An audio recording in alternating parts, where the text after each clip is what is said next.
more shot when the camera's up. But this one you gon' have to duck.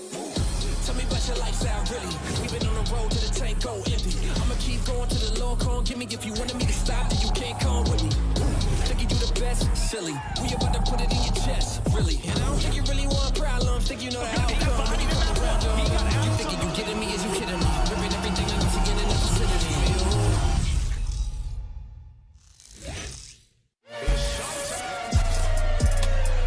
Ladies and gentlemen, make some noise! Can he come around the corner in time? And you bet he will! 1 more second! There is something about this stadium, Capitol, and that's going to be 5 in a row. Oh, well, 6! And bravo! Oh, my God! To win the game. That's what we wanted! You have got to be kidding me! We have 2 teams remaining. What a devastating performance. This is the most sublime Vanguard we've seen yet. Toronto Ultra, your kickoff classic champion. Let's get into the Call of Duty League. Let's go.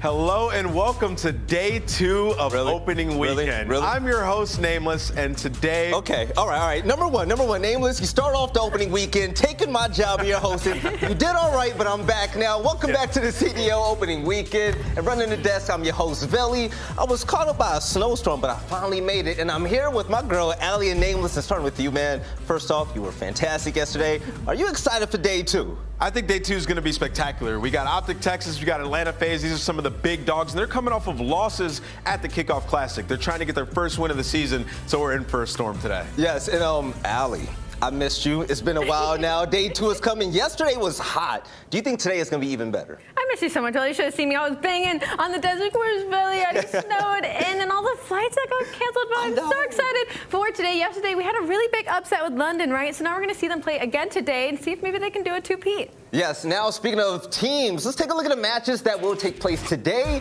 If you didn't know, you should know. Today is going to be phenomenal. We're going to see Atlanta FaZe taking off against the Paris Legion for the first matchup of the day. After that, we get a second look at the Optic Texas team facing off against the London Royal Ravens. But the game field marquee match of the day will be a rematch from the Kickoff Classic. It's going to be the finals. Toronto Ultra versus Seattle Surge. Listen, that's a matchup that it's a coin flip. You don't know who's going to win it. Yep. But for the last matchup of the day, this is going to be a very good one. The Los Angeles Guerrillas and their new look team are trying to show the world that they can make it happen against the New York Cellblinders. And taking a look at these matches right now, I mean, Nameless, which one are you most excited about? I think the game field marquee match. I'm excited for that one. I can't wait to see the rematch of the final and to see if Seattle can keep on going. It's going to be crazy. Now let's talk about the games. Let's talk about Texas and London for a moment. And Allie, speaking of the London Royal Ravens, big game yesterday, and they got a big win. Absolutely. I mean, it was a hot 3-0. So the fact that now they're heading into today and they're going to be going up against a team like Optic Texas that we all know we're all big fans of. And we're expecting them to really step it up from Kickoff Classic. Of course, the showing wasn't what everybody wanted. So they got to watch out for London, though, because clearly they're trying to start the season off hot. Now let's talk about it. Nameless, London start off the weekend with a 3-0 win. Yeah. And looking at the potential of what they showed yesterday, they're going to have to really bring it today. And I think that if they do pull out a win, it could look really good for them in the long term. Absolutely. I mean, I like what I saw out of the London Royal Ravens. They played 2 AR maps in Gavutu, maps 1 and 3, versus a Florida team that is very strong, should be very strong in the AR position. You have Awakening, you have Skies. They're able to take them out and go off. Gizmo had an amazing series, Nasty as well, and then Zero really started to play well. So in the series today for Optic Texas, they're going to have to go hard, man. Scump's got to step it up. His performance in that first match, it wasn't ideal. But he's the king, right? He's the king. We know he will step up to the plate when he is needed. So going into today, he's definitely our player to watch in that series. Yes, and also let's talk about it. Optic Texas versus London, that's going to be a big matchup. But the Royal Ravens, they're phenomenal. I'm loving from what we saw from Zero, but also Afro and the SMG play nameless, he has a big opportunity to step up big with this win. Yeah, you know, when I look at this team and I think of the star on the roster, it's usually going to be the SMG player, and for them, they have a stud in Afro. This guy gets it done. He runs an SMG, and every single moment of the game, he gets up close and personal. He understands it. He gets it. And when you talk to these guys about him, Zero, all he says is great things. The Afro's a great teammate, plays that role perfectly, so excited to see the development of him going in the rest of Vanguard. Yes, and speaking about the Game Fuel marquee matchup of the day, let's break it down just a little bit for the pre-show, right? So Toronto going against Seattle, that's going to be a banger in Alley. When we were over there in Texas watching that finals, did you think that matchup was going to be what it was at the end of the day? I didn't expect to see Seattle there. I definitely expected that it would go a little bit closer than it was. The fact that Seattle even made it to the finals, I think, was shocking for everybody across the board. But once we got into it, it was a little bit of a smoke show on the side of Toronto Ultra. But you know what, Seattle, I think maybe they just got nervous. It was their first final. It was Kickoff Classic, and it was against a team like Toronto Ultra that was second best all last year and obviously came out hot into this year and continued to do so. So I think going into our rematch, we might see a little bit of a closer match. Yes, and Nameless, let's talk about the elephant in the room. The biggest guy in the lobby from that first map on, it was Sib, and he led by example of greatness. Dude, the guy was just popping off yesterday. He just seems to have the New York Subliners number. He was going off. This is his birthday. The guy he's a flex player, man, mainly running that automaton, though, and he is beaming. So he's certainly going to have to continue that going forward. But going up against a Toronto team that is so sound in search and destroy and control, they haven't skipped a beat. Their teamwork is all the way there. I'm not sure if Seattle's ready just yet to take the mantle from them. Yes, and another match that I'm excited to see. I think it's going to be one of the hottest games today. LAG versus the New York Subliners, right? Ali, I was watching that game yesterday, and it looked like the comms were pretty shaky on the side of New York. What were your thoughts about that? And New York, obviously, right off the beginning, I believe we have to listen in as we can hear that back as Krim talking to his boys here, but it was a little shaky in the beginning, okay, especially on the side of Clayster, but they didn't get that many scrims coming up into this, so we have to go a little easier onto them. But as we got later into the series, they definitely started to pick it up. Right, and the thing about this New York team, Ali, is the simple fact that, I mean, you have legends on the team. You have Clay, you have Krill. Hydra has been phenomenal, right? But there's a player on that team that I really hope steps up in a big way, and that's going to be Neptune. If he could fix those inconsistencies, this team could be nasty. I am Neptune's, guard right now. Everybody is slandering his name. Yesterday, he did step it up. Honestly, it was actually Paco that seemed to be falling a little bit behind. And I don't even think at this point it's either one of them doing bad or good. I think their pacing has just been off so that one of them is doing well, the other one happens to fall behind. So I think they just need to figure that out. But Neptune did good yesterday. I will not let anybody slander his name off of yesterday. We like Neptune in this house right here. But yesterday in New York, they went through a lot of growing pains. And speaking of which, we have a soundbite for you guys. I think you might like it. Let's check it out. Spread their door, one of their bottom got me, bro. Rotate. Yeah, we're good. Yo, Paco and Travis, calm down. One's mid, Fred. They're gonna probably What's be here. Another one underbroken. Lamar, watch out. Underbroken, Mike. Guys, we gotta rotate, man. Yeah, rotate. Everyone fucking relax, dude. Please. He was like Travis or Paco, you're talking super. Yeah, I mean, this listen is just downright horrific. You know, as a team, especially when you're trying to get better and learn, this is when you have to be calm. Krim, he should have definitely came in right there and just been like, everybody take a deep breath. And then he straight up directs it at Paco and Neptune. And in that moment, it makes Neptune lose a gunfight, right? So Krim, he's been playing for a long time. Obviously, it's hard to criticize him, but still at the same time, he's not immune to it. He's going to have to calm down in those situations and those comms so they can progress as a team. And immediately after that, you saw Clay gets frustrated as well. He goes, guys, we have to rotate. It's just pandemonium on the map. So for New York, obviously that's a little bit of growing pains, like Veli said. They're just gonna have to figure it out and smooth those comms out. Yeah, I mean, in comms that happens. You know, sometimes you do need to tell your teammates to calm down, but to call them out by name, when you're mid-game and somebody says your name and you're about to be mid-gunfight trying to rotate, it pulls you out of that competitive mindset. It pulls you out of the zone that you were in. And so I think that was taking it just a little bit too far, but I understand that first calm down should have been the end of it. Yes, now also, we have more of the pre-show coming up right now between the first matchup of the day, and it's going to be between the Atlanta FaZe and the Paris Legion. It's something that I can't wait for, and I know for those of you at home, you beautiful people, you can't wait for it either. We'll see you soon on the other side of this break.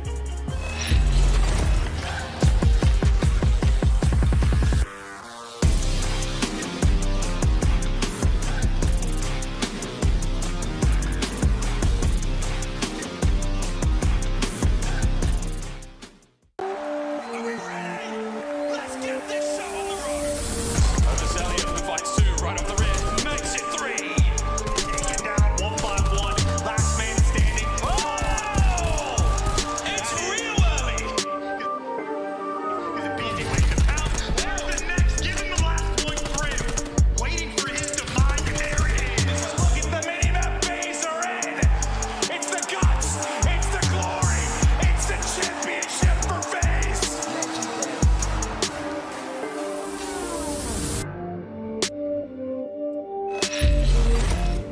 Welcome back to day 2 of the CDL, and right here on the analyst desk, we're going to break things down with the biggest minds in the game. My name is Veli. I'm going to be your host, but I'm here with Ali and Nameless. But let's talk about it. The first matchup of the day, the Atlanta FaZe. Can't wait to see him, right? Facing off against the Paris Legion, and Nameless, let's talk about Atlanta FaZe, man. They copped a big L over the Kickoff Classic weekend, and now they're going to try to redeem themselves that the CDL is going into the regular season. Yeah, Atlanta FaZe, they lost. I mean, it's like last year they lost at the kickoff, and then after that, they just seemed to dominate going forward. I talked a little bit to their coach, RJ, after they lost their series, and he was basically saying, like, everything that they worked on in practice in the kickoff, it just didn't work out for them. They weren't doing it, so he said this is exactly what they needed. They needed to lose in order to get better. Yes, when it comes to the game field keys of victory, Ali Selim is one of the highlights on this roster. He tore it up over the Kickoff Classic weekend, and I expect him to continue to tear things up on the field. Absolutely. Selim is probably one of the most consistent players in the league, and I have no doubt he will do that pulling into today. But they also need to keep executing world-class hardpoint breaks. This is a very aggressive team. They broke 33% of the hills in the series versus Seattle, which is 3rd overall, and they only played 1 series. So, and Simp needs to bounce back, I guess. A bit of a .82 KD there in the 1-3 loss versus Seattle, but it's Simp we're talking about, man. It's a tiny terror. So now, no doubt, coming into today, he'll have a fire under his belt. But at the end of the day, it's Simp, right? Nameless. This is the best team in the CDL, man. Yeah, when you look at rosters across the board, we were just talking about in the green room. I said there's a potential flaw on every team. Yeah. Besides Atlanta FaZe. This is the one, in my opinion, this is the ideal Call of Duty team. They have every person in their role respectively that is just absolutely phenomenal. They gel in and out of game, and they're great at every single game mode. And they have the best player in the world on their roster, and that is Simp. Yeah, we saw the big man on the screen right there with the tiny terror right there on your screen. But Atlanta FaZe, the best team in the CDL, they're facing off against Paris Legion. And when it comes to the game field keys of victory, Nameless, what does Paris Legion have to do in order to pull this win out? There's a lot that Paris Legion is going to have to do going up against the Atlanta FaZe, right? One, individually, they're all going to have to be on point. There's not a lot to take away from their first series they had against the LA Thieves. They lost 1-3. But with this roster, everybody has a chip on their shoulder, right? So there's another side to them where we could see sort of a beast awakening in them. We saw Decimate last year when he filled in for New York. He had a couple good series, a couple good events, good search and destroys. Fellow, he's been playing great in challengers. But yeah, basically, first things first, they're going to have to pray because Paris Legion has not had a good history against Atlanta FaZe in the COD League. They're 0-5 overall. But once they get the prayers out of the way, one thing to take from that series they had is Decimate played pretty good with a 1.17 KD in their 1-3 series loss to the LA Thieves. So get him going. Maybe he can be a star on this team. But at the same rate, everybody has to step up. It wasn't just Decimate who was the star on the team because his pace is still behind some of his teammates. But yeah, it's going to work in progress. I don't think they're expecting to win this, but if they come away with a map or two, that's a win in my book. And Ali, the thing is, when we take a look at this exact matchup, Atlanta FaZe, yeah, they're the best out there, right? But Paris Legion, they're not bad at all. And I'm going to tell you now, I love John on this roster. I mean, I don't know about that. I mean, they definitely gave him probably one of the hardest matchups heading into our kickoff here on the weekend. But they remind me of LAG in a sense of it's a full veteran roster. They all have a chip on their shoulder. I mean, you look at Desi, Temp, John, Fellow, also individually talented. Put them all together, though, and the chemistry is just really funky. It's really weird. But you know what? If they have anything going for them, they could 100% surprise. Everybody expects so little out of them that they could do anything they want. The bar is so low. All right, so now, talking about a surprise, let's go down the line. This is going to be the fun part of this all. Let's talk about predictions for the first matchup of the day. Nameless, are you going to surprise us by not picking Atlanta FaZe to win this game? No, I have to go with Atlanta FaZe. Right. They're the top dog, man. I think they come out here and they're ready to go. I think their practice is going to be on point, and they're also on that dark fiber, so they're going to come in. You're right. All right, Ali, I'm not a mind reader, I'm not a psychic or whatever, but I'm guessing Atlanta FaZe as well, right? Yeah. Oh, yeah. Atlanta FaZe, 100%. All right. Mic drop. 3-0, 3-1, what you got? I got 3-0, actually. 3-0, okay. So me on the other end, I like Paris Legion. I like them a lot, man. I love the players on that roster, but Atlanta FaZe are the real deal. Those are going to be the top dogs, and I'm saying it's going to be a 3-0 win entirely. They're going to run away with it. But also, let's hear who the casters think are going to win. Lando and Steady, are you guys there? We're here, Val. We're here. Right here. What's going on? All right, so it's good to see you guys too. I'm gonna put both of you on the hot seat now. I missed you guys, by the way. Starting with you, Big Daddy Lando. Who do you have winning the first series of the day? I guess I'll have to ride with that nickname for future. Thanks, Val. But no, I'm gonna go with the Atlanta FaZe. I think the real prediction side of this is like, hey, do you think Atlanta FaZe is going to win 3-0 or 3-1? I won't give any spoilers. Maybe I'll allow Jay to jump into that a little bit more than me. But I actually do like a few of these maps here for Paris. So I will say they'll steal one, but I think that at the very most is what they're going to get. I got Atlanta taking this. All right. Yeah, for me, I 100%. I'm also taking Atlanta. I think it's going to be a closer series than people expect, just based on the maps that we received. Because a lot of these maps, these are maps that Paris, they were able to play at kickoff. So they have some reps on it. Some of these maps Atlanta FaZe haven't played. But I still think Atlanta FaZe, they've never been able to lose 2 series back-to-back. It only happened one time in their entire career ever since the team has been formed. They're going to bounce back strong here and win this in a 3-1. Yo, Steady, that shirt is banging, man. But hey, ladies and gentlemen, it's about time to lock things down for the first matchup of the day. The Atlanta FaZe versus Paris Legion. I can't wait. Lando and Steady, fellas, take it away. You got it, Vel. Absolutely, my friend. Yes, of course, it is Lando and Steady on the mics here to join you for our very first series of day number 2. Like we said, Jay, we've got a pretty interesting one. Atlanta FaZe versus Paris Legion. I know you and I have already talked about it. We've teased what are the maps and modes, but I'll allow for you to walk us through them. We've got Gavutu for the first one, Desert Siege Search Destroy, followed up by Gavutu Control, Tuscan Hardpoint. If it can come down to it, a Berlin S&D. But talk to me, buddy. How do you feel these maps favor both of these squads, specifically on the side of Paris? Yeah, so right over the rip, Paris Legion, they were the A team. So they came out and took the initial ban on the hardpoint. They were like, hey, we're not going to play them on both cards. We saw what they were able to do at the kickoff versus Seattle. Yeah. They're a great team. We're not even going to test them. So we're going to come out, we're going to play a Gavutu. And this is a map that they played versus LA Thieves. They actually lost it 250 to 214. And the only thing that costed them, because they were able to outslay throughout the entirety of the map, but it just came down to the rotation. So that's what they need to focus on going into this map here. And then also in that map number 3, Control. That is where we saw Atlanta FaZe fall quite easily to a Seattle in a 3-0 sweep. So as long as they can just be more confident on their map, make sure they're using their teamwork and allowing their SMG players to really step up, because Abizi and Simp really didn't have a good performance at kickoff. This should be an easy win for FaZe. Yeah, it looks to be that way. Again, though, on the side of Paris Legion, there are some positives that you can look out for. As you said, my friend, the way that they looked versus the LA Thieves on this opening map, outslaying a team that many would kind of put in high regards in regards to specifically those power rankings. So all things considered, we'll see what the Legion can do. Off to a pretty good start, 20-0. Yeah, so far, this has been great work from the Legion, trading their kills when they need to, decimate finds too. And with 20 seconds left on this P1 hardpoint, you have to start thinking about their rotation, and that's what Atlanta FaZe are going to do. But Paris Legion already have a couple players here, Felony and Temp, trying to cause problems. As Temp is going to drop, Felony finds the trade, but Atlanta FaZe are able to come out on top and should win the rotation battle. Yeah, and so far, I mean, like I said, Paris, 41 unanswered points, make it 42. Just get that last tick in there, as Atlanta will be early on toward the rotation at that bottom ship. But you notice for the FaZe players, they've got 2 guys sitting in boat. They're also trying to watch the flanker and decimate, and how instrumental that he could be toward this team, Jay. He had a great series versus the Thieves, despite the loss to Desi. Yeah, he was the only player above a 1.0 KD. He was sitting at like a 1.17. Everyone else was around a 0.9. So you just need to have that consistent gameplay consistently coming out of Decimate, and have all the other players on the team to just step up. And right now you see John sitting at 7-4. Usually don't see a stat line of a guy that's running a permanent submachine gun on this map, but he's really answering the call early for Paris.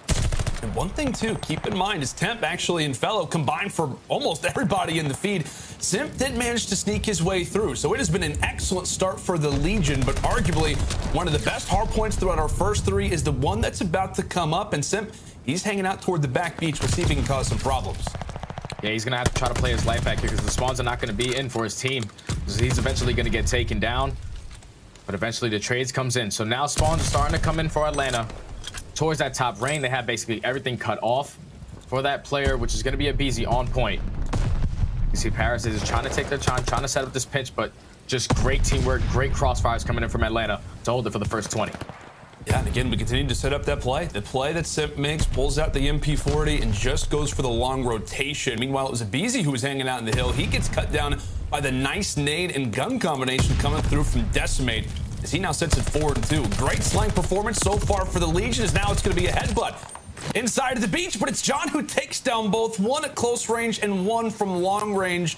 Nice shots coming in from good old Jonathan Perez, as he'll eventually have to get taken down, and it will be Atlanta off the rotation, now prepared for next. But again, Jay, we're talking about this Paris Legion squad.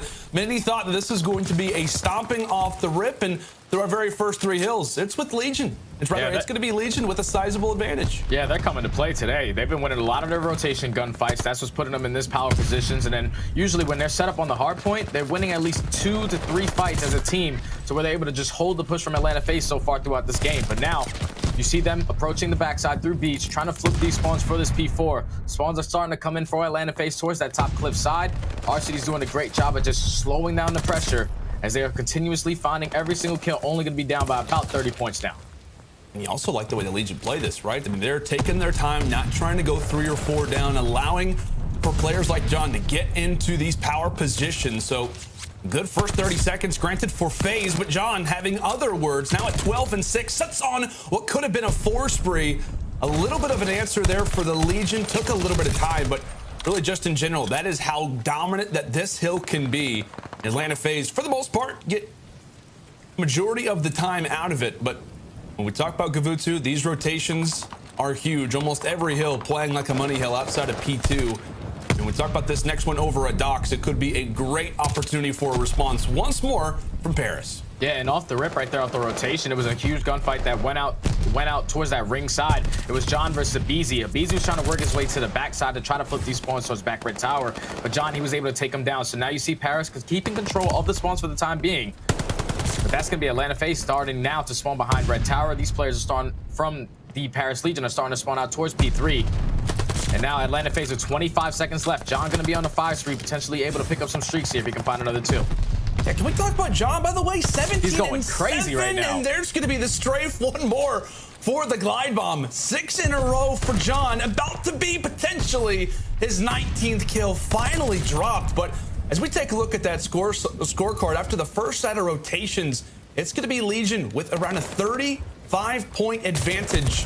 And a lot of that is going to be based off of John, a player, Jay, who did not play very well on that opening series versus the LA Thieves. Posted around a 0.7 KD, somewhere in that range. There's been a lot of talk about this guy. Obviously joins the LA Thieves toward the end of last season, but he is doing excellent work right now. He definitely is, man. He's a world champion for his reason. I mean, for his own reason. The guy was able to get it done back in the day, and now he's trying to make his mark once again.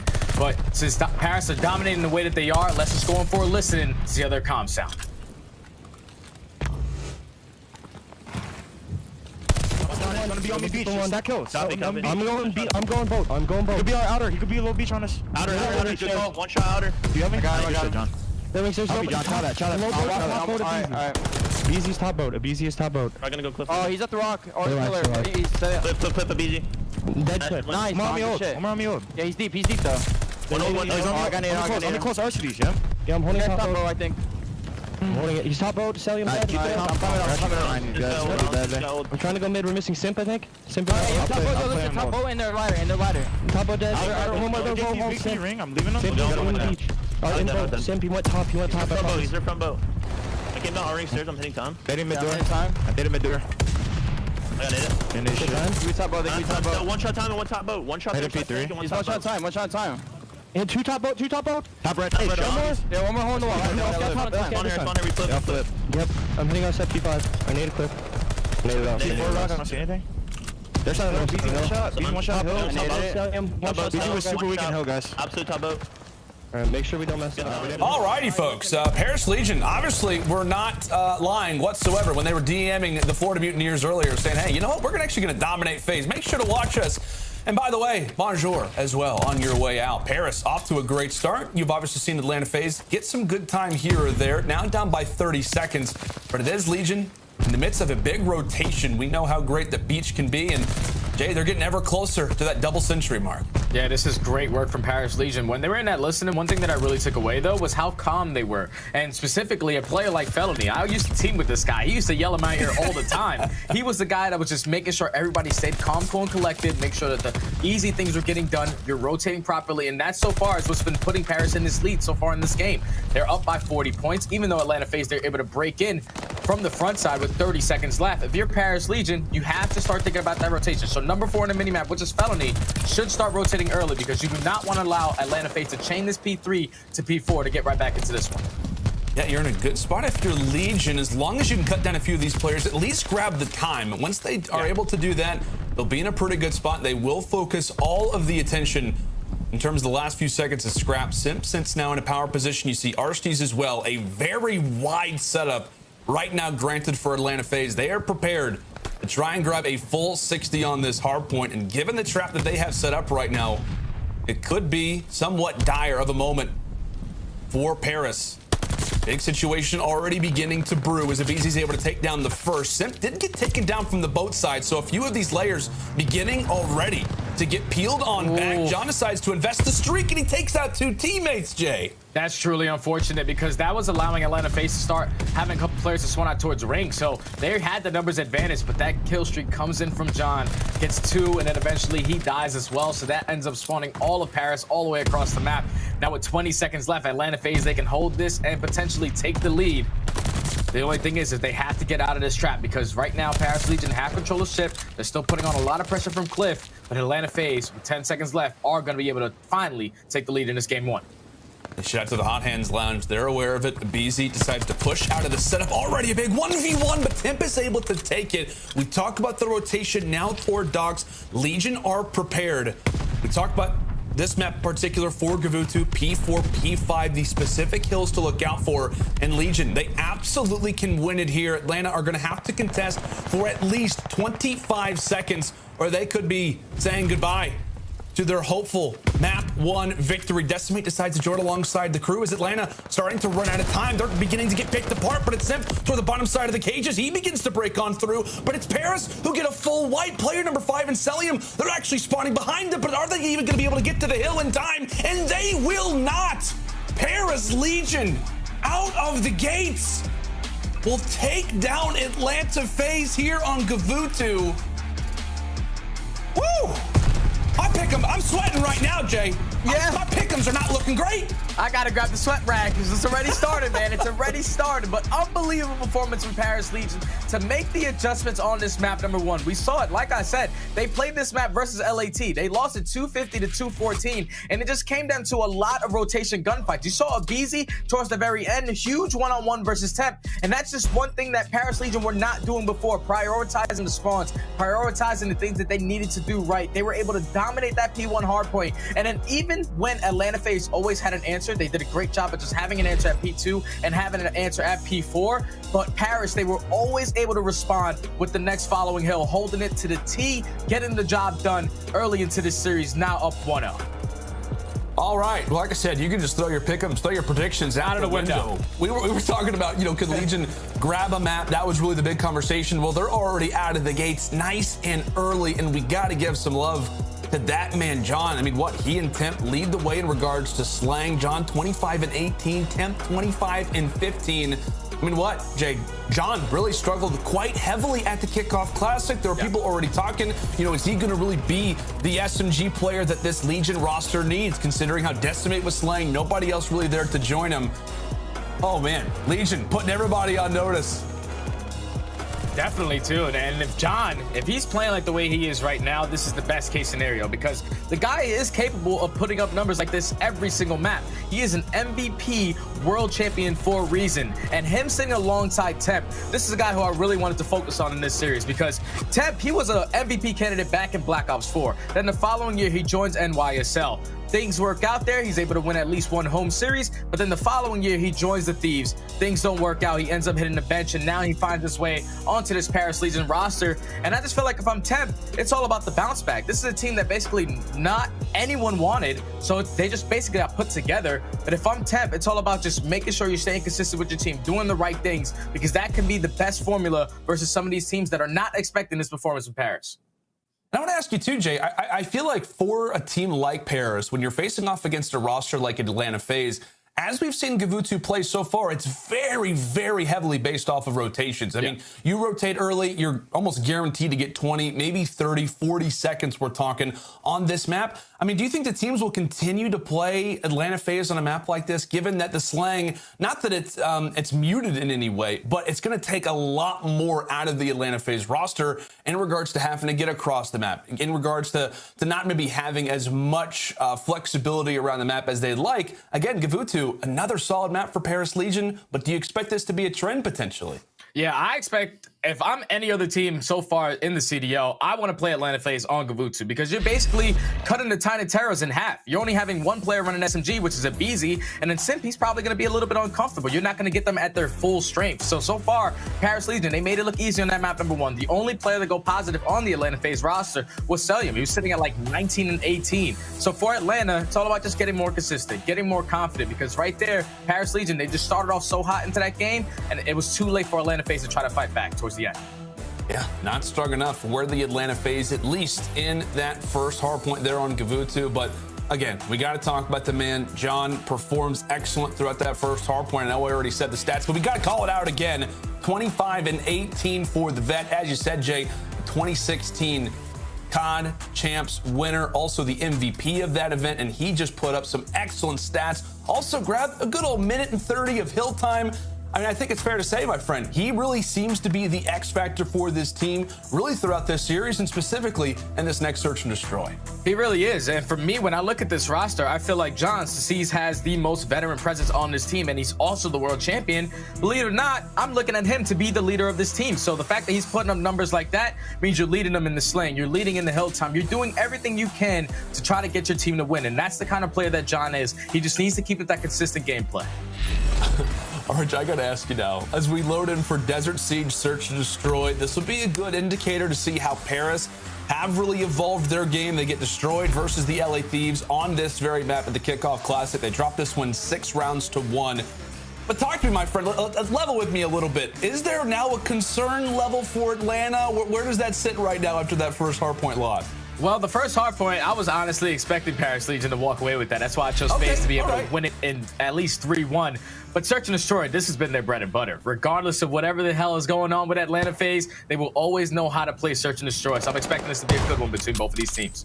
I don't know if anybody else heard that, but maybe a follow potentially going down on stream. Regardless, here we go into our first round. If you didn't hear that, don't worry about it. Anyway, it will be the Atlanta FaZe starting things off. On the attacking side, Decimate, a pretty powerful position toward the top side of the trains as he gets wiped away, and now it clears that lane over toward the B bomb site there for FaZe. And now this forced attempt to give up his positioning is he's going to put down a couple shots. So now Atlanta FaZe are committing towards this rotation towards A. And John able to hit a great shots onto Arch. He's forced it to be a 3v3.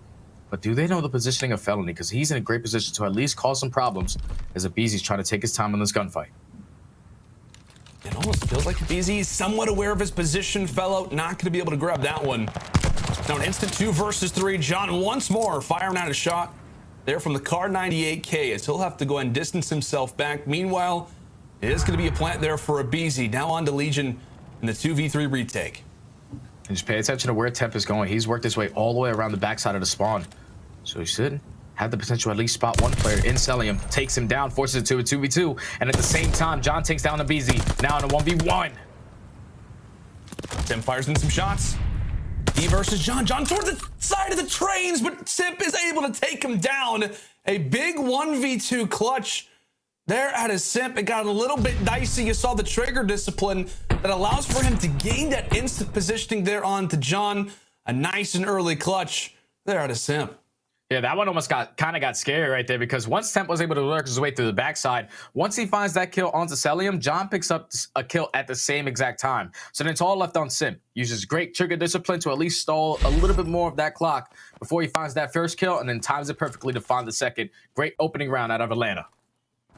Solid starter there for FaZe. As we said, Simp walking away with both of those. This time, Celium with the superior shot takes down John for the first blood as Legion look to regain, look to rebalance, and really look to reestablish some control. Temp still aware of Celium's positioning. Knows he's got to be somewhere out there in the desert. It's just a matter of trying to get him in your line of sight. He may have that opportunity. Temp has to be careful, and Celium there to pick him apart once more. So now it's going to be a 4v2.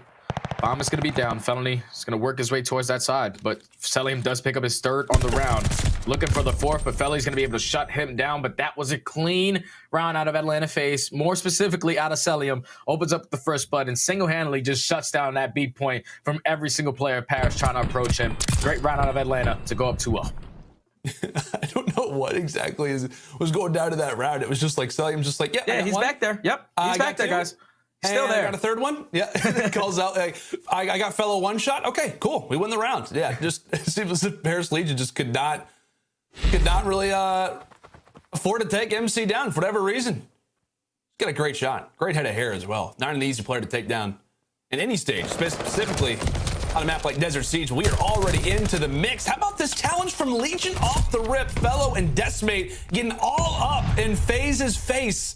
As now Celium, the man who dominated in the last round, is now wondering, what just happened to the teammates? Am I going to have to do this again? Yes, you will. You're going to have to do this again, Celium. But now a 1v4. And that round all came down to just the aggression from Paris Legion. They had Felony go on top of that B-bomb. Decimate worked the way towards low. And then once they find 3 kills, 1v4 left up to Celium. And it's pretty much impossible to try to get that done when you have nothing but talented players on the opposite side. As that's going to be Paris Legion able to get their first round on the board. And that's great from Paris Legion. Right there, that was a tone setter kind of round. They said, hey, you guys so far have been taking your time on the defenses, taking your time on the offenses, but this time we're going to be the aggressors, and it worked out in their favor. And given, this Paris Legion roster as well, you wouldn't expect them to necessarily be the team that wants to try to aggress a roster like Atlanta FaZe, but just a great call. They're out of the Legion. Got to imagine a lot of voices on this team, specifically Tyler Fellow, known for making those calls in Search and Destroy. He has been grinding in challengers. Just a great mind for the game. Very well could have been somebody who helped make that call. And speaking of calls, this could be a great opportunity right now for Abizi. Find himself on the flank. Nobody has any idea that he happens to be here, and he has at least not just one, but 2 players in his sights. Thank you for the first blood. Thank you for the second and the third as well. Now it's all going to be up to Temp. He rocks dead silence. But it's Abizi, like we said, who is storming his way already here on Desert Siege. Temp firing out a few shots, and Abizi, he's hungry for the ace. Yeah, just go give it to him. Let him work towards some kill streaks. It's all going to be on Temp. They know exactly where he is. The bomb is going to be down towards trains, but it's only a matter of time. Temp's able to at least take down one, but he sets up his duo into Abizi as he does find the ace on the round. I'm pretty sure Abizi was just able to walk right through bottom middle, I think so, right through their spawn, right through the B-bomb site, right to their spawn, and just get behind 3 players. That's an unbelievable play out of Abizi, one half of the Tiny Terrors to take the round. It's just funny, too, like on a map like Desert Siege, you think it's huge, it's wide open, especially on that desert side of the map. Yeah. Like, if you have somebody in a power position, you can see everything alongside the desert, but the Tiny Terror, just too difficult to spot. Great plays coming through from Abizi. Like I said, he gets the ace, and he totally breaks open that round, and he could be having some streaks in his future. We'll definitely be looking through his perspective a lot in our next few rounds, but a good 3-1 start here for Atlanta FaZe off the start, and already into the gunfights we go. Abizi gets taken down off the spree, and it's Decimate there for Paris Legion to find the first blood. Simp still sits in a nice spot, though. So down at 3v4 with a minute left. Simp still in a great position, sitting towards bottom middle. But if you're Atlanta, you're just trying to play a pick. RCD's able to at least even up the numbers for now. It's going to become a 3v3. They take that player off the top building, but Simp, he tries to attack and unfortunately runs into Decimate on the pre-aim. Now with 45 seconds left, it's looking like they're going to attack this towards A, which should allow these players to start setting them on the flank. 35 seconds left. Bomb has to be planted. This is what you can come to expect on this map, and primarily, right, is how often that objective can begin to flip. Celium, does he spot Decimate going for the flank? He does. Meantime, Arceus as well gets dropped, and there we have it, John, with the snipe watching over his squad mates. How about the shot there from Jonathan? Excellent work there for Legion. And a nice little action there for our final kill, getting the headshot there onto Celium. Yeah, he just lines it up perfectly, but it all came down to the beginning of that round. Like right there, Abizi, when he peeks that window, he got really bad timing on the Decimate, and I'm pretty sure Decimate was able to spot him. That's why he was able to just preempt that window, get that first blood, and then eventually keep the numbers advantage in their favor. But just great teamwork coming in out of Legion. They had the crossfire set up properly, just walk away with the round, now down 3-2.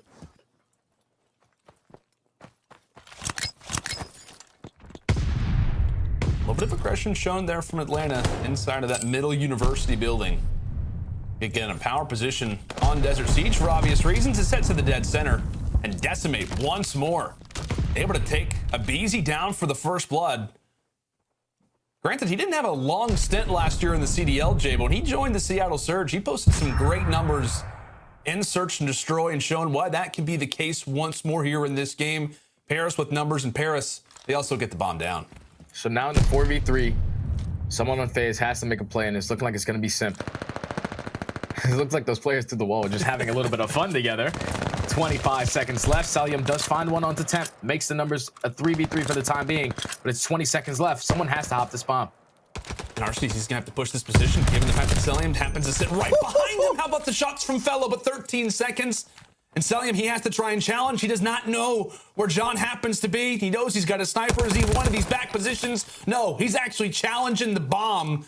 And with that, it is going to be a round for the Legion. It's just a matter of who can find the kills. John decides to challenge. He gets ripped apart, but it's Paris who even up the score now at 3 rounds apiece. And that's just good work coming in from Decimate to find that early first blood. Once he does that, that allows his teammates to eventually get that free A-bomb plant, because once you are Atlanta FaZe, you drop that player watching bottom middle, you're watching that cross. The players in the back can't really see the bomb site unless you're playing up close and personal with it. But Paris Legion, they take exactly what Atlanta FaZe gave to them, get the bomb plant, win the man advantage, able to tie the game up at 3 apiece.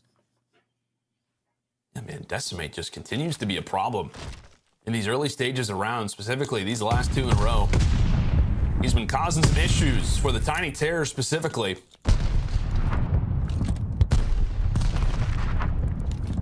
Nice first blood there coming in from a Beezy. It's not going to be based off the MP40, but instead a nice little pre-nade. So we do say goodbye to Fellow.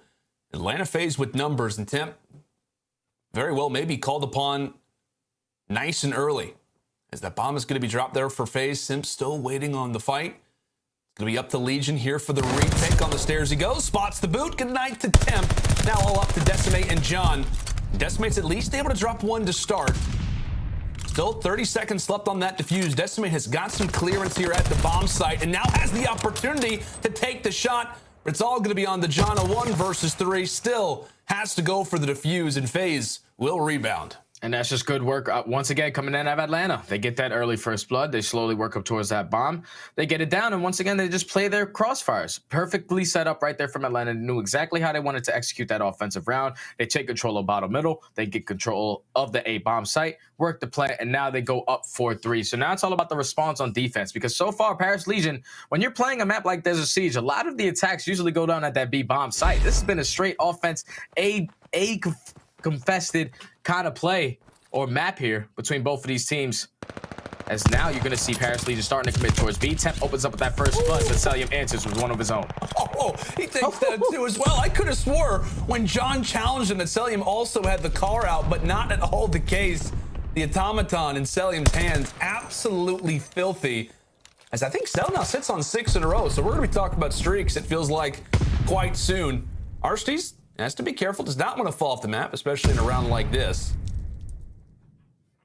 Then finally feels some sort of confidence to lay down this objective, but as Fellow drops, it's all going to be on to Donnie Temp. A 1 versus 3, and it's just a matter of FaZe poking out, picking them apart, and that will be exactly the way that it goes down. FaZe with the retake, and I mean, what, Jay? Based off the great long shots from MC, he continues to be a problem.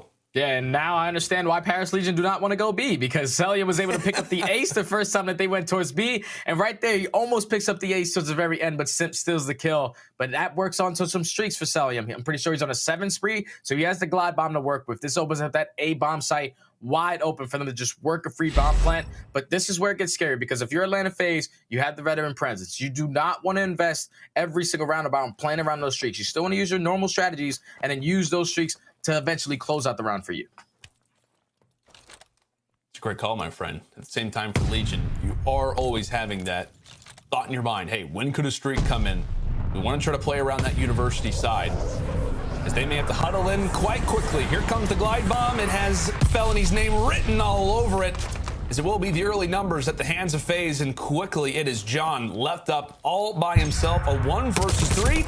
Could get some nice timing, takes out Arcees, but it will be a round for FaZe and a game for Atlanta as well, as they rebound here on the Desert Siege and take this bad boy 6 rounds to 3. And now the series is tied up at 1 apiece. That is what we were expecting. Atlanta FaZe to respond in their game mode. S&D has always been their bread and butter ever since this roster has been formed, and they get the job done to just now tie the series up at 1 apiece. And that was just great work from the entire team. You had the Tiny Terrors who were consistently attacking towards the middle map, attacking that middle building, just trying to set the tone. But look at the stat line coming in from Celium. The guy went on a 9 spree to close out the game. He single-handedly shuts down a B push from Paris Legion 1 round. Then the following round, when Paris Legion try to do it again, he finds 2, catches a player rotating over towards A, gives him another 3. The guy just had himself a map, and he wasn't doing it with a sniper. You usually see someone holding on the left side of the map with a sniper, but this is what makes Celium such a great player. The guy doesn't miss, had himself a map number 2. Yeah, and despite what has been, more of a slower, start to Vanguard, we talked about the Kickoff Classic and obviously the very first map of this series, Celium has been great the entire time. I mean, he still had like a 1.17 somewhere around that versus Seattle, still plays well in the opening Gavutu, and then puts up 13 in that Search and Destroy. As you said, my friend, didn't even need the sniper throughout a majority of that. Just has the most accurate of shots, pixel perfect, is good old young MC. As now Atlanta FaZe are going to even out this series at 1-1. But folks, we still have Gavutu again. We're going to be going back to that map for some control when we come back after this short break.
The Call of Duty League is brought to you by Game Fuel. Victory in a can. All right, welcome back, folks, to CDL opening weekend. If you're just joining us, where have you been? We're taking a look at our Game Fuel tactical play. And Jay, Abeezy's got his name written all over this bad boy. Yeah, it was beautiful, man. The fact that he was able to rush right up the middle of the map through that B-bomb site to work his way all the way behind the players of Paris Legion. And then once you get to that position, it gets kind of scary, but the veteran presence that he brings, the trigger discipline that he brings right there as well, able to find not one, not two, but 3 kills on the flank. And then at this point, once Sims gives up his life, it's all on temp. You know his positioning. You give up that kill to Abeezy. You let the young man get the ace. Because that was a highlight reel in its own, man. The fact that he was able to do that on Desert Siege, run right through the B-bomb uncontested and get behind them at train side, you usually do not see that happen.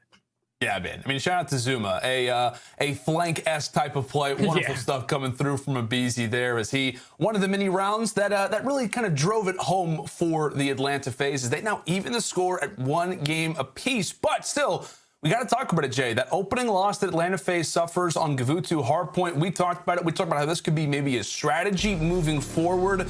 We're going to be revisiting this map for now some control, and we have seen Atlanta FaZe play on this very map at the Kickoff Classic, and it was not a pretty sight, my friend. A 3-0 loss to Seattle. Yeah, Seattle so far, at least what they've shown us, they are the best control team that we have throughout the game. The only team that was able to take them down is Toronto, but it was on Tuscan. This is their bread and butter. So if you're Atlanta FaZe, at least it has to start with the consistency from your AR players. Like with Sip running your 3rd AR, you have to make sure that you're picking up these kills because they're so dependent on a map like Gavutu.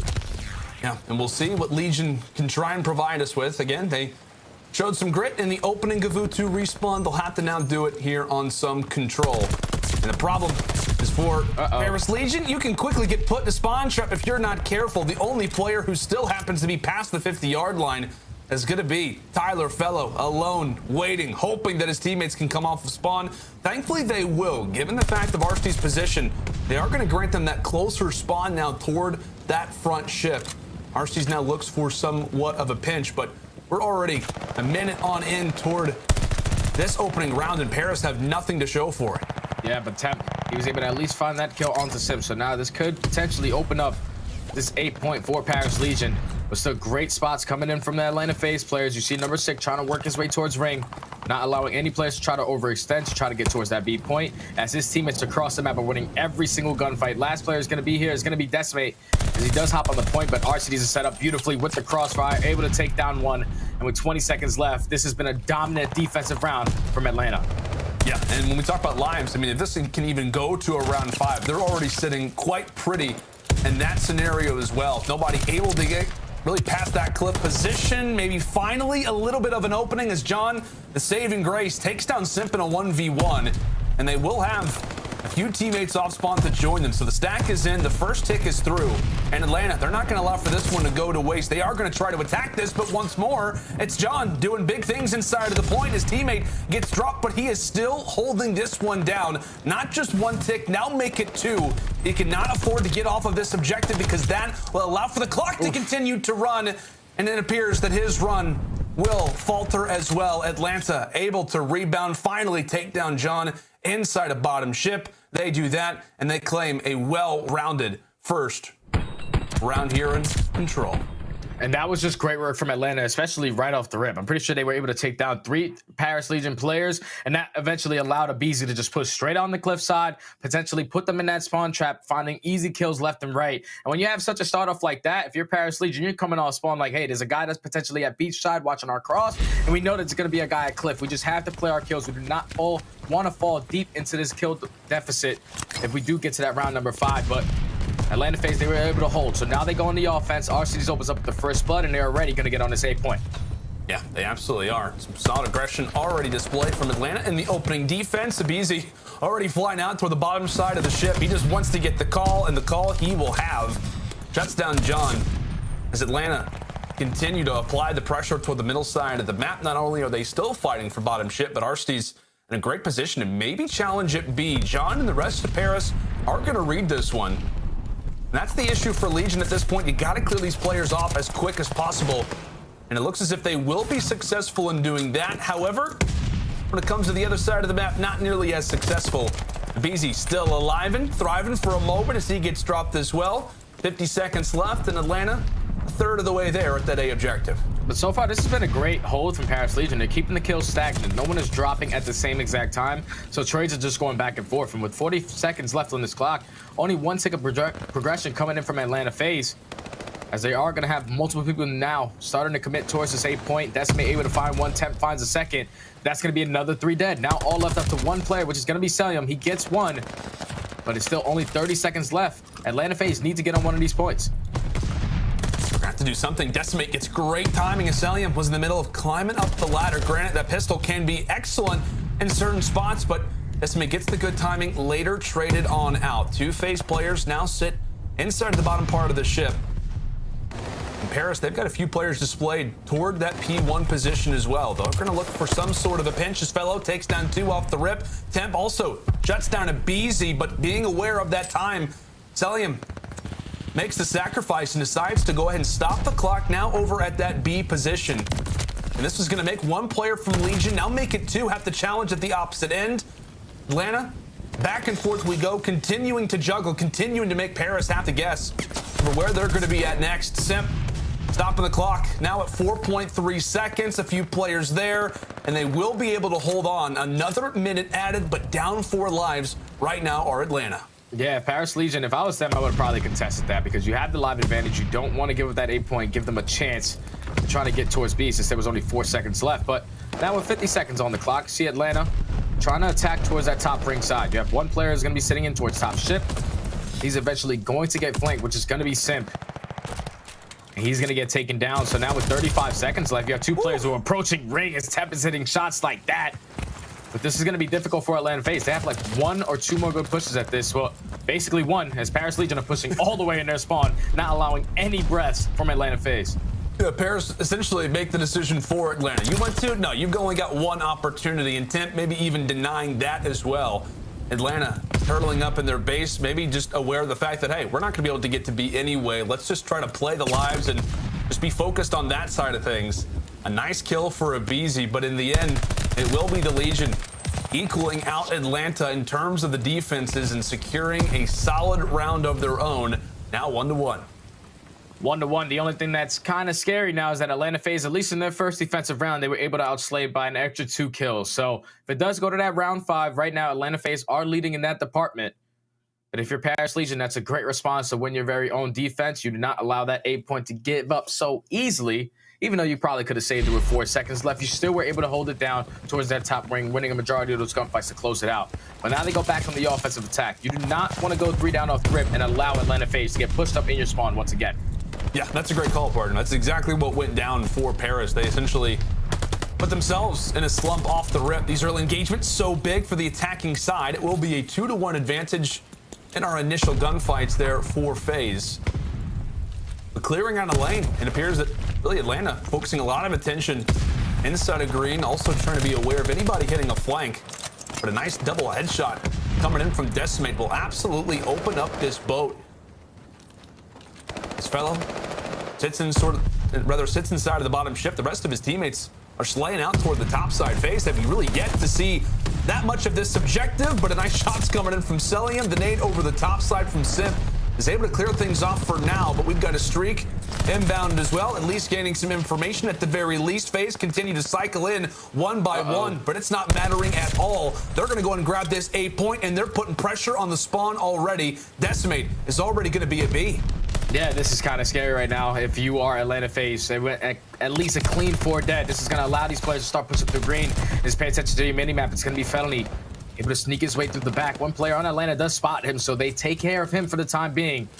A still has not been captured, so Atlanta FaZe are going to try to put some pressure on this. They're not going to allow this time to be extended by a minute as they take down another 2 players. 1 more player trying to approach towards top cliff, but with 40 seconds left, if you're Paris Legion, you have to make sure you capture this 8-point before you move on to the next task. Yeah, right. That's exactly the problem. Legion, they decide to jump off the point. They think, hey, surely we've got this one. We know Decimate's on the other side of the map, when in reality, they're not able to secure it. FaZe with a huge moment. Playing off of the mistake from Paris, as they will finally be able to jump right back in this one. But you have to imagine, in regards to lives, in regards to time, It does slow them down a bit. So 1 minute and 20 to work with. No progression made yet over at B. But I feel like the focus is going to be on somebody like John. Somebody to make a play, get on the flank, push through that green side, and allow for FaZe to not feel nearly as comfortable. Atlanta with a solid setup for the moment, and John with a nice and early pick there on the sim. Yeah, so now it's all about just working this backside. You have a minute to do so. You have a 3 live advantage for the time being, as they are going to be able to find a BZ off the spawn. Look at number 3 in the minimap, though, as Temp's going to be able to come behind Simp. So now it's all on 2 players from Atlanta FaZe who are pushed out towards top ring, as you're going to have a couple players spawning in towards green. John is just playing for the spawn kills. He knows everything about the game. And now 17-10 with 40 seconds left. Paris Legion, they're just looking to slay. They're playing the kills. They're not even hopping the point. John from the skies. All right, didn't know he had a vertical like that, but John, unbelievable leap. Sky jumping in from the jungle side, and you can tell they're not even playing around the objective. They're just realizing the kills. They're aware of the spawns here on the defensive side for Gavutu, and making FaZe work for everything. Now 16-7 in lives. It looks as if the spawns have flipped. That's not even possible.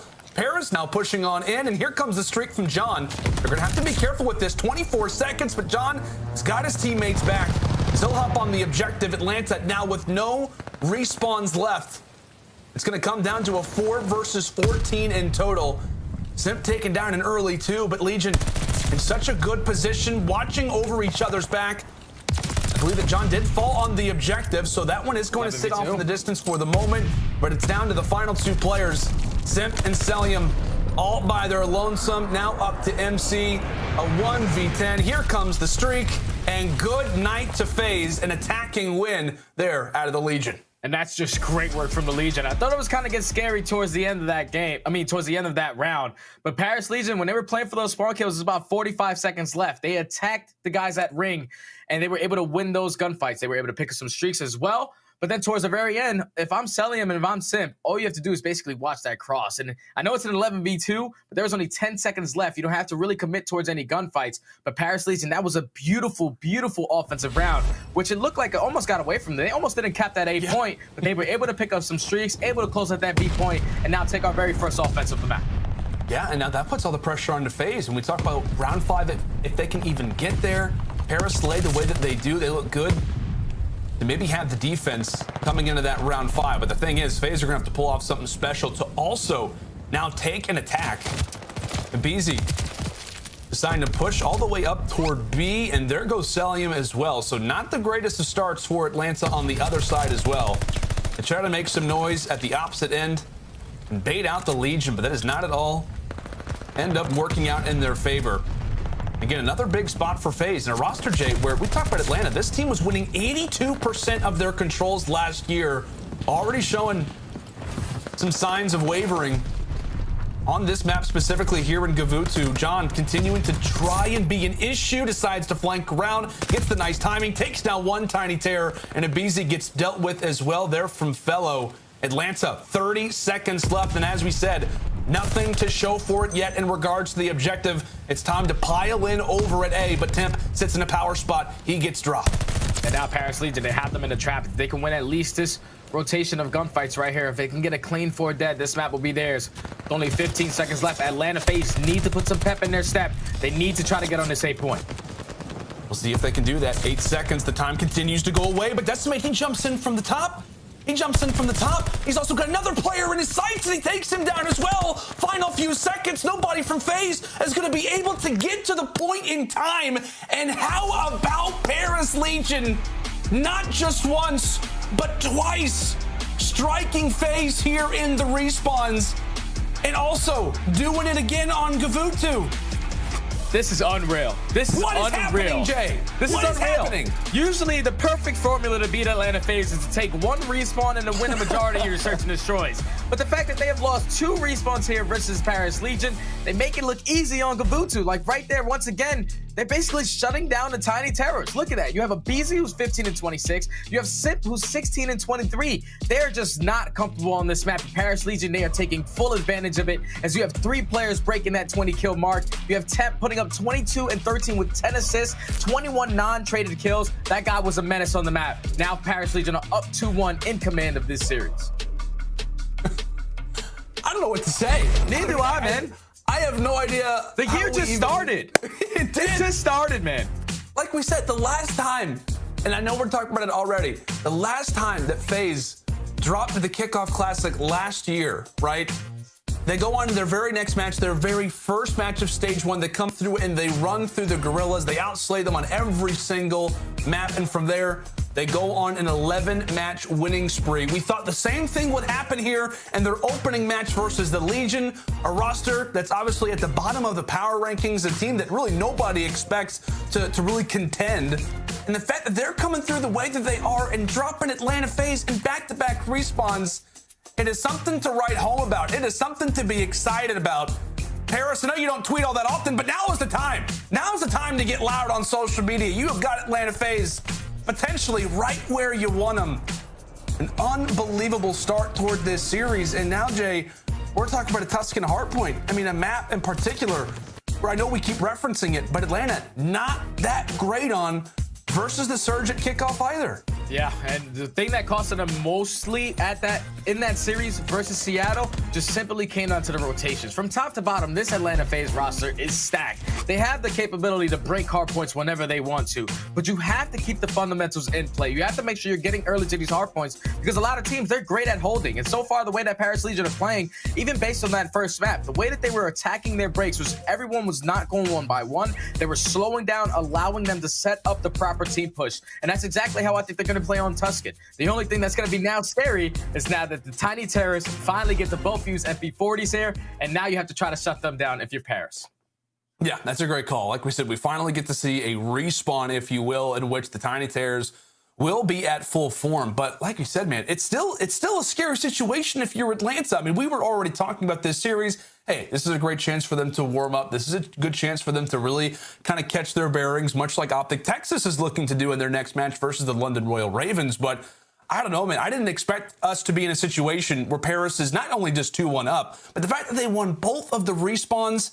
I mean, has Tim the Tapman said that he's choosing FaZe? Is that what happened? Is that what's going on right now? It has to be. It has to be because the way that Paris Legion are playing, man, they're looking like a complete team. And for a roster that people did not want to play with, they just formed this together. They make the job look easy, at least on Gavutu. They were just getting the job done. They were stepping up in the slaying department. They were great off the rotations. They were using their team fights, their crossfire set up perfectly. And so far, Atlanta FaZe is just simply haven't had an answer. So far, they had 2 submachine gun players where you're forcing Simp to run that third AR. He so far has not been comfortable on Gavutu. So now you're going on to a Tuscan. You just have to make sure that you're keeping your fundamentals in play. But I'm looking at John to try to slow down the pressure from the Tiny Terrors. We saw he was able to do on Gavutu map number 1, 25 and 15 with a minute 30. You need to match that energy going into this map 4.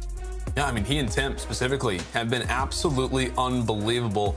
Jay, normally in a situation like this, I'd ask you, from the team that's down, hey, what are the comms going to sound like in this moment? I think we know what Atlanta FaZe is saying right now.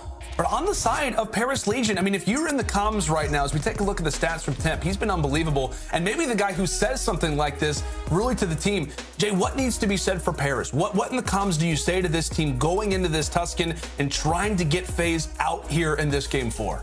Hey, we can do this. We can actually do this. Everyone was counting us out, but the practice and the work that we put in on the back end has got us to this position. Now it's all about just clutching up and make sure we're doing the right things. Make sure our teamwork is on point, our communication is on point, and their rotation. Because like I said, based off that first map, they were flawless on their team pushes, their team breaks. Everything was fluent when it came to those comms. Nice, calm, cool, and collected. So I'm looking at them to just continue that trade on because that is what can put them over the top of Atlanta in this map number 4. Yeah, I like that, partner. It's a great call. It's a great thing to say at this stage of the game. Hey, we've done it before. We've been in 2 respawns. But can you imagine the way that social media would react? Can you imagine the way that the COD community would react if Legion take them out in 3 respawns? Insane. It'd be unbelievable. It'd be wild. It'd be crazy. Like we said, we already talked about it. Opening weekend has been unbelievable. Kickoff Classic, we talk about it, okay, cool. Where do the teams really sit? Single elimination. We're in full matches now. You're earning points for every single one of these bad boys. The fact that Legion sit where they do, it just goes to show how competitive this league really is. Like we said, this is not by any means done. FaZe can absolutely come through and force the game 5, but the way that Legion look right now, again, I mean, I think Nameless was talking about it. A ragtag group of guys, a lot of players who have tons of experience on this team. In fact, in regards to age, they sit as one of the oldest on average rosters that we have in the entirety of the CDL. A lot of vets who find themselves in a major spot. And the question is, Can they close out the Atlanta phase in 4?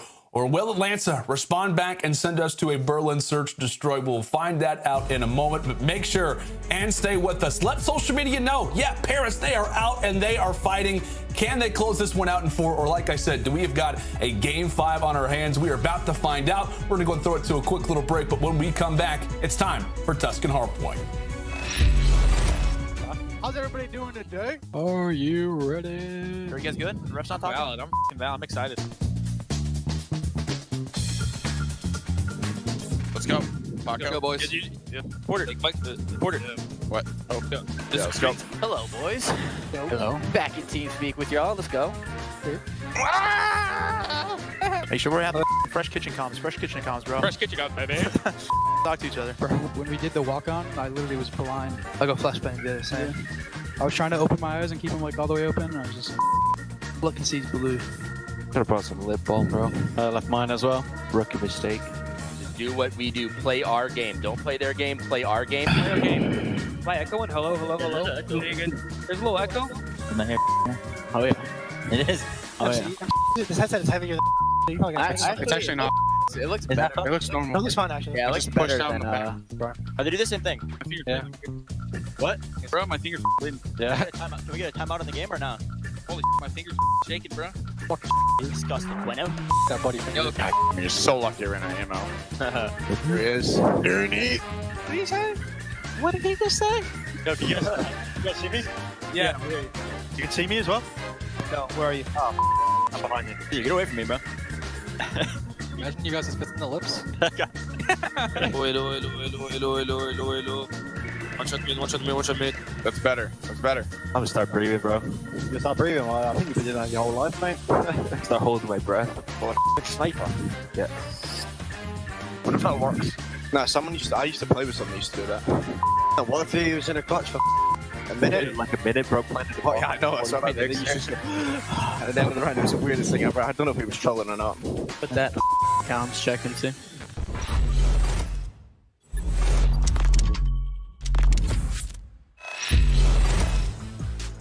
Alrighty, folks, welcome back to opening weekend. If you're just joining us, if you joined us off of a social media post in which the user was using hashtag CDL 2022, well, welcome ya.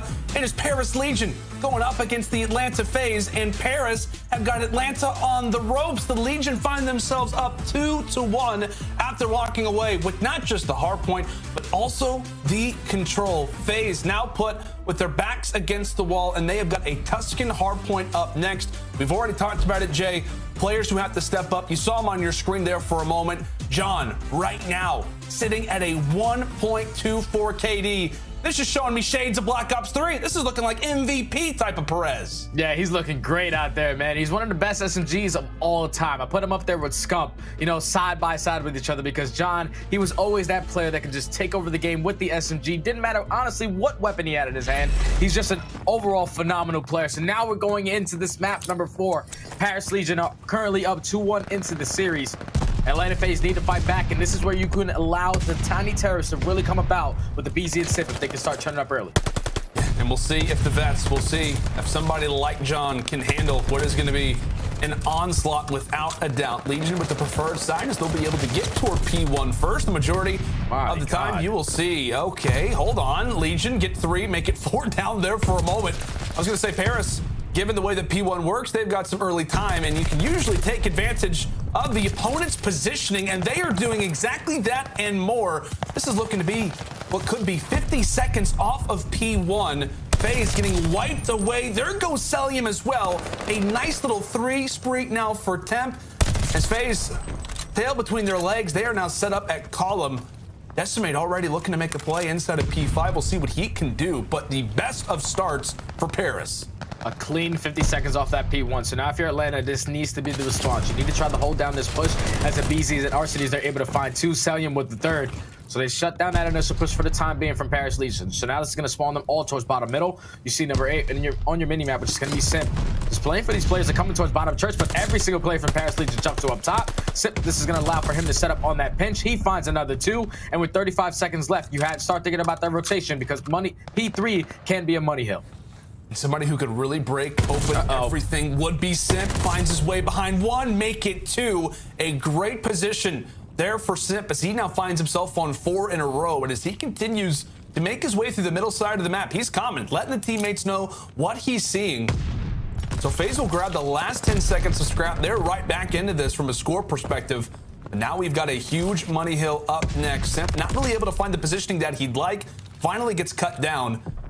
Fellow in a nice position as Legion look to gear up for what could give them a big advantage already early here on Tuscan.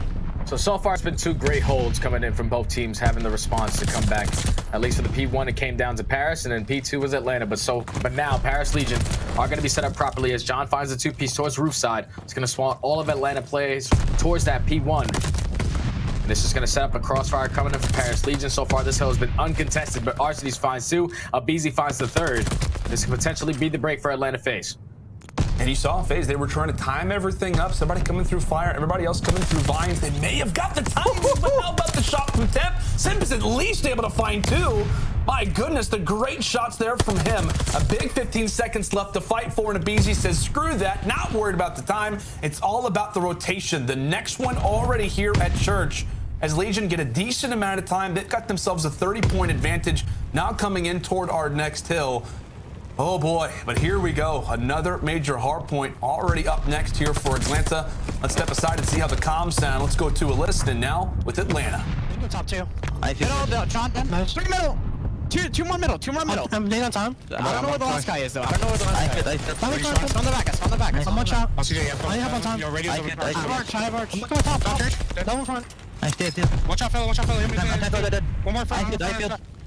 I'll spawn the back. Good job. I'm tapping a field. Okay. Yo, get time. I feel. Donnie top. Wait. I have my front door. He's just sitting top. Front door. Nobody. Both weak. Another one. All there then. Okay, John, then. Nice. I'm rotating. Regis. Yep. I'm trying to get up top. I'm one for the pinch. Okay, I'm on powder. It's weak. I'm not being good. Not a pinch. There's that window. Yo, he dripped me. He saw me, I think. No, he didn't see me. Oh, he shot out. I'm gonna fight. He's running down, guys. Wait for me, guys. Wait for him. Yeah, we are. I'm trying to find him. Go now. Push your side. No, I should have waited. One shot. Donnie, one shot outside. Absolutely. He's still there. In the wall. Okay. I'll see him all. Wall. On roof. Then nice. Yeah, we should flip here. I'll give it here. Wall. I have radio. Okay, you're done. That was my son. I'm shooting deep. Watch her. I'm trying to call my spot. Nothing radio. There's too many. Yo, top radio now. I just gave it up. I don't have it. You know, Jay, one of the primary talking points around Atlanta FaZe throughout these last few seasons has been in regards to the comms. One of their primary discussions whenever they have been losing, which is not often, has been in that department specifically. Given how this series has gone, did you notice anything that may be off with, or did you notice anything that was off there for FaZe, or does everything seem somewhat normal? Nah, it seems pretty similar to everything that they're usually doing. Just consistent small talk. Everyone is doing what they need to do, calling out the cuts, calling out the pinches. But the only thing that sounded a little frustrating towards the end was when Selim was trying to set up for that pinch. All of his teammates died on the opposite side, which eventually allowed for his teammates to get taken down, Paris Legion to break in. But then Atlanta FaZe, they were able to pull the lead away as they were able to get a good chunk of time at the end of that P5 and win the rotation towards this P1. But this has so far been a dominant performance from the Tiny Terrors, and this is what you got to be scared of. When you're allowing Simp to get pushed up this far on your base, currently 15-9 on forestry, potentially picking up some kill streaks. Yeah, we know Simp been quite vocal on social media during the offseason. This guy likes to get loud. He likes to kind of embrace that villain role, and I think it's fair to say he's got to be quite frustrated with the way that this series has gone so far. Right now sits at 15-10, and so far, you can see the stats there on your screen, the way that he has looked here in this series, 169 to 129. Harris, now off of this rotation phase, they're going to be here off the rips. Not only do they control P1 well, but now they've got a great setup here at Column. Great hard point here on Tuscan where you can really stack up the time. It's going to have to be a push and a break here for Legion if they want to try and keep this one close. We've got somebody coming in from the ramp as BC does get traded out. Some nice long-range shots for Simp, but it's Temp who keeps on his spree only for a moment as Arcitys looks to extend his own. FaZe starting to walk away with this. The final 30 seconds very well could be a dagger. Legion have got to do something. Yeah, this has been Atlanta FaZe's hard point. This P2, they were able to hold it for the first go-around for about 50 seconds, and they have not allowed Paris Legion to try to get into this for any little bit of time until the very end. So now with 20 seconds left, Paris Legion, they're going to break in. They're also going to have the spawns flip towards the roof side, so they're going to have the rotation towards that P3, but they just have to keep in mind of Arcades. Arcades is going to be the closest player pushed up towards the middle of the map. He at least spots one player pushing around towards top fire. He's going to work his way around roofs, and he's going to be the player to watch off this rotation. Yeah, he absolutely is. We'll continue to take a look up for his perspective. By the way, take a look at number 8. The great awareness there for Temp. Spawns right next to him, and he's able to take that one down as well. So good stuff here for Legion, just trying to clear the way and prepare for this rotation.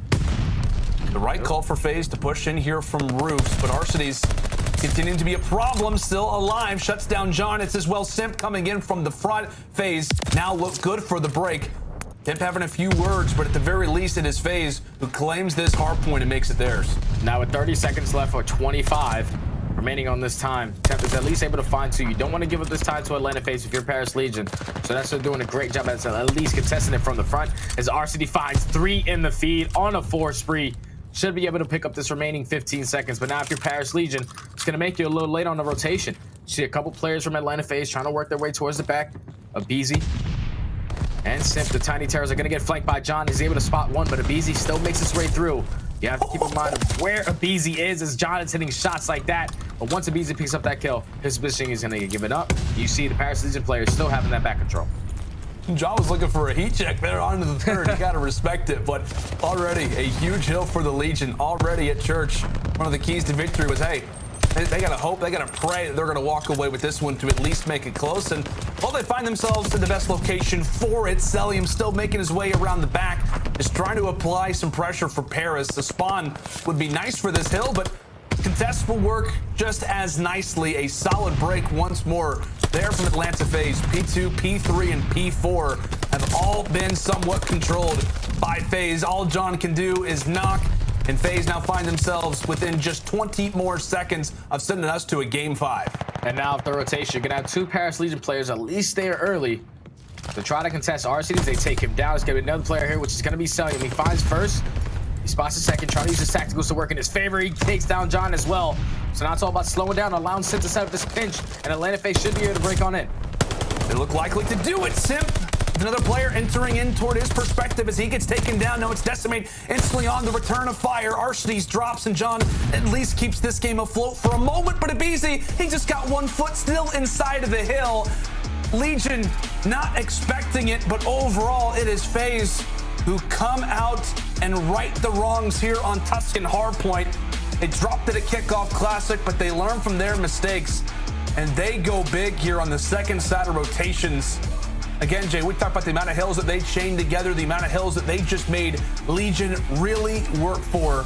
A great performance as they send it the distance.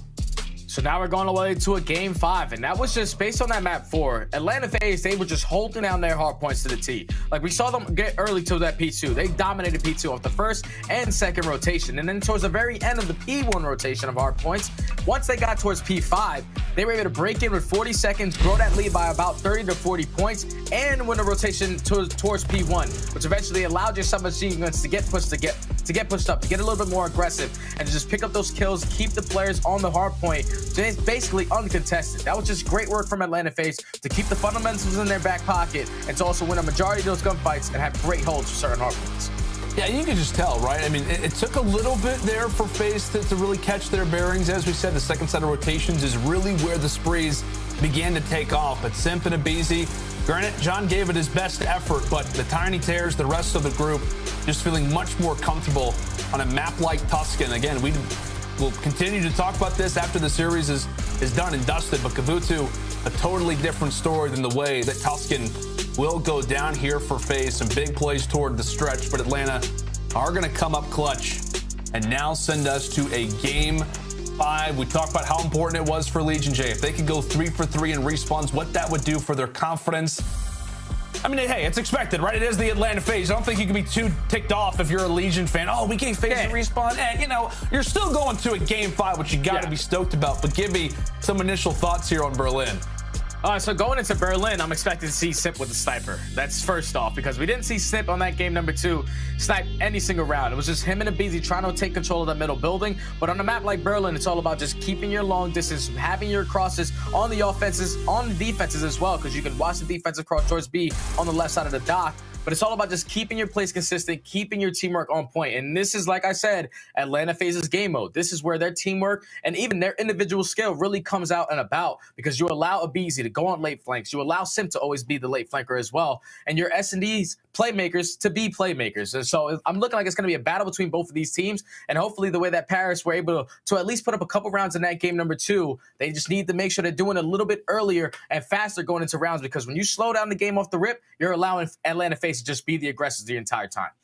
Alrighty, my friend. Well, as you called it, the Beasts have answered back. They have made the call, and now they send us to a game 5. What a series it has been. What an answer. What a reply that Legion have given us so far throughout this series. FaZe will send us to a game 5, but how will Legion look? Can FaZe answer back? The questions that we will have answered when we come back after this quick commercial break.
Welcome back, ladies and gentlemen, to CDL opening weekend. It is day number 2, and what a way to kick off the day. It's Paris, it's FaZe going the distance. I know that may not be Selim on your screen, but it's Selim in regards to the stats. Jay, these are two guys we have got to focus on coming into this game 5. Cell sitting at a 1.07, but how about Donnie Temp, a 1.4 coming into this game 5? Did I see that right? 87% non-traded kills. That's an insane stat. I remember Chance breaking it down yesterday. He was breaking it down yesterday. So low 60s are like, okay, it's pretty consistent. But when you get towards the higher 70s, that's when you know you're absolutely frying. The guy's at 87% non-traded kills. That means no one is getting a trade on Temp. So I'm looking at this guy to go completely off of this map number 5. Keep that pacing up. But the only thing is, it's going up against Atlanta FaZe in Search and Destroy. This has been their bread and butter ever since the team has been formed. But like I said before we went to break, it's all about Paris Legion starting the aggression early into this map. I know John is going to be their sniper, but you still have 2 great SMG players or 2 great flex players in Decimate and Temp that can really set the tone with their aggression. Yeah, without a question, partner. It is going to be a phenomenal way to close out what has been an unexpected but yet amazing series thus far. Who is starting off their season at a 1-0, and who's going to be headed home focusing on what to learn from after what was a grueling match indeed. Here we are into the round number 1, and Nabizi finding himself on a lovely little flank. How about 1? How about 2? An excellent spot as Arstees as well has got his teammates back. Fellows at least able to write home about 1. But a great start here for FaZe. All on to Tyler Fellow. It'll have to be the 1v4 clutch. It'll have to be the ace. And best of luck doing that versus this team. Yeah, this is going to be a difficult task to try to get done if you're Felony, but you do have 45 seconds left. The only thing is Atlanta FaZe has 3 players watching that bomb down. So if I'm Felony, just want to try to play for a pick here. But he has to eventually working towards this A bomb, and the crossfire is going to be set up from all the Atlanta players. Oh, and Fellow, I think he wanted to open the door. Does not get the chance. Nabizi, he'll take the hat trick to start off this round. It felt like right there, Fellow was trying to open the door. Doesn't get the chance. Beezy is there. Cuts him down, and that is a convincing round number 1 there for FaZe.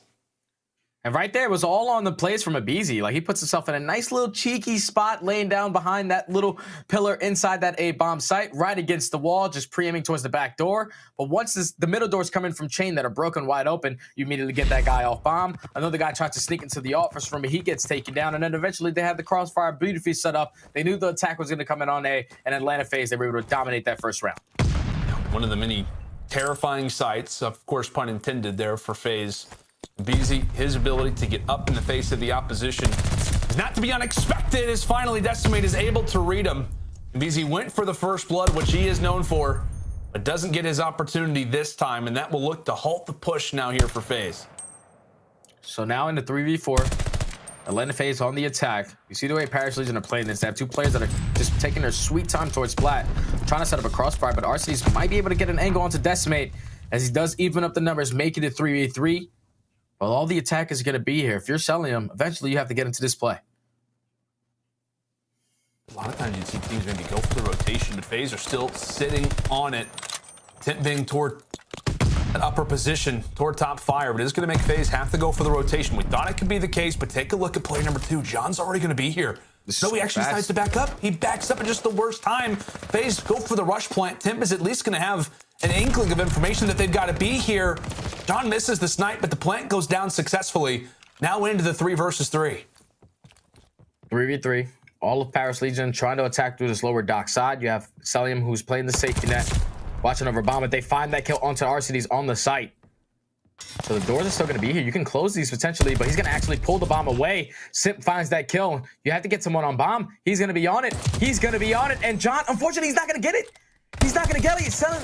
He takes him out in the nick of time, and now it's going to be a 2v1 all left up the Felony. I thought John made the heads-up play, but in the nick of time, Celium knows that there has to be someone on bomb. We can no longer see it, and he was able to take down that player off the site, force it to a 2v1. If I'm Felony, I'm like, oh, yeah, John, you got this. It's in the bag. I'm watching everything for you. But that just completely catches him off guard, and Atlanta FaZe, they take the round. John was so close. I don't know if we've seen it closer to Fuse so far throughout the year. I mean, what, it had to be like a quarter of a second, maybe less than that from escaping with the second round. Crazy stuff. And you think about it, maybe if one of those Paris players can find the pick, maybe things could have been different off of the cross, but still, FaZe, they escape with the second round, but just by the skin of their teeth, as now we're in toward round number 3. And Simp, not for a moment about the flank. You still got someone to deal with inside the library. Meanwhile, it is Abizi feeling all sorts of pressure here inside of gold. Gets some fire established there on his Decimate, but ultimately gets taken down. How about the shots coming through from Arcades? Give him 3, and it's going to have to be a 1v3 now for Temp. Now the bomb's going to be down. 45 seconds left. Temp's going to work his way right through the middle of the map. And Atlanta FaZe, they have read this beautifully. They're actually going to jump across. No one spots the middle steps, though. So Temp, he's not going to win the gunfight. He's not going to win the gunfight. Cellium with great shots onto Temp through those middle steps. Right there, it could have been really bad for Atlanta. But Cellium, he's always aware. We got to watch our back, man. We cannot allow any fluky things to happen. Turns around at the perfect time and hits some great shots onto Temp to win the round for Atlanta. That's 3 straight. You see Tim's face. He's like, how did I not get that kill? How in the world did Cellium just know that I was going to be coming around the back? Excellent shots. They're out of Cellium. He continues to be beacon of hope right now for FaZe. He has been Mr. Consistent so far throughout this Vanguard year, throughout these first 2 series. And comes through with a big double as now Atlanta will take another whack here at the attacking side. Paris in much need of a round. Looking like shades of Desert Siege. Arcades waits for the call, jumps right on in toward gold. The Decimate's going to have his hands full. Arcades gets the nice little headshot. Fellow caught with the nade in his hands. And now it's all going to be on the John and Temp as Arcades plants down the bomb. So now into 4v2. If you're John, it's all about trying to play for a pick here. The nade is going to at least tag Abizi for a little bit. Sip finds the kill on the Temp. Now John in the 1v4 with the sniper. You're a great player, but you're going up against 4 of the best players to probably ever touch the game. So with 25 seconds left, this should be another Atlanta FaZe round, and this has been such a clean search and destroy. We said it from the beginning of this map. This has always been Atlanta FaZe's bread and butter game mode, and they're just making it look easy round after round. Yeah. They absolutely are, my friend. I mean, you see Arcades now 7-1. Just so many players from this FaZe roster who you know can really take off, can really perform, and it feels like for the first time throughout this series, you're starting to see some smiles. Everybody starting to realize the way that they sit right now in this game, sit firmly in that 4-0 position, and I think it's fair to say a must-win round already for Paris. They've got a donut so far. And MC again, Jay, with the first blood. He's got to be the hardest kill. He's got to be the hardest kill in Call of Duty. He just made that look so easy. So now Paris Legion in the man disadvantage. On their offensive attackers look like they're going to lead John towards this B bomb, and they're going to commit this towards A. So it's all going to be on one player, which is going to be Abizi. Once they take him down, the A bomb is going to be wide open.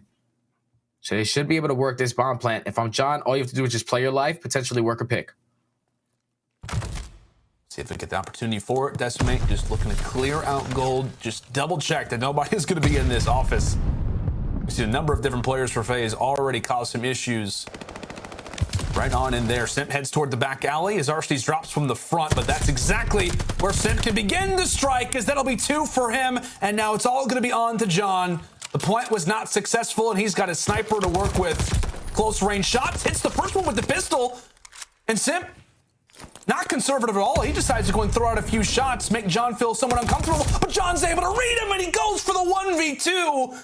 Legion looking for some life, and John will deliver in the 1v2 clutch. Great round from Paris, specifically more out of John to make that round happen. But if I'm Paris Legion, you got to plant that bomb a lot sooner. You cannot give the time for Atlanta FaZe to play off the rotation, to allow these SMG players to be playmakers. Because right there, what went from a 3v2 immediately turned into a 2v1 because Sip was able to slip his way through that back alley. John hits great shots with the rat, able to find both kills to finally get Paris Legion on the board. But they just need to be more decisive with their play calling. They need to make sure they're sticking to what they works. And if they're making the mid-game adjustments, they have to do it quick. Some sloppy plays from both sides. Paris, at the end of the day, will at least escape with 1. That front glass will be destroyed. Already fully aware of the tacticals that'll be in place as we say goodnight to Fellow. We say goodbye to Decimate as well. Temp's at least able to get his foot in the door. Takes down Abizi, has a nade prepared and ready, but the plant will be successful. Temp from one side and John from the other. They've got the weapons of choice, but Temp gets his revenge. As Temp is at least able to make things that much easier. It'll have to be the ace in order for Paris to get this second round, but given the positioning out of Atlanta, it is not going to be an easy task by any means. Checking, searching, hunting for where FaZe could be lingering at. Spots Arsenes on the first, and he does find out Selim's position. He'll toss out the stun, but not able to walk away with the fight. Selim holds on to the head glitch, and now it puts Atlanta FaZe that much closer to a series win. Yeah, Temp almost made that happen right there. I would have liked to see him just be a little bit more patient, allow that stun grenade to give you any information. If a player is going to be located on that steps, if he would have probably delayed it for a second, he gets the information that Selim is there, potentially wins the gunfight, was able to clutch up the 1v3. But that's just another clean round from Atlanta. So far, every single offensive attack, they've committed towards that A bomb. One time, they rotated back late towards B, but so far, their constant has been towards A. They're just slowly but surely taking out every single player from that site, and that's been working for them so far. Up 5-1, one round away from closing this one out. You can see the score totals: 9-3 for Arsenes, 4-1 for Cell. Everybody else positive or at the very least even. It's a great game all around for FaZe, and can they close it out in just 7? John in need of a pick, but once more dealing with the threat that Selim provides. Such a factor in that Desert Siege Game 2 win. And continuing to be the case as Legion can just not strike off the rip in these first bloods. Now trying to make the attack toward A, but Arsenes is aware of it. Just pay attention to Abizi. He's worked his way right through middle broken. He's going to get right into his train to be behind a couple players on the side of Paris. With 35 seconds left, you know the push has to come in towards A. When is he decide to attack? He's going to be able to spot Felony on the steps. Hits some shots, but not able to pick up the kill. So Felony's going to be able to stay alive, but Abizi, he's just putting under pressure. He's trying to at least get this kill. Makes it a 3v3 now. John continues to be a problem with the pistol in the meantime, so it is a 1-for-1 trade, but only 14 seconds left in Atlanta. They know exactly what the call is going to be. It's going to have to be a plant, but Temp is at least able to shut down another. Abizi is still on the flank, but it's going to be an all-out collapse inside of the office. It's all on to John and FaZe. At the snap of a finger, they disappear, and John will have to watch this series go the opposite direction. Atlanta FaZe narrowly escape the grips of Paris Legion. Paris, they smelt victory. They were just a mere map away from pulling out the upset. But Atlanta comes up big here in the Game 5 and finishes the job here on Berlin. And that's just great work coming in from Atlanta FaZe. Let's just go on and bring the entire desk back in. Because, wow, guys, that was an insane series from both of these teams. I wasn't expecting Paris Legion to take not one, but 2 respawns versus Atlanta to go to a Game 5. Good job out of them. Steady, that was absolutely crazy, man. So Temp and John leading the way for Paris Legion and them almost beating Atlanta FaZe. We were all watching it in the back, and we were going nuts. I mean, Allie, did you really think the upset was going to happen? It was so close. Honestly, once Paris got up 2, I was shaking in my boots a little bit, but it honestly seems like FaZe is kind of their own worst enemy sometimes. I feel like they get in their own heads and they get surprised by these lower tier teams and can't find their pacing, but thankfully they were able to do it in the later half of the series. Yeah, I think the whole league just learned a little bit about both of these teams. When it comes to FaZe, try to play them on Gavutu, right? Put an AR in Sip or Abizi's hands at any moment, and you might find yourselves a map win. For FaZe, a few glaring errors in their gameplay as well. I mean, we saw in that Gavutu when Arsenes and Selim were pushed up P1 and Beachside, they did not wrap back to help each other. Their comms were clearly in pandemonium. Nevertheless, the search and destroy, obviously the chemistry's been there for teaming for 2 years now. They're able to take both of those, and you know, it was a tough one for them, man. But Paris, for the Paris fans out there, this is a good sign going forward because, man, the boys are playing damn good. Yo, Lando, let me ask you, and I want you to be completely honest with me, man. Before the season started, where did you rank Paris Legion? Be real. Oh, yeah, I'll be 100% honest. I had them at number 12. I needed to see something given the players on this team. I know Nameless was talking about it, kind of a ragtag group of guys, a lot of older players who you could argue maybe their best days are behind them. But together, This team came out and showed me that they don't belong at the bottom side of the league. The fact that they were able to send FaZe the distance, the fact that it got as close as it did was unbelievably impressive. And the one thing about Paris too is that they did it in the respawns. I fully expect this team to be great at search and destroy as the season progresses. I think if they can do that, they can be a threat. But hey, we'll see what happens, right? I absolutely love it, right? And now we actually have an interview with Selim. I can't wait. Selim, let's go ahead and get you on the screen, big man. How are you feeling after that big victory? And honestly, how worried were you guys going against Paris Legion when they went up in maps? See, when you close your...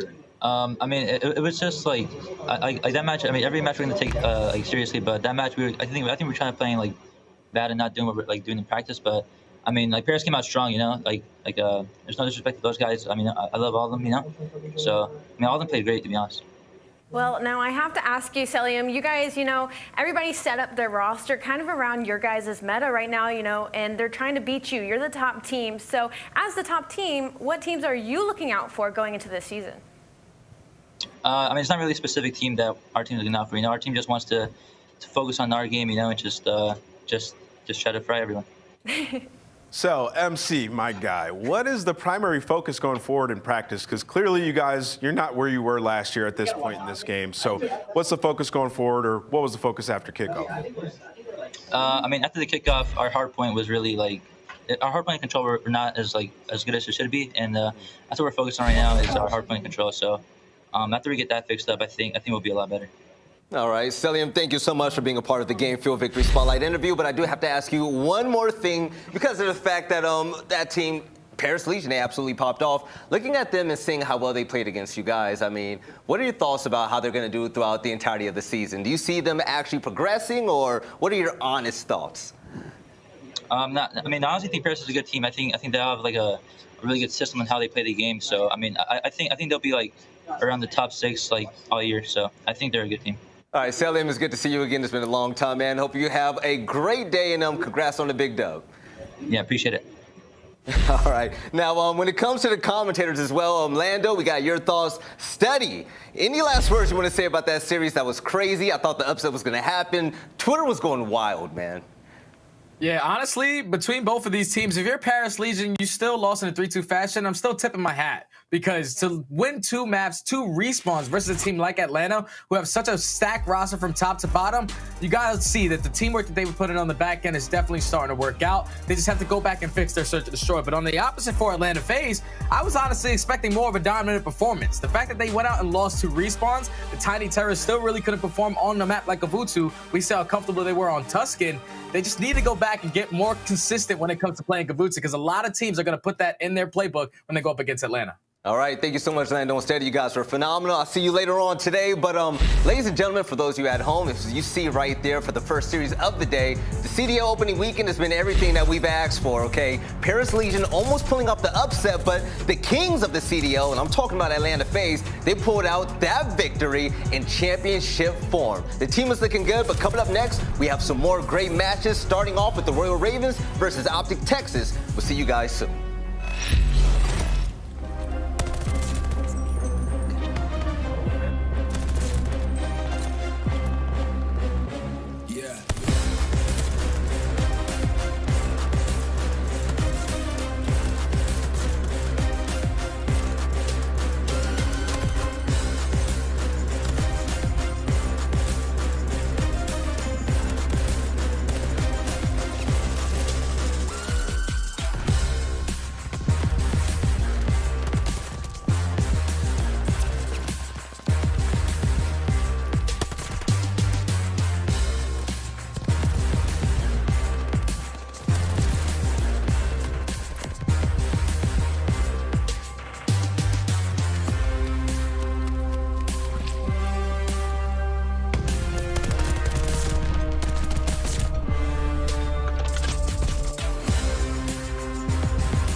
Duty League is brought to you by Zenny Gaming. Armor your eyes with Block's gaming glasses starting at $24 by visiting zenny.com/CDL.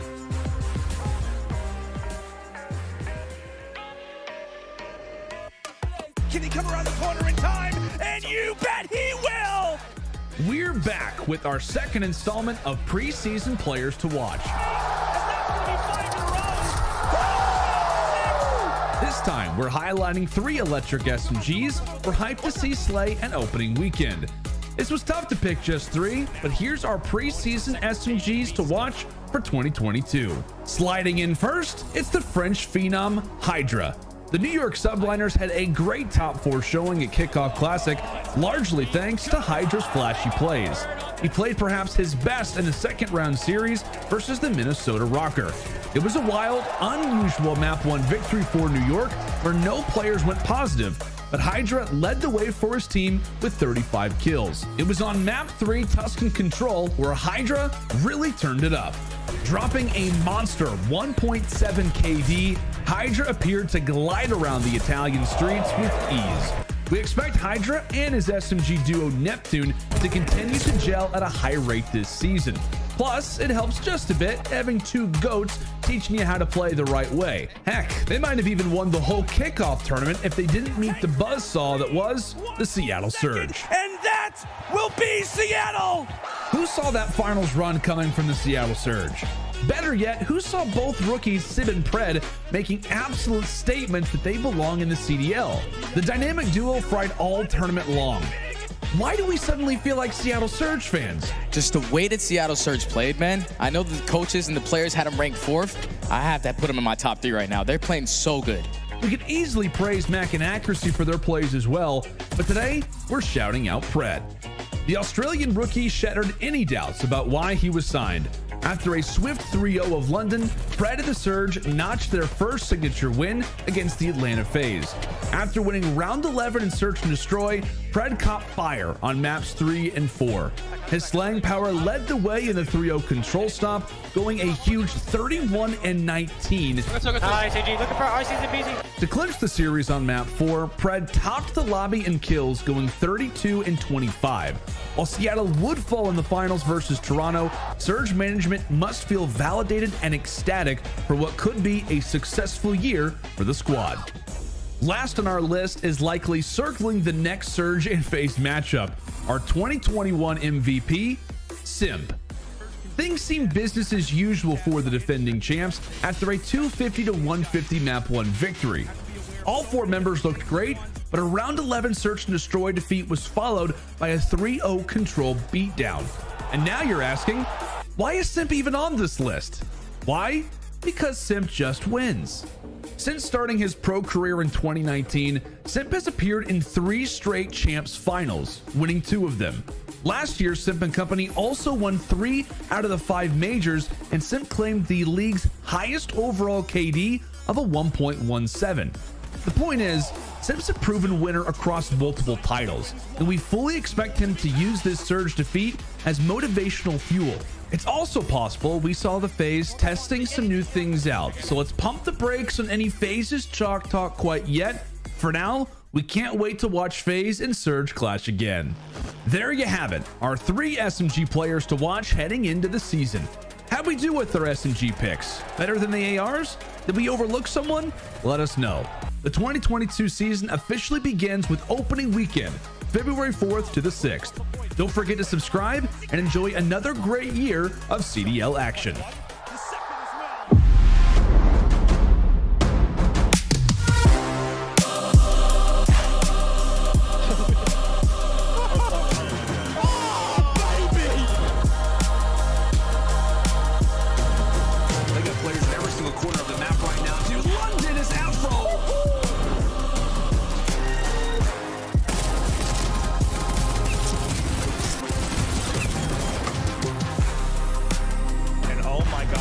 Just a legion of players here. Peekaboo, I've been here the whole time. Welcome back to the CDL opening weekend, and of course this is day 2 and things are already heating up. You just missed an amazing best of 5, and going into this one, I think it's going to be even better. But here on the desk, I'm your host Veli, I'm your boy rocking it with your girl Allie. We got Nameless and Nameless.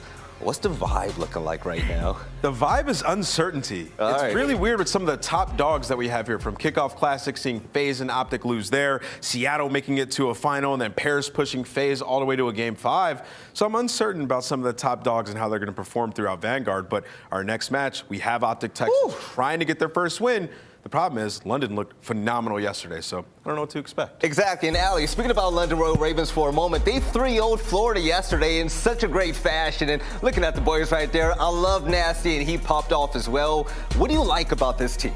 It's that they're kind of the underdogs, right? Nobody expected them to come out as hot as they did yesterday, especially off of Kickoff Classic. I mean, when it came against them versus Florida, I mean, they just out-rotated them in hard points, and they outslayed them in search. I mean, Gizmo and Nasty were just smoking them when it came to Desert Siege. So now looking at our Mountain Dew game fuel keys to victory. Keep up the slaying, a 1.11 overall KD, including the Kickoff Classic. They only played one match, people, and they lost it, but they were first overall, and I think Avro had a lot to do with that, and they got a man up. Advantage is key. Winning first blood engagements 76% of the time, second overall. Again, guys, they've only played one series. So Search and Destroy is looking hot for this team and continue to execute on trades, second in both non-traded kill percentage and traded death percentage in Respawn. This team's teamwork is on par. Well, it has to be on par. Nameless, almost an 80% success rate when it came to first bloods and engagements.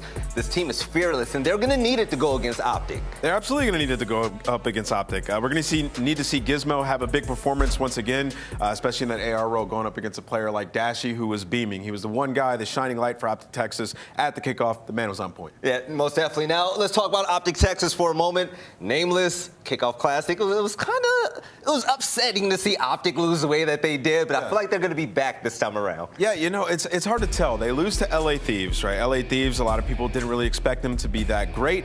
And then you look at Optic Texas, and they come out there, like I said, Dashy was the only one who was really performing. The ARs on this squad, Illy and Dashy, that's who I'm expecting to have a big series going up into this one, especially against players like Zero, like Gizmo, who were looking good yesterday. Scump didn't have the best performance. He was going off in Search and Destroy last year, and obviously we only have one map to look at, but that Search and Destroy on Desert Siege was not great. There were multiple times where they tried to push over towards that B site, and it just didn't work out. So let's check out the game fuel keys to victory for Optic Texas. This is a big rebound opportunity for Scump to reiterate. 0.83 KD in their 1-3 loss to LA Thieves at the Kickoff Classic. He's got to be a leader for this team. He has to be the guy that's slaying. Shotzi's going to be in first every single time. So Scump is supposed to be the big Exactly. dog. The map's going to be open for him. He needs to be slaying. Emphasize holding setups in hardpoint. London is breaking hills 45% of the time, second overall. Granted, that's only 2 hardpoint maps played, but that's pretty damn good. And then repeat the control performance from the Kickoff Classic. 3-1 control victory over Thieves was the only map win with a 1.14 team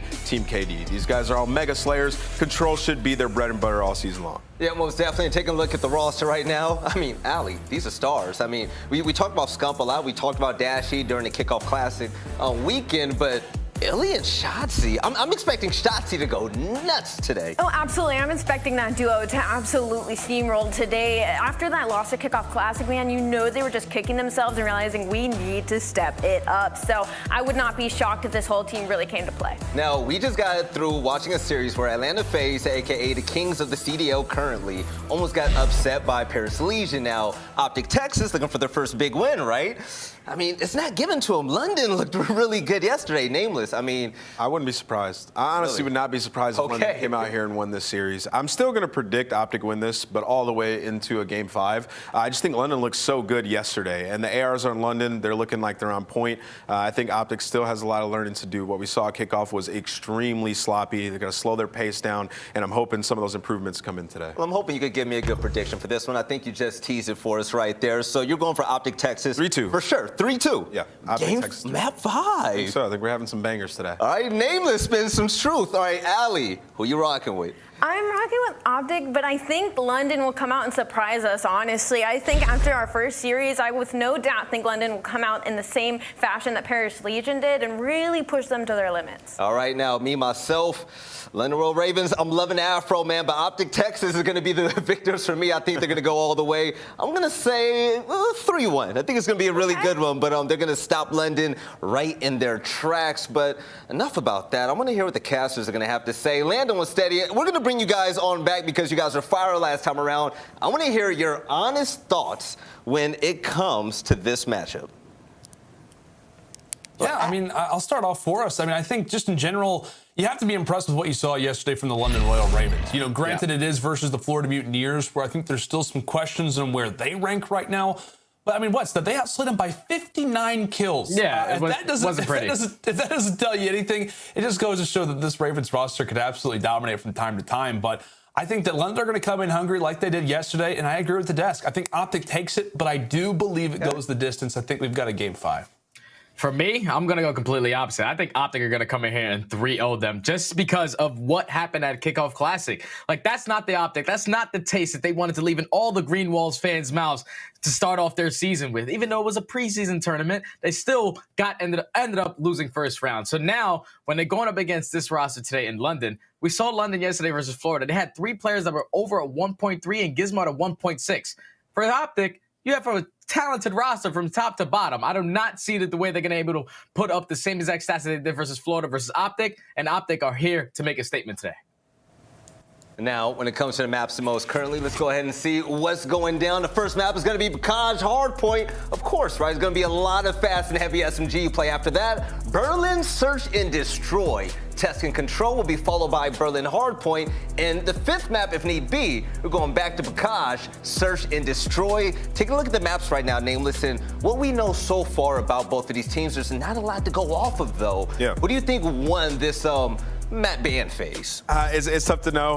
We're going to have to see a couple more matches from both of these teams. But I will say, looking at these maps, seeing Bocage maps 1 and 5, and I think it's personally going the distance. Okay. We're going to need to see big series out of Shotzi and Scump if Optic Texas is going to take this. We've seen Afro going off time and time again. The guy just knows what to do on the map. I'm expecting those 2 SMGs to slay. I'm happy you brought that up. Okay, Steady, I'm looking at you right now, man. If there was a player to watch in the whole lobby, and don't cop out and give us an easy answer like Scump, okay? I'm going to give you an easy one. Who's it going to be? That's just what I'm expecting. The reason why I'm choosing Scump, though, is because based off kickoff, he's dead last in KD and Hardpoint. He has to be the tone setter for this team today, especially starting on a map like Bocage. You're going to be running around with 3 SMGs, you and Shotzi side by side, Batman and Robin. I'm looking at him to be the tone setter for this Optic roster to start early into this series for them to dominate. Batman and Robin, I'm loving it. Ali, okay, so we just heard about Optic Texas and what Steady thinks. He copped out, okay? Now, the London Royal Ravens, who do you think has to step up big time for this win today for them? I don't know about step up big time, but I think Gizmo just needs to continue his dominance. Yesterday, he was the one across every single game mode that was stepping it up for the London Royal Ravens. I think he's going to be the one that'll do the same today. Right now, Lando, let's say if Optic falls behind, let's say 1 map or 2 maps, kind of like what we saw last series. Do you think that Optic Texas is the type of team to rally up and win, or you might see some frustration, kind of like what we saw yesterday with other teams, and they could probably struggle? How do you think that could turn out? You know, it's hard to tell, right? Because this is a new team. You've got 4 players, rather 2 pairs right from last season. We have Shotzi and Illy from the Dallas Empire. We've got Scump and Dashy coming in from Optic Chicago last season. I don't necessarily think this is a team that can crumble, but I will say a lot of the pressure is going to be on Illy's shoulders, right? We know in terms of IGL, this has been a previous problem for Optic teams of the past. That was an issue with Optic Chicago last year. They talked about it a lot. The lack of in-game leadership, or just in general, the ability for this team at times to get a little bit too comfortable. Last year, Envoy was kind of overwhelmed, it looked like, with a lot of that pressure on his plate. And so I think a lot of it's going to fall onto Illy to really keep this team back. And, if they were to go down versus the London Royal Ravens, I'm looking at him specifically to rally the troops back, to get them ready and prepared for what would be a very interesting control. Like I said, it's been a crazy day so far, and if Optic went down 2-0, I wouldn't be shocked, but at the same time, it's opening weekend, baby. It's full of surprises, right? Of course, baby. That was a very detailed answer. It was almost as if you rehearsed that, man. But let's let's take a look at the KD stats from yesterday. And the reason why we're bringing this up is because of the fact that London had a 76% first blood engagement. So they're striking hard and fast. And in order to continue that type of success, we want these players to pop off yet once more. It's just like I said, Gizmo is a 1.63, dude. That guy went off yesterday. And Afro, he's been continuous in his slaying power, but the real turnaround for me has to be Zero. He turned around that 0.79 now to a 1.3, and he's kind of matching up, I guess, against Scump in this way, because Scump also needs to have a turnaround himself, but I'm expecting Zero to lead his team through the series and really push them to the edge. Damn right, ladies and gentlemen, as we get the players into the lobby, we're ready to almost start the second series of the day, but until then, we'll see you guys on the other side of this break for some more amazing Call of Duty League action. Game 1 that we saw today was phenomenal, but Game 2, we're going to see the King and his boys, Optic Texas, on Optic Texas, face off against the London Royal Ravens. I can't wait, and we'll see you on the other side.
Call of Duty League is brought to you by Game Fuel. Victory in a can. What's up, CDL world? How are you feeling? I'm Landon Sanders, and I have to say, we are still buzzing from what we saw at the Kickoff Classic. Based on all of that exciting action, we're going to rank all 12 of our CDL teams. We've got a few new teams at the top, so let's go ahead and get into my preseason power rankings for the 2022 season. Coming in at number 12 is the Paris Legion. We were all hoping to see this team come out with more fire given the noise on social media, but a 3-1 loss versus the LA Thieves didn't exactly help their case. We know this group is full of hard workers and will look to see that improvement at Major 1. At number 11, the LA Guerrillas. After suffering a hard loss to the Mutineers, we didn't expect this team to fall so early. With a group of talented veterans that's also been labeled as a ticking time bomb, time may not be on their side to get things on track. At number 10 is the London Royal Ravens. The Ravens didn't exactly fly high. After suffering a 3-0 loss to the Surge, we expect this young core to improve and possibly replicate the same formula as Seattle. At 9 is the Minnesota Rocker. After getting swept by the New York Subliners 3-0, it didn't leave the CDO world very impressed. Major Maniac was the only real bright spot for the team. At number 8 is the Florida Mutineers. The Mutineers got off to a hot start versus the LA Guerrillas. Skies and Awakening looked much more comfortable in their new roles, and Dave Patty in his debut looked solid as the main AR. After running into Ultra early on, it left us all wondering what this team's ceiling could be. At number 7 is the Boston Breach. While we only got to see one series from our newest CDL franchise, they only left us wanting more. Despite losing versus their New York rivals, rookie Capsule, aka Big Cap, announced his arrival by giving us one of the best highlights we'll see this year. Make it 8 in a row! Arriving at number 6 is the New York Subliners. Despite only having days of practice, the team wowed us by finishing in the top 4. There were some concerns in closing out maps versus Breach, and with more practice, we expect the vets to get this team in even better shape. At number 5, Optic Texas. One of the biggest surprises at the Kickoff Classic was Optic's performance. Envoy and the LA Thieves came out with the fire. Despite getting bounced early, we expect Rambo and Sender to tighten things up come Major 1. At number 4 is Atlanta FaZe. Yes, our 2021 world champions had their ring ceremony spoiled by the new look Seattle Surge.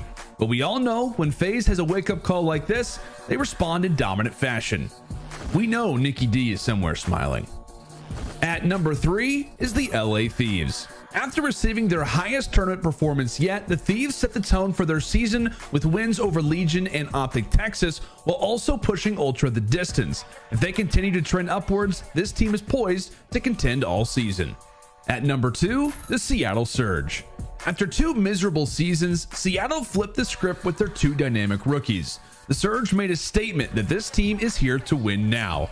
After making a finals run while taking Atlanta and New York down, this team shattered the already high expectations we had. And finally, at number 1 is the Toronto Ultra. There was mystery around how well this team would play, but they made it crystal clear that they're the team to beat. Kleenex's style of play seems to be a perfect fit for the fast-paced nature of Vanguard. His speed mixed with the already impeccable teamwork of the Ultra makes this an easy choice at number 1. There we have it, our first power rankings for the 2022 season. Do you agree with my list? Let's see if those top 4 teams will hold after Major 1, or if other teams will emerge and shake up our next episode of Power Rankings. Make sure to smash that subscribe button and join us for our opening weekend. One of the biggest questions right now is, how do you guys feel about Lando's power rankings? No, Lando, no. Don't play, but actually, we are getting ready to get the game started. For those of you beautiful people out there, I would like to thank you all for being so patient. There are actually current tech delays behind the scenes that we're handling to get the players in the lobby and to get the game started to continue on this weekend. But to go around the horn for just a moment, Nameless, talking about this matchup in particular, okay, we talk a lot about upsets and whatnot, what team should beat the other, but this Optic Texas roster, okay, the makeup of this team, are they of championship caliber? You know, A lot of people would say yes. For me, I'm not quite sold on it just yet. I think about Atlanta FaZe, I think about the Toronto Ultra, and what I'm seeing out of the Seattle Surge team, and I don't know if Optic can get to that point eventually. I know a lot of people look at me and they say I'm so hard on this team, but it's been a while since Optic has had a championship roster consistently contending for it, and I don't know if this is the team. I think the chemistry can get there eventually, but as it stands right now, I don't see it in the immediate future. Right, and in order for them to step up big against the London Royal Ravens, the team that's looking to fly high, shout out to Lando right there. I loved it. Ali, with the 76% win rate in First Blood engagements, if there was one player to just disrupt everything when it comes to that, who do you think it would be on the side of Optic Texas? I actually have to say it's Scump. I mean, I feel like that's an obvious answer, but also not an obvious answer, because when it comes to S&D especially, we're expecting Ilian Shotzi to go off. Dashy, we've seen what he's already been doing in this game. He's been left in a lot of 1v3, 1v4 situations, and he might get a kill or two, but to expect him to clutch that up and be in that position is just asking too much of him. You know, his team shouldn't have left him in that position to begin with. Yeah. So I think we really need to see not only a turnaround from Scump, but we need to see the King return. We need to see him playing at the top of his game, and then going back to the championship caliber question, then maybe if they're all in top form, they could argue that they could get a chip this year. Well said. Now, let's go ahead and bring back in the casters. Yo, my boys Lando and Steady, get your butts on the screen. So, Ali actually brought up a great point. Now, this is the easy answer, right? The cop-out. She believes that Scump could be the X factor that really disrupts what the Royal Ravens are trying to do when it comes to the beginning of the games. During the Kickoff Classic weekend, Scump had a terrible start at times, and they can fall behind, right? Now, the Royal Ravens, do you think that going against the likes of Optic Texas, should they just fly at them, or are you expecting a slower, methodical approach? For me, I think that if I am London right here, going up in this match, Optic, they're going to be playing at such a fast pace, especially the map is starting off on Bocage. So as much as you can slow the game down, that is when we see the best performance out of London. Like yesterday, they were easily rotating on every single hill on Gavutu. They made that one look easy. And even in their search and destroy, it was just nonstop team push, nonstop communication, nonstop crossfires that were properly set up. And they need to have that same exact energy going in today versus Optic, because they can get, if you're Optic, you can get a little bit overzealous, a little bit over challenging. Sometimes with their SMG players, since they have such great gun skill, they can just go out and challenge anything. And that's where London, they can capitalize on it. They just have to make sure that they slow down the game and not allow Shotzi and Scump to really just be the aggressors and take it over. I love that one right there. Lando, if you were to give this Royal Ravens team a description to fit the personality of their play style for the fans out there, what would you even say about them? Give me a little elevator pitch. Make it fun. I got you, man. Yeah, first off, really quick, I gotta shed some light on this. I know there was some hate on the power rankings. Those were nameless as power rankings. Those were nameless as power rankings. I did it for him. Wait, I didn't make. Did I make those ones? I don't even know. It'd be your own cast. Oh yeah. I was sick, and I was supposed to do that video, but I was sick. So thank you, Lando, for filling in. Dang, why did you have to tell everybody?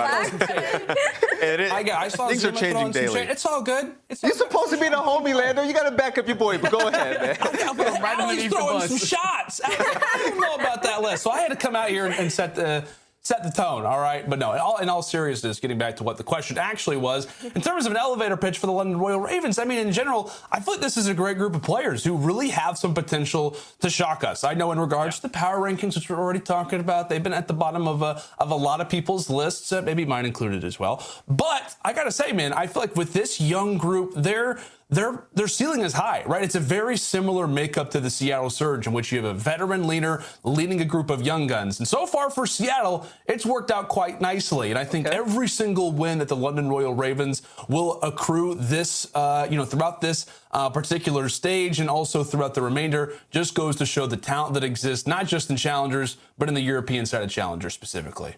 I'm loving it, man. Oh, Lando, you're killing me. Yo, Nameless, because Lando called you out, you're going to have to redeem yourself here on this desk, man. When it comes to Bocage, okay, we're talking about Hardpoint, the very first map. Sure. We usually don't get a chance to talk about it, right, to break it down before the games. Yeah. How do you think that's going to go? Which side will strike first? Probably Optic Texas when it comes to Bocage. I think the SMGs are a little bit stronger on their side of things. I think what Study said is true. I think Scump will be back on point here. Like we said, we haven't seen Scump have an aggressive SMG that can go out there and pick up kills left and right and open up the map for him. So we really get to see that fully flourish here on a map like Bocage. Shotzi and Scump should be a dynamic duo, and that's what Optic Texas was going for. The Simp and Abeezys of the world, and now we're seeing players like Pred pop off and Slay. That should be the formula for Optic Texas if they're going to be be winning these series. So I think they'll be the ones to strike first when it comes to hardpoint. I like that. And in a game of Call of Duty where it's very defined, you know, there's teams that are great at search and destroy. Yeah. There's teams that are even amazing at hardpoint, right? Or just respawns in general. Allie, looking at the Royal Ravens, what is their bread and butter? Do they even have one to begin with? I think it's search and destroy when it comes to this team. I think with Zero kind of being that leading voice when it comes to search and destroy, we heard it in comms yesterday, actually, when we did a listen in. Zero was just kind of calming everybody down, telling them what to do, and we saw it. They smoked Florida on Desert Siege. Unfortunately, looking at this map pool, though, in our vetoes, I think Optic won this one. Okay, all right, steady. Looking at the map as well. Do you believe Allie? And also, I want to shift the same question to you, but on the side of Optic Texas about their bread and butter. Is it respawn or search and destroy? What are we looking out for? No, their bread and butter is 100% the respawns, especially hardpoint. Like, that was what got them through a lot of series last year. The biggest focus, though, has to be their search and destroy, because that was their biggest game mode where they cost them a lot of series versus Atlanta FaZe last year when they had such insane matchups. And even when they were at the kickoff, like, they started off in that series versus LA Thieves. I'm pretty sure they were down like 4-5-0, and Scup was sitting at 0-6. So that's the only thing that scares me for Optic. It comes down to the search and destroy, because they have a studded lineup from top to bottom. Great S&D players. Illy and Dashy have a ton of chemistry when it comes to playing search and destroy. It's all about who's going to be that leader to step up and make the play call. All right, ladies and gentlemen, we're about to get the second series of the day started between the London Royal Ravens versus Optic Texas. Let's see if Scup and the boys could pick up where they left off, but even better from the Kickoff Classic, or let's see if the Ravens can continue to fly high. Lando and Steady, take it away. Thank you so much, Philly. Thank you so much, Allie. And thank you, Nameless. I hate to throw it. I had to throw him under the bus, Jay. But hey, you know what? We're receiving some flack, but we gotta be honest out here. You know what? The power rankings, a lot of conversations around it. Nobody knows where to put teams at, and I think the same thing could be said for Optic Texas, right, my friend? We know how talented that this group is. It really is going to be about the rebound, and you and I talked about it coming into this particular week. Coming into this Major 1 qualifier, they've got a great schedule. If they can get past the Ravens, they've got Minnesota and Paris, a solid schedule lined up for Texas to try and rebound off of what was not a great performance at the kickoff. But here we go, my friend. Already into it. It's time for some bocage. Optic Texas, London Royal Ravens, and it's Shotzi starting things off nice. And this is the guy I wanted to start things off with, because I was actually watching him in H today. He was putting on an absolute clinic on this map. So he feels a lot more comfortable just being that SMG, super aggressive on the map, picking up kills left and right. But here we go into P1, 30 seconds remaining. She's Scup from top. Grandma's unfortunately going to lose that gunfight to Afro. But Spawn's still there for P2 for the London side. If you're Optic, you have to start thinking about that rotation. You see 3 and 4, which are going to be Illy and Dashy, slowly but surely working their way up tank side. And you saw Optic, right? They just run up through the middle of the map. They instantly flip spawns. It's like, okay, good aggression. At the same time, it's also bocage. You got to be careful with that. And off of that elimination, they get there versus Zero. They've now got the spawns in their favor. Solid plays coming in from Optic. That aggression not working out, and then now back in their favor. They've got good spawns here for P2. And based off of that graphic, it appears right now on bocage to be one of the better maps, rather one of the better hard points that we've got on this map. A solid start specifically for Texas, and right now for Dashy, sits at 6-2. On a 4 speed right now, potentially trying to work towards some kill streaks, but pay attention to the mini-map. Number 6 in Gizmo, working his way around the back, able to at least find 2 before he gets taken down. But Dashy there with the immediate trade on a 5 spree. 1 kill off of picking up that strafe run, but there's only 30 seconds left. This has been a great break from London. But if you're Optic, you're not too mad about it as long as you can keep it tested from the front, because now you have the spawns for P3. Yeah, London finally get the clearance. They finally get some opportunities to grab some hill time, and much needed at that. The final 15 seconds as the hill lays vacant. Nasty still challenging out as Illy, now with that sub in his hands, decides to challenge things. And Nasty, meanwhile, off of that kill versus Scup, now finds himself on 5 in a row. Some great plays coming through here from him. A guy that really has been on the London Royal Ravens for on and off for the past 2 seasons. He was supposed to be on this roster back in MW, had some visa problems, and they could not be more thrilled than to have him on the team coming in here toward Vanguard. A lot of young talent, but unfortunately, the young talent continues to drop like flies in the middle side of the map. And Chicago have had some uncontested time so far here at Bottom Grandma's. Yeah, and that came in from Scump getting a 3-piece towards the middle of the map, which basically left the hill untested for a little bit, but Illy's able to find 3 in the feed with 30 seconds left. Spawns do flip. So Optic are going to be able to keep control of this hard point for the time being. Well, look at the positioning from Scump. He's able to take down one before he gets traded, not allowing any London players to get on this time. With only 20 seconds left, this should allow Optic to have full control of that P4 off the rotation.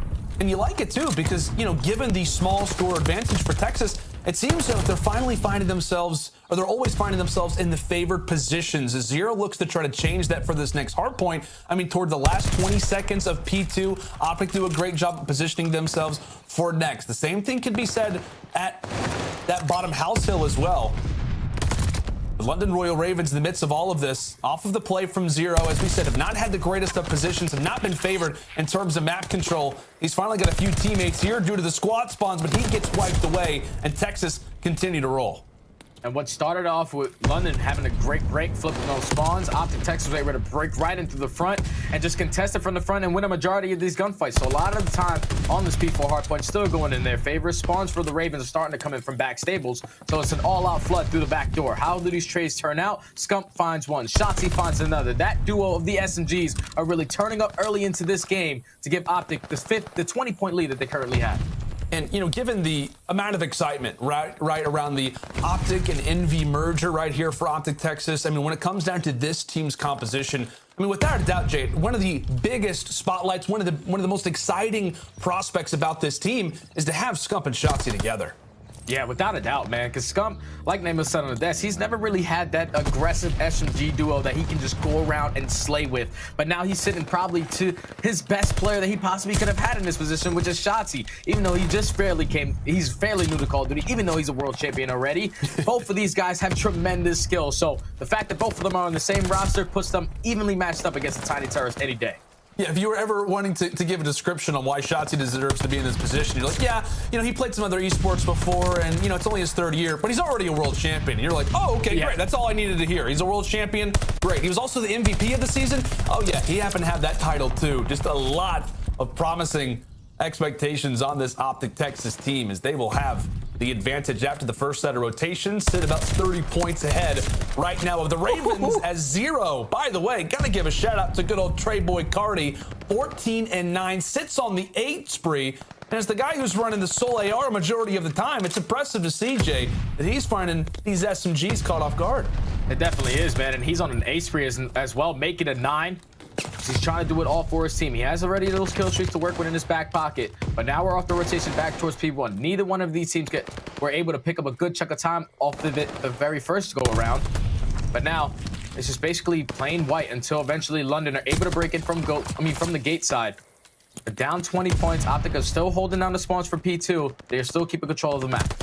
And based off of the time, as Zero finally gets dropped off of his streak, you can expect that time to really be a factor in these hardpoint games. A very low-scoring affair, but we talk about a map like Bocage. I mean, this is what you can really start to expect as the CDL season will only continue, right? You're going to have that time be a factor. A lot of 190, 170 games seem to be the trend on a map that just continues to always add up in regards to kills. So a small advantage for Optic Texas, but again, considering that it is Bocage, that advantage could quite literally be doubled in regards to how important that it is. Nice shots coming in from Illy. London challenging from the front, but it's Optic who once more have spawns for P2. So now if you're Optic, you just want to get in this hard point. You want to allow your SMGs to be pushed out through bottom barn, pushed out towards middle plat, and that's where Shotzzy's going to currently be, as Zero's going to invest that strafing run, takes down Illy, as Afro finds a second. Trades going back and forth, but still, this is not leading the time for the London players. 30 seconds remaining on this hard point. You do not want to allow these spawns to flip, as they are going to be able to at least get this remaining 25 seconds to try to tie this game up. But if you're Optic, you're thinking big picture. You want to attack through the middle of the map, try to flip these spawns. Yeah, it's a great call, partner. Optic Texas looking to do exactly that. Instead, they actually do decide to go and challenge toward the front of the hill. It looked as if that mid push was going to be possible, but they decide to go and challenge it old, and they very well could beat London in terms of their positioning. The great and early work coming through from Shotzzy. Ant-Man causing some problems in the backside of the flank as he eventually gets dropped in from the stairs. Dashy holding on to that power position, but how about the three-piece coming in from Gizmo? Not only taking down Shotzzy, but he takes down Dashy off the power position and Illy as well. Great work from Gizmo as he now sits on a 5 spree. And now on 5, but 3 of his teammates drop, so that's going to be a clean 4 dead. Spawns now are going to be flipped. One player in Afro is still in the back side of this window, trying to cause some havoc. The trade's going back and forth. Afro eventually finds one. Illy finds the second. Trying to go for the third onto Gizmo, not able to take him down. But with 25 seconds left, this has been a great contest from London. They are currently controlling the spawns for that P2 and contesting this hard point down to the T. This is great work from London to get back into this game, now only being down 10 points. Yeah, you see Scump as well starting to wake up a little bit. Went on that 3 spree to try to help break open this setup. And the problem now for Optic, keep in mind for those spawns, they're going to continue to be back here. And the Ravens, they can slowly but surely transition themselves back, start to reference back a little, and make Optic pay. Zero doing exactly that, now finds himself on 3 in a row as well. Optic finally do break out of the little trap that London had in play, and not only do they break out of the spawn, they also break right into the hard point too. Ravens totally caught off guard right now here toward bottom barn. Scump now sitting on +5. He and Dashi combining for streaks. And London, a big moment for them as Scump looks for the trade. That's going to be 1 as well. There's going to be the second, 3 in a row. Now for Scump, Nasty, the last pushed up player, as he gets dealt with. Optic Texas looking to catch fire. The king is here to play, man. Like I said, before the series even started, he was dead last in hardpoint KD. You do not see that out of a player of his caliber. 29 and 23, really stepping up in this game number 1 for the Optic squad. Now off the rotation, though, we go towards P5. You have a couple players from London who are trying to sneak their way through. Gizmo working his way through back L. He's going to win a huge one-on-one versus Scump, but it's going to be immediately traded. And now with the hill popping, Optic are going to have control. Yep, Optic with control, Optic with spawns, in London already trying to contest that as they'll send 3 through bottom grandmas. And Zero as well is going to invest the streak, so a lot put in here from the Ravens, but Zero in the glide bomb attack unfortunately takes down his squad mate in Afro, and look what that does to the setup. The only player trying to contest once more after that chaos was Nasty. He gets taken down. And there you have it. Streaks not utilized to their full potential by any means, as Optic once more taking advantage of the Ravens' mistakes as they're now up by 30 points. They're starting to run away with this. They have dominated so far this P3. They got Zero to invest on some streaks as well. So it's basically a clean state of your Optic Texas. But that's going to be another clean 4 dead. We're going to find ourselves going on the rotation back to P1 for the 3rd time. Neither one of these teams were able to get a good chunk of time off P1. With Optic playing as confident as they are, playing super aggressive like they are, they should be able to at least get a good chunk of time here, but their main focus once again has to be on flipping those spawns. Yep, and take a look at the time as well toward the top side of the screen. 33 seconds left, and you'll notice for the Optic side, they want to try to get those seconds, but they're also happy to allow for the hill to lay vacant as well. Scump trying to communicate everything he can specifically about those spawns, but he gets dropped. Optic strongly reinforced toward the back lines as they will have spawns for new. But again, the Ravens cannot even have the time to think about it because they've got to hop inside of this objective. Zero able to take down the first, who decides to reveal his position. 30 seconds left in regards to the advantages. Zero finally gets picked apart. Gizmo now with the nade lays that one down as well. So many things going through the mind of the Ravens, but only 10 seconds left on this game clock. Optic Texas continue to try and slay on out. Ravens have got to get in. They've got to try and halt the time. So many players to think about. So many enemies right now on the map as they will get taken down. And this map will belong to Optic Texas. And that was just beautiful from Optic from start to finish. They were setting the tone right off the rip. Their money hill so far in that game had to be their P2. Even from the front when they were trying to break in, it was always a successful work when you have Dashi hitting the shots that he was. But when you have your SMG players really stepping up the way that they were, Scump having himself a map number 1, you can see the guy is hyped. This is a completely different team that we saw at the kickoff to start off 1-0 in this series. Now going into the search and destroy. If I'm the London boys, you can let that one go because it was a close game between both of these guys. It just came down to some timing kills. Once they were able to at least not go 1 by 1, get some nice team executed plays to try to break into hard points, that's when they were seeing a lot of success. But when Optic was slowly picking them apart, the way they were able to hold down that P5 to basically give themselves a 40 to 50 point lead is what gave them the reason to close out that game.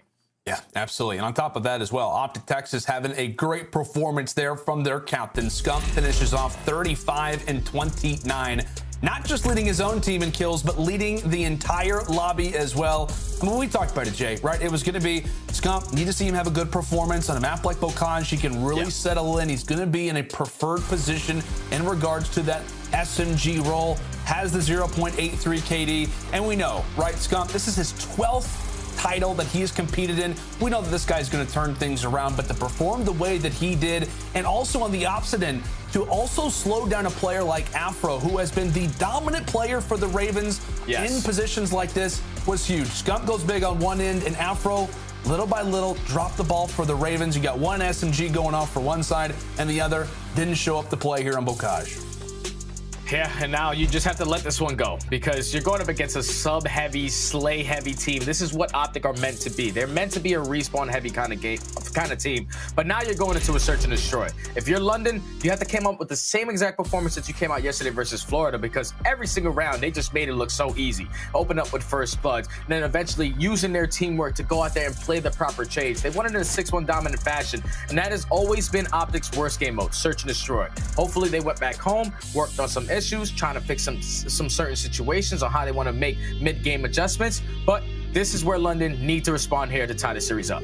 Yeah, absolutely agree, partner. Yeah, I think London Royal Ravens, in regards to this Berlin search and destroy, they got to perform, right? We saw them do that on Desert Siege, and that only elevated them now, rather coming into that control, but now in a much different position rather than to where they found themselves yesterday versus the Mutineers. I mean, they totally outslayed them in that first hard point, but this time a totally different story. And I want to ask you primarily about this Optic Texas team in the search and destroy as well. I mean, you talked about how they're going to be making adjustments. One of the primary adjustments that they've talked about on social media was that Illy no longer on the sniper. They're going to bring Bruce now into that position as what I would consider, and I'm giving you some gas, one of the greatest snipers of all time. You know this role well. You know these players well. How do you feel about Dashy now with the car in his hands? I feel like Illy, he's a great sniper. He's a great search and destroy player. But when he was going up against LA Thieves at the kickoff, Octane had his number in a majority of those gunfights. So now that you have a player like Dashy, basically a walking human highlight reel with that gun in his hands, you should be a little bit more confident because this allows Illy to now be a play caller, to just switch from an SMG to an AR and just decide to make those adjustments mid-game. It doesn't really make him a stationary, just hold one bomb site down, hold down the lane. The guy can do it all. They're letting this guy flock his wings and spread them and search and destroy. And the one thing, too, about Optic Texas that we talked about in regard to search and destroy, I mean, Scump, what? He has like the #3 KD in search and destroy last year. We know what Dashy can do with the sniper. I mean, the amount of plays that Shotzzy can make in this one in particular is going to be great. And then you're like, oh, yeah, Illy, he's going to be off the sniper.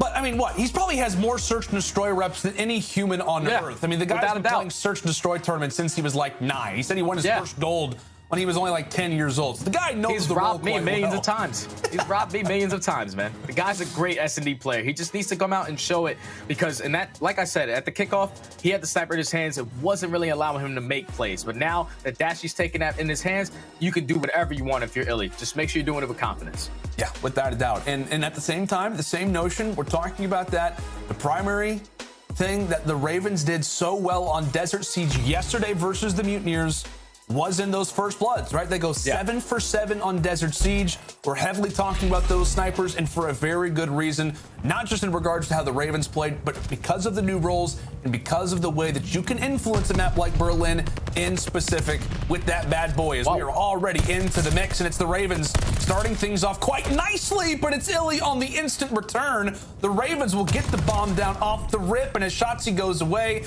it's going to be down to Illy in the 1v2 specifically for the ace. And that was just a super aggressive round from both these teams. Now it comes down to 35 seconds on the clock. Illy in the 1v2. He knows that there has to be a player playing the safety net towards that back warehouse. But both players are actually going to be back there. He tries to commit towards one gunfight. Second player is going to throw the shoulder, and with 20 seconds left, he has to try to get both. And this is basically impossible to try to get done. Illy putting in a few shots toward the gate, but Ravens just playing the time. And that's really the biggest thing, right? Whenever you walk through that dock side, you notice that the doors have been blown off. You're like, well, this is going to be way more difficult than it already looks to be. Definitely, but right there, what the Ravens are able to do so well in their offense is usually you do not see players on their offensive attack towards B just push straight down the middle of the map. They went right through bottom P2, caught Optic as they were trying to just be aggressive towards that B bomb, which is complete blind counter, and that's a great round from London to at least walk away with that one. It almost got scary when Illy pops that 2-piece, but they were able to close it out, win the numbers advantage, and go up 1-0. Yeah, man. Solid start from the Ravens. They say, meet us in the alley. They will secure the first, and now it's Optic's turn. First attempt here on attack. We've yet to see them on Berlin Search and Destroy. Again, the only taste that we've gotten from them on Vanguard has been on Desert Siege. So with that in mind, we'll see what the strategies are looking like. We'll see what the plays are looking like. Here's that Optic Texas with 2 players toward that top 3 position. And how about the early engagement there from Shotzi? Finding the first blood, but rounding the corner happens to be Zero. He finds the lane. Dashi gets picked apart as well. And now we're into the 2 versus 2. Now, if I'm Gizmo, it's all about getting in this play because you're going to leave Zero all by himself. So now it's going to be a 2v1, even though bomb is going to be planted. I mean, not planted. Illy picks it up. Now, slowly but surely, going to work towards that B bomb. So it gives Gizmo a lot of time here. The action's going to go down now if he gets good timing. He very well could. He very well could. Wants to try to take his time. Nearly finds the second. And Scump just peers right around the corner and takes Gizmo down. You see it from the Ravens' perspective, what that round could have meant for them. But just a nice plays. Holding the ADS is the king. Starting things off at 3-1 and gives Optic a round. Yeah, Zero almost made the play right there. Like, once he was able to go in and get that trade immediately onto Shotzi, forces it to a 2v2, but with Gizmo all the way across the map, Optic, no, we just have to single this guy out and then play the trade properly. It almost got scary as Gizmo hit some great shots there, but the King was able to close it out, tied up at 1 apiece. Nice plays coming in from Scump as he'll start off this game at 3-1. Optic Texas level the score, and now it's time for the Ravens to go back toward the attacking side. And Optic said, where are you guys at? Last time around, it was an all-out brawl toward the street. This time around, it is the Ravens changing things up dramatically. And based off stats, this appears to be the bomb of choice for a lot of teams. These early A executes causing a lot of problems for the defense. So we'll see how Optic Texas looks to try and retake it. And that's the best way to start it off, an early 2 picks. And now with 50 seconds left, you see the London boys starting to hit the rotation, trying to play for a pick through middle broken. As the bomb is going to be down towards A, all of Optic just putting themselves in a great position. No one's trying to get picked. But Zero, he's actually going to be able to spot Scump in towards bottom middle. One gunfight is going to come in towards the street. Shots, he's going to be able to take down Nasty. Now Zero in the 1v4. And best of luck to Zero. Best of luck. He'll do what he can. Again, sniper, it's a great gun. But he's going to have to do some work with the pistol. Has some words for Illy, and maybe can take down the other, but not going to happen. Optic Texas, despite the change-up in strategy from the Ravens, they read it, and they dominate from there. I thought that play just simply came down to the positioning of Scump. Like, he was able to work his way right up the middle of the map, even though Optic didn't really have any eyes on that A bomb site. Once Scump was able to hit right through top broken, work his way into trains, he puts down a couple shots onto Nasty, but he doesn't pick up the kill. That eventually allows his teammates to set up fully on the rat back through fire, catches a player that's going through plat, and then they're able to get 2 kills right off the rip to force it to a 4v2. That was just a beautiful retake coming in from Optic. Great plays coming in from Optic, specifically Scump.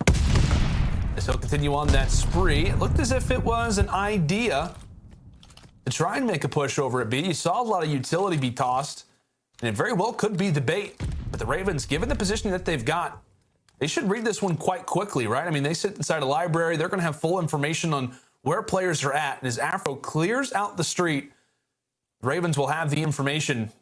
But is it too late? The one player who can make all of the difference happens to be Zero with the sniper, hanging out inside of fire, and does find the pick. Meanwhile, it's not just the sniper toward the front, but it's as well the players at the back as Nasty takes down Scump. I believe it's Afro in another primary position as he says goodnight to Dashi. Illy now all by himself. And how about the Ravens? An excellent round in reply. And right there, if I'm Optic, you have to get that bomb down. Like Dashi, he was that player that was standing on the top of the warehouse, giving the call out to how many people were crossing towards that A site. He saw one player, but then the guy eventually wraps out of that bomb site. If you're Optic, just put the bomb down, force it to be a 4v4. When you wait too long, that eventually what allows the Ravens to properly set up for that retake. As eventually Zero was able to open up at that first blood. Nasty finds the second. And at that point, Optic's setup was completely broken. You just have to put the round on your side to try to win, get that bomb down, and play the time. Yeah, that's what we talk about so often is that, hey, if you're going to go for a primary play, if you have a big play set up, go for it. Full send it. It's what you got to do. Optic just a little bit too passive in that last round, and they'll have to pay for it. It appeared Optic Texas, not exactly sure what happened in their perspective. They were all in at A. They back up. It could have been based off utility, based off of numbers, or maybe they just assumed it was the Ravens hitting all out at B. Regardless of it, you'll take what you can get. You'll take the real estate that you're provided if you're the Ravens. And Shotzi in the early engagement. Great teamwork there with Scump as they single out Gizmo for the first blood. So now London, with 45 seconds left, it's looking like they're contemplating a wrap back here, but Nasty's able to spot Shotzi in towards bottom middle. Actually going to jump out as well, and not going to be able to find Shotzi, but Afro's going to be able to take care of him, forces it to a 3v3, and he's the bomb carrier. Nasty has to be careful in this position as he finds another kill. This should be a free A bomb plant. What a beautiful round coming in from the Ravens. Excellent execution here out of the London boys. Illy, knowing full well, this B bomb not going to be active whatsoever, but how about the plays from Dashi? Looked like he was going to try to challenge for the second and had a good angle for it. Already feeling the pressure. Illy coming right around the corner. Dashi again from the top. He and Illy, an absolute clinic. As it's Zero, the last man alive, and Optic Texas will clear out the office. It was Scump and Shotzi with perfect teamwork to start, and it's Illy and Dashi with amazing teamwork to end it out. The SMGs and the ARs. Great coordination there from Optic, Jay. And that's where that chemistry comes into play, man. These guys have been playing S&D together basically since they were 15 years old. So 2v4 is like, we've been here before. We can get the job done. As you saw, they were set up on a beautiful crossfire in that 2v2. Once Dashi was able to get that player off bombing, Illy with the aggression, Dashi with the great shot that he has, was able to get that kill, immediately traded onto Zero. Great clutch coming out of the Optic to take that round. But now if you're going into another offense, you have to commit to your play call. If Dashi's watching this crosshair, which he's not going to be this round, and it's all about just taking your time as they're going to have a 2-2 split, all out aggression coming in from the Ravens. London instantly showing their cards, and Afro a little bit late to the party. Just an odd angle for him to try and challenge from. Off of that first blood, Shotzi's able to take down the other one onto Gizmo. So immediate numbers for Optic Texas. And based off their positioning right now on the map, it is all about all about B in regards to where they happen to roam. And off of that, Zero does find the pick there on to Scump. So Optic with a little bit of information. They know Zero's got that snipe, and they know Nasty has to be lingering somewhere. And based off that mini-map, it looks like Optic Texas, given the knowledge, given everything that they're trying to put together, it appears the plan now is to try to rotate that toward B. And Nasty in a position to at least call out a couple players crossing towards this bomb site. This is going to make Zero on the late flank work his way all the way around through the deep end. Try to go behind Warehouse, but the bomb is going to get planted. You see Nasty in towards bottom middle of the map. He's going to get some shots down, but 35 seconds left. Zero has to be the playmaker. And finds the play indeed. Takes down Dashi. Back-to-back kills from the Ravens. 25 seconds left. A huge engagement, and both Illy and Co. will walk away with their fights. It looked a little close there from the Ravens. Would have been the 2v4 clutch, but Optic on the rotation. They get the bomb down, and they utilize those numbers effectively. Yeah, they had the 2-2 split right there, and the two players that were at B put themselves in the best possible positions. It was Shotzi and Illy. You saw that one player in Gizmo try to basically immediately flank through the back door of P2, and he almost got team killed. Like, it almost forced Illy to get the team kill on the Shotzi. But once he finds that first kill, Illy was able to get away with his life. Shotzi finds the second, and they already have the man advantage. They put it in their favor to close out the round. Now up 4-2. And how about the aggressive plays already from Optic once more? And it's going to be a headbutt toward the street. And Scomp's getting all freaky toward this alley side as he'll take down Gizmo as well in a matter of seconds. The majority of players fall. And now it's into the 1v1. Shotzi versus Nasty. In the swing round, can Shotzi go big? He doesn't see his corner. Doesn't see Nasty lingering there. What a wild, wild round that was. The continued aggression toward this street side has given us some rounds to remember here, Study.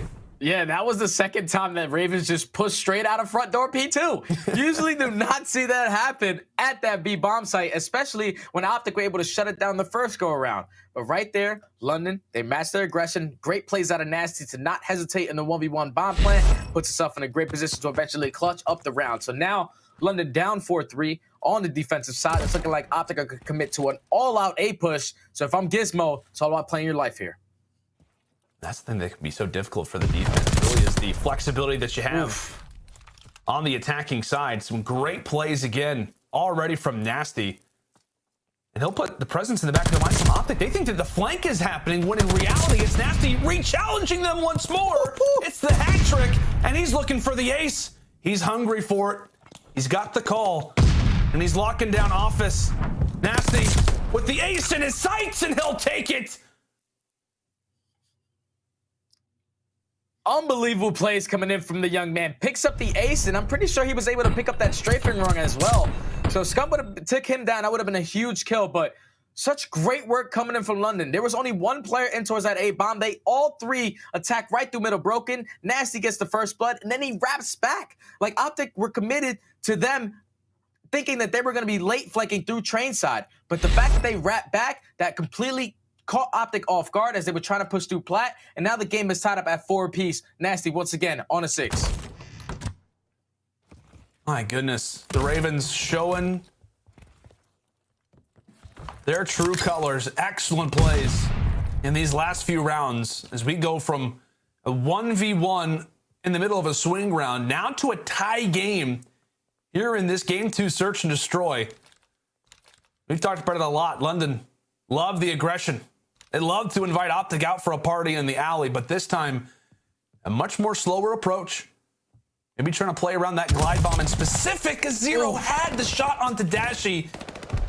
Takes away the sniper, pulls out the nade. And speaking of it, Afro will at the very least avenge for his fallen comrade. Now into the 3 versus 3. And look at Gizmo. Look at Gizmo. He was able to work his way right up the street side. And he's flank his way through fire. He's going to be able to find one in shots. So this is going to force Scump to now turn around. But the rotation is starting to come in towards this A-bomb. London, they are finding the openings and they're taking advantage of it. As Gizmo still trying to hold on this plat, but with 20 seconds left in the 3v2, Scump trying to find that kill to even up the numbers, now forces it to a 2v2. And Illy, a great angle, also shuts down Afro. It's into the 1 versus 1. Gizmo versus Illy. And with that bomb, he has to plant it. Illy, aware of it. Does he try and challenge? Does he try to take that window perspective? And Illy clutching out the 1v1. Finally able to silence the run that the Ravens found themselves on. It got dicey. Gizmo, as a matter of fact, was the man who was making all of the plays. But Scump and Illy in the later stages are able to clutch it up. And now they find themselves on map point. And Gizmo, he almost makes that round possible. Once he finds that kill, that opening to get into fire, he takes control of Plat and he gives it up. He basically gives up backfire. That's what allows Dashy to go in there and get that kill off bomb. And eventually it turns into a 1v1. Illy plays the clock beautifully. But now Optic on game point. A full-on B push is going to be committed here. Nasty is the player that's calling out the cross. He's going to give the information. 2 players are going to be here. The strafing run is actually going to get called in. So this could potentially take down both players from Optic. And Illy says, you know what? I'm going to stick the plant. I don't care. And he'll have to sacrifice his life in the end. The objective player putting that above his own life. Illy making the ultimate sacrifice. And the Ravens with numbers. Dashy does have the perspective now at the bomb. And Nasty's aware of it. Those doors are clean off. And Dashy's able to even the score now at 3-3. Scump with a huge play. He spots the shoes of Gizmo. He knows that a flank is imminent. Can he make the play? Coming back around, but he actually drops and so does Dashy at the same time. It's all going to be on to Shotzzy as they'll be on the defuse. Long-range shots. Can Shotzzy lay down this fire as he'll get taken down? The Ravens were on the defuse. A wild, wild round. But now we've got ourselves some OT. And that round just simply comes down to the bad timing that Scump was able to get in towards bottom B2. If he picks up that kill on the Gizmo, they are not allowed to push out towards back warehouse. But now we're going into a round 11 between 2 great teams. They've been playing this map, both of these teams, beautifully. Yeah. Like blind counters here and there, rotations on point. Just comes down to who can clutch up in these final moments in this round 11. My word, what a wild sequence. As now it'll be Optic taking the attack here in this round 11. It was Dashy watching the cross. They'll have some bit of information, but as Scump rounds the corner, maybe a victim once more of bad timing. Zero gets some shots there on to Dashy. And take a look at Afro. A great call, my friend, as Afro's able to take down Shotzzy for the second. Into the 3 versus 3, as Scump finally getting the word on where Gizmo happens to be. Player number 8 is still sitting inside a warehouse. Dashy's aware of it. It's just a matter of timing at this point. Tosses out the stun and does not get the information he looked for. And Afro's actually going to switch up his corner as well. Now, once Dashy opens that door, Afro's going to go for the challenge and win it.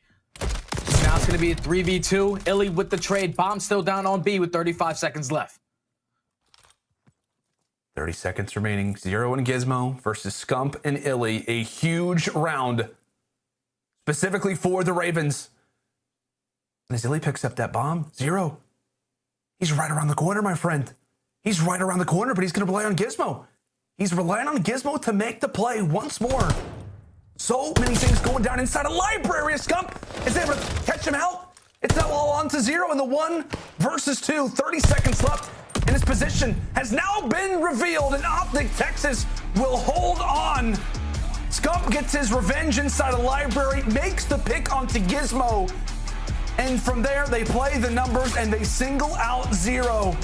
London gave it their all. They force a crazy round 10 into a round 11. But it's Optic who once more come up clutch and are now 2-0 in the series.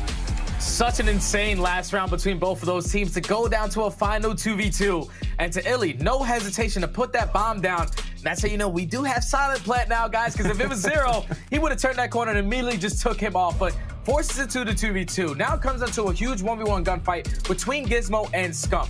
Scump was able to get behind Gizmo, get the better of him this time, and when it came to timing, shoot him in the back, force it to the 2v1. But at the same exact time, Zero was engaging with Illy on site. This is what makes Illy such a great search and destroy player. He was just playing his life beautifully, throwing shoulders left and right, allowing Scump to get back into the play so they could execute that 2v1 challenge and close it out. That was just beautiful mid-game adjustments from actually both teams, but Optic were able to close it out strong. I mean, what a search and destroy. I mean, we might as well just give applause for both the Ravens and Optic Texas for putting on a performance like they did. I mean, so many different highlights, so many moments to take a look at. I know we take a look at that round 11 here in just a moment, but specifically, we got to talk about this play from Nasty. I mean, talk me through it, Jay. An unbelievable ace. We talked about the Ravens. They were down 4-2. They make the comeback, and a lot of that is based off of the heroics in round 8 from Nasty. Yeah, so right there, when Nasty picks up that first spot, you see all of Optic. They're thinking, hey, we can push through Platt. They're going to be setting up on the flank. But he takes his time onto Illy, finds a second, and he reads perfectly onto Shotzi. At the same time, Scump picks up the kill. So now he knows the positioning of this last player. It's all about just playing the trade correctly. You see all 3 players from London side are sitting towards Platt. They spot him. They give the kill to Nasty. And that was just such a great heads-up play out of the young man to go immediately on the flank and then wrap back to complete the ace. Yeah, incredible plays from Nasty, unfortunately for him. And even his heroics in that round 10, by the way, that even got us to that round 11, calling in those streaks that were set up based off of that ace. Phenomenal plays from Ravens, but at the end of the day, it was not enough for this Optic Texas team. And I think you labeled it very, very well studied, right? We talked about Scump, his ability in search and destroy, the things that he was able to do, and then now having a search and destroy mind like Illy on this roster, it's unbelievable. And it goes to show that having Illy, sometimes without that sniper in his hands, the man's got a mind for the game, and he showed exactly why that's the case as they combined for 21 kills in this game 2 search and destroy. Optic now up 2-0 in this series, and now we got to talk about some control. We'll leave it here on some highlights, but again, the question remains, can Ravens step up? Can they come up clutch? They're able to do it yesterday versus the Mutineers, Jay, but it is going to be on a different map. Yesterday it was Gavutu. This time it'll have to be on Tuscan. We'll see what they can come up with as we'll head to a quick little break. When we come back, it is Tuscan Control.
Howdy, folks, and welcome back to CDL opening weekend. Yes, I can say howdy. I am an official Texan, so I have the license to say that. Anyway, if you're just joining us, it is Optic Texas versus the London Royal Ravens. Optic, off of a crazy round 11 search and destroy, now find themselves up 2-0, one map away from victory, as now we've got Tuscan Control up next. Leno and Study on the mic, and Jay, I'll leave it for you.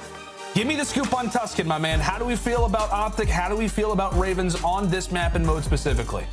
Well, this was the only map that Optic were able to win at the kickoff versus a team like LA Thieves, who were fairly good. They were able to push themselves all the way to a Sunday, but this is where Optic really just showed a lot of strength. They have 3 players who are currently in the top 10 of KDs. Shotzzy being the player that's leading by number 1. Even though it's only a small sample size, the guy's at a 1.4 KD.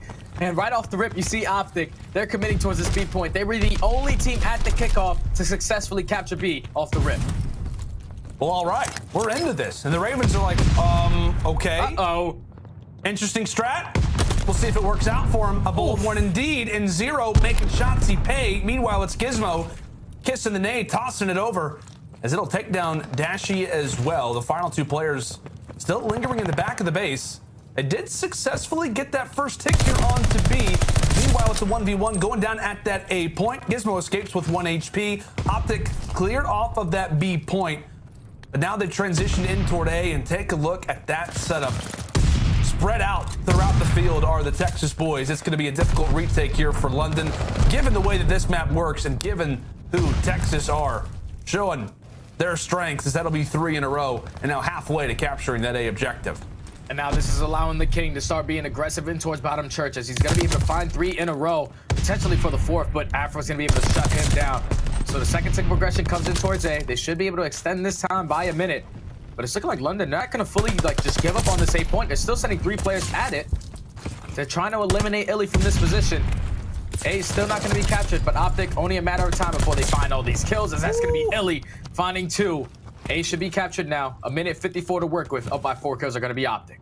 Illy putting them on skates, says, hey, you might want to upgrade that sensitivity because I'm flying around the map with that MP40 out. Good night, possibly to Zero. We thought he had the kill, but that head glitch over at that tank is never going to be an easy fight to take. So like you said, Optic Texas able to capture that A objective, and now they've got a minute and 30 to work with over at B. And based off of the early play, it does work out in at least 1 tick. So you'll take that, given how column works, given how that part of the map can be difficult to grab. Still a minute and 30 on the clock. And as long as Afro sits here, it is not going to be a fun day at the office, as Gizmo not able to take it. A back and forth affair inside of the command center, but as the dust begins to settle, it's Optic who wins a majority of the fight. So now Optic have full plat control. They can push right through P5, but here comes Zero. Great shots, able to take down Dashy and Shotzzy. The pinch is going to be here from Scump, as he's at least able to take him down. But now all on Scump. With 55 seconds left, Optic now down, or at least even in the lives column. You have to just take your time. You want to allow for at least 1 or 2 more team pushes, but you have to take control of plat. Primary spot to look at, and London being aware of such, look one direction, and also are able to find Scump, who once more was attempting to play at the flank. We noticed the lives instantly change up. Optic were up around 3 to 4 once they captured A. And you can see it on full display why B is such a difficult point to go for. Those lives instantly changed up as Zero hitting shots from range. He'll now sit on 3 in a row. Afro will continue on his spree as well. A 3 versus 11, and while it was a valiant effort to try and go for that B capture off the rip, it just goes to show how punishing Tuscan can be.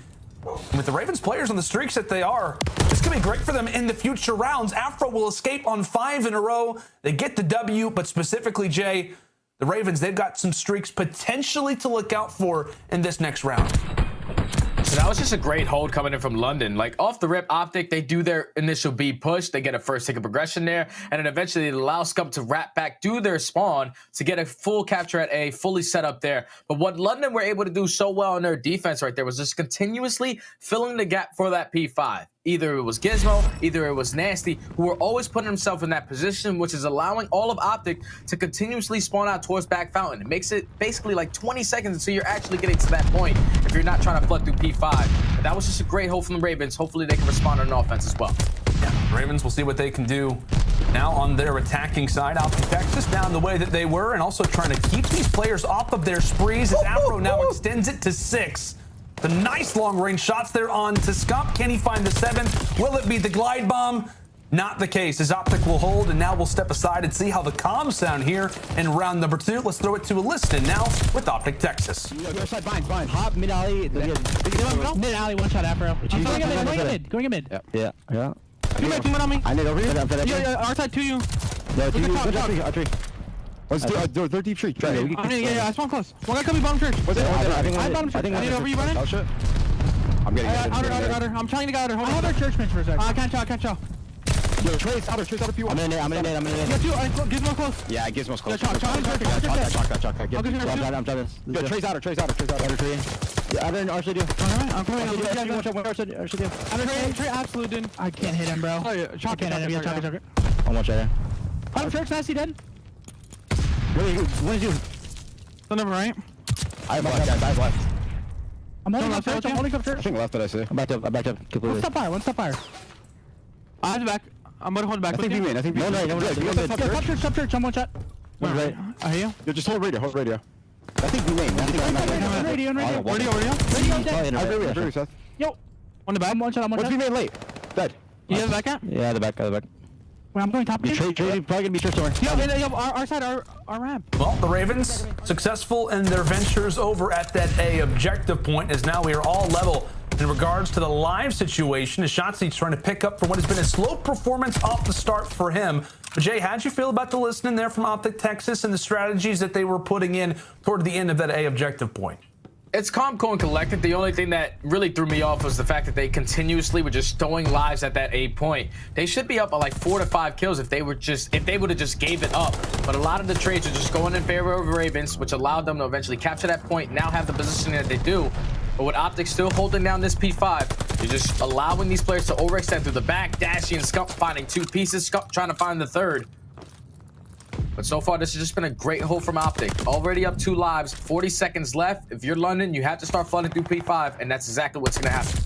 In a great position for Afro as well to try and get this job done. As long as his teammates win the fights from the front, things could be that much better. It is a 1-for-1.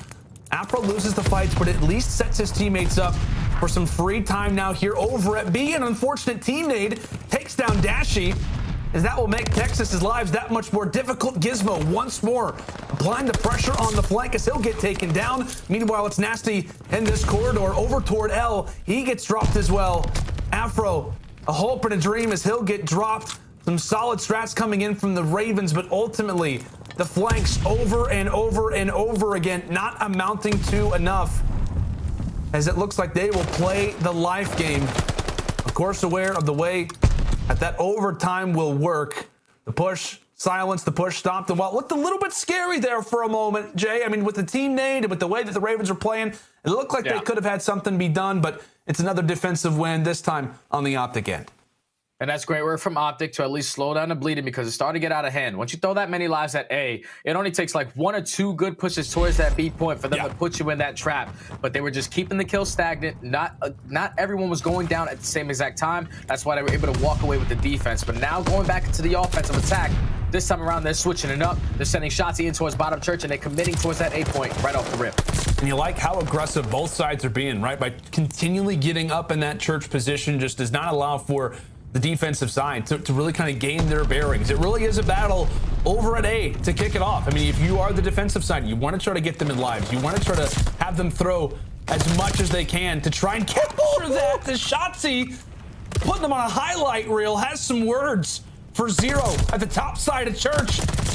It's going to take a hope and a prayer to take them down now, not just looking toward the top, but it's also the drop shot coming in from Shotzi. Excellent plays here for him as he will lead Optic Texas to an early capture at that A objective. They've got that, and now it's time for Scump, the other SMG, to keep on this spree. So the A point is going to be completed. Scump on a 4. Just roaming around towards top church, and right now I'm pretty sure London in their very first defensive win, they were able to win by 11 kills. Optic respond with getting 3 kills on their defensive round. So Optic trying to tie it up in the kill department as they're just finding every single kill, eventually able to get onto this point. All of London starting to spawn out towards the backside. This has to be a break if you're London, or Optic could potentially have a great hold here. It's a big 1v1, and Gizmo, he's able to take it. How big that could have been for Optic Texas to try and break open the setup. But back to the drawing board. Optic Texas with the life advantage, and they're gonna need it. But how about the nades? How about the utility tossed out from the Ravens in that command center? Jay, we call P5 a wild one for a reason. You toss those nades in there, and there is nothing they can do about it. No trophies in Vanguard, and Optic Texas learned that the hard way. And now with a minute 10, Dashy's able to sneak his way through the back. Huge gunfight onto Afro. It should allow his teammates to start trying to push up the middle of the map, but all of London, they're just playing for the cutoffs. They're allowing Dashy to be back in the spawn. They're playing for every single other player on the side of Optic, forcing them to all overextend through that 8 point as they are holding down that P5 positioning. With 50 seconds left, they have tied the kills department up, Scup with the trade, but the pressure's starting to come from Optic from the backside. And the problem too is that Nasty did earn that streak, so if things start to get dicey, you may want to invest this if you're the Ravens, but they may not have to do that. Zero being in the position that he is, gonna take some work, probably at least a trade to try and take him down, but no. Zero hiding out. Gizmo's there to find 2. Scump ends up finding a lane. But 25 seconds left. Yeah, you just like the way that the Ravens are playing this, establishing players up in the middle side of the map. And P5 being that choke point. Optic never really able to break on through as Gizmo now himself on a 5 spree. It feels like everybody for the Ravens has had their time in the spotlight, as it's now going to be his turn, finally picked off. But 3 versus 5, Scump still challenging toward the objective. Feels like maybe there's some life here. Decides to back away, and defense will continue to reign on in. Ravens now up 2-1. And right there, Ravens, I'm pretty sure they were able to outslay by 2 kills. So now, based off the 3 rounds, if my math is correct, they should be up by 10 total kills. So as long as they don't get outslayed by 10 kills in this very next round, they should be able to get defense if it does go round number 5. But if I'm Optic this time, I'm not committing so many lives towards that 8 point. You want to make sure you're always filling that gap for P5, force them to continuously overextend through the middle of the map, overextend through that 8 point, and not allow the Ravens to be super aggressive towards that side of the map to try to take plat control. We'll see how they look to make those adjustments. And the Ravens. And hey, you know what? Let's try this B objective out. Let's try this bad boy. Keeping in mind, they also do have a spree. Shout out to the observers. They have got one. And Gizmo in Nasty's hands. Shotzi as well also has a strafe himself. So we'll see if those do become somewhat of a factor as Shotzi's in the spawn. Meanwhile, a majority of the engagements are still happening over here at B. That's going to be 1 tick already in from the Ravens, and Afro, realizing such, decides to push this one on out. Up close and personal, taking down Bruce, and the Ravens will continue to capture this point. Scump doing everything he can just to try to clear out the base, but the Ravens are soaring. They are in the base, and they are causing problems. Not just 2 ticks, inching ever closer to all 3. And how about the play from the London Royal Ravens? They push that B objective, and they make it look easy. And now this is where those streaks can come in handy. Gizmo having himself a map 30 and 17. Pretty sure they at least have 2 strafing runs to work with. But now Optic, they have full control of their spawn. They just have to hold the push for the time being from bottom church. As Gizmo trying to work his way through the flank, he will get sniffed out by Scump. But they still have to just be focused of where Illy is on the map, because right now he's blocking that spawn from those players to spawn closer towards that 8 point. But does Zero know his positioning? We'll find out as Illy gets picked apart. Zero, like you said, the great spot, and now with streaks, London Royal Ravens could close it out here. Look how fast that objective already begins to roll. And you got to imagine some streaks surely have got to be coming in. Yes, indeed they will. Gizmo continuing to stack up in the kill side of things. He takes down Shotzi, but the Ravens, they will capture the point, and that will be an excellent rebound here on some Tuscan control. We talked about Optic Texas. Given the performances for both of these teams at kickoff, Optic looked great on Tuscan. On the other side for London, they get 3-0'd by the Surge. They come out being 2-0 down, rebounding off of the heartbreaking round 11 search and destroy, and they show great promise. Gizmo, Jay, leading the way at 31-18. Yeah, they really just came out the gates and just dominated this map. They went on their very first defensive round and were able to outslay Optic by 11 kills going into that one. Then Optic answers back with their very own defense of their own. But then London, once again, they knew exactly what they needed to do to accomplish another defensive win. They were consistently just pushing out P5, forcing all of Optic to spawn out towards back fountain. And it's just not going to be easy if you're Optic completely trying to overextend right through the middle of the map or through this 8 point the entire time. Because Gizmo, the way he was holding down P5, you got to tip it to the young man. With the SMG, with the AR, he was just getting the job done. And then we go into the final offensive round for the Ravens. They commit towards B. And that's exactly, it looked like the same exact push that Optic were trying to do the first go around. But the only thing that was different is that London, they didn't lose any of their gunfights off the initial. Like we saw Illy, he was able to get to that back heli. He immediately got taken off by Zero. But once Afro was able to stay alive back there, pick up multiple 2 pieces, that would eventually allowed him and Gizmo to be a team of 2 to secure that B point. Makes it easy once you get that job done. Then you use your streak to close out A, stack the point. Just great adjustments from the Ravens, mid-game and also end-game to close it out in such a dominant fashion. Yeah, we can't forget that Kobe, that triple nade that we saw here at Command Center.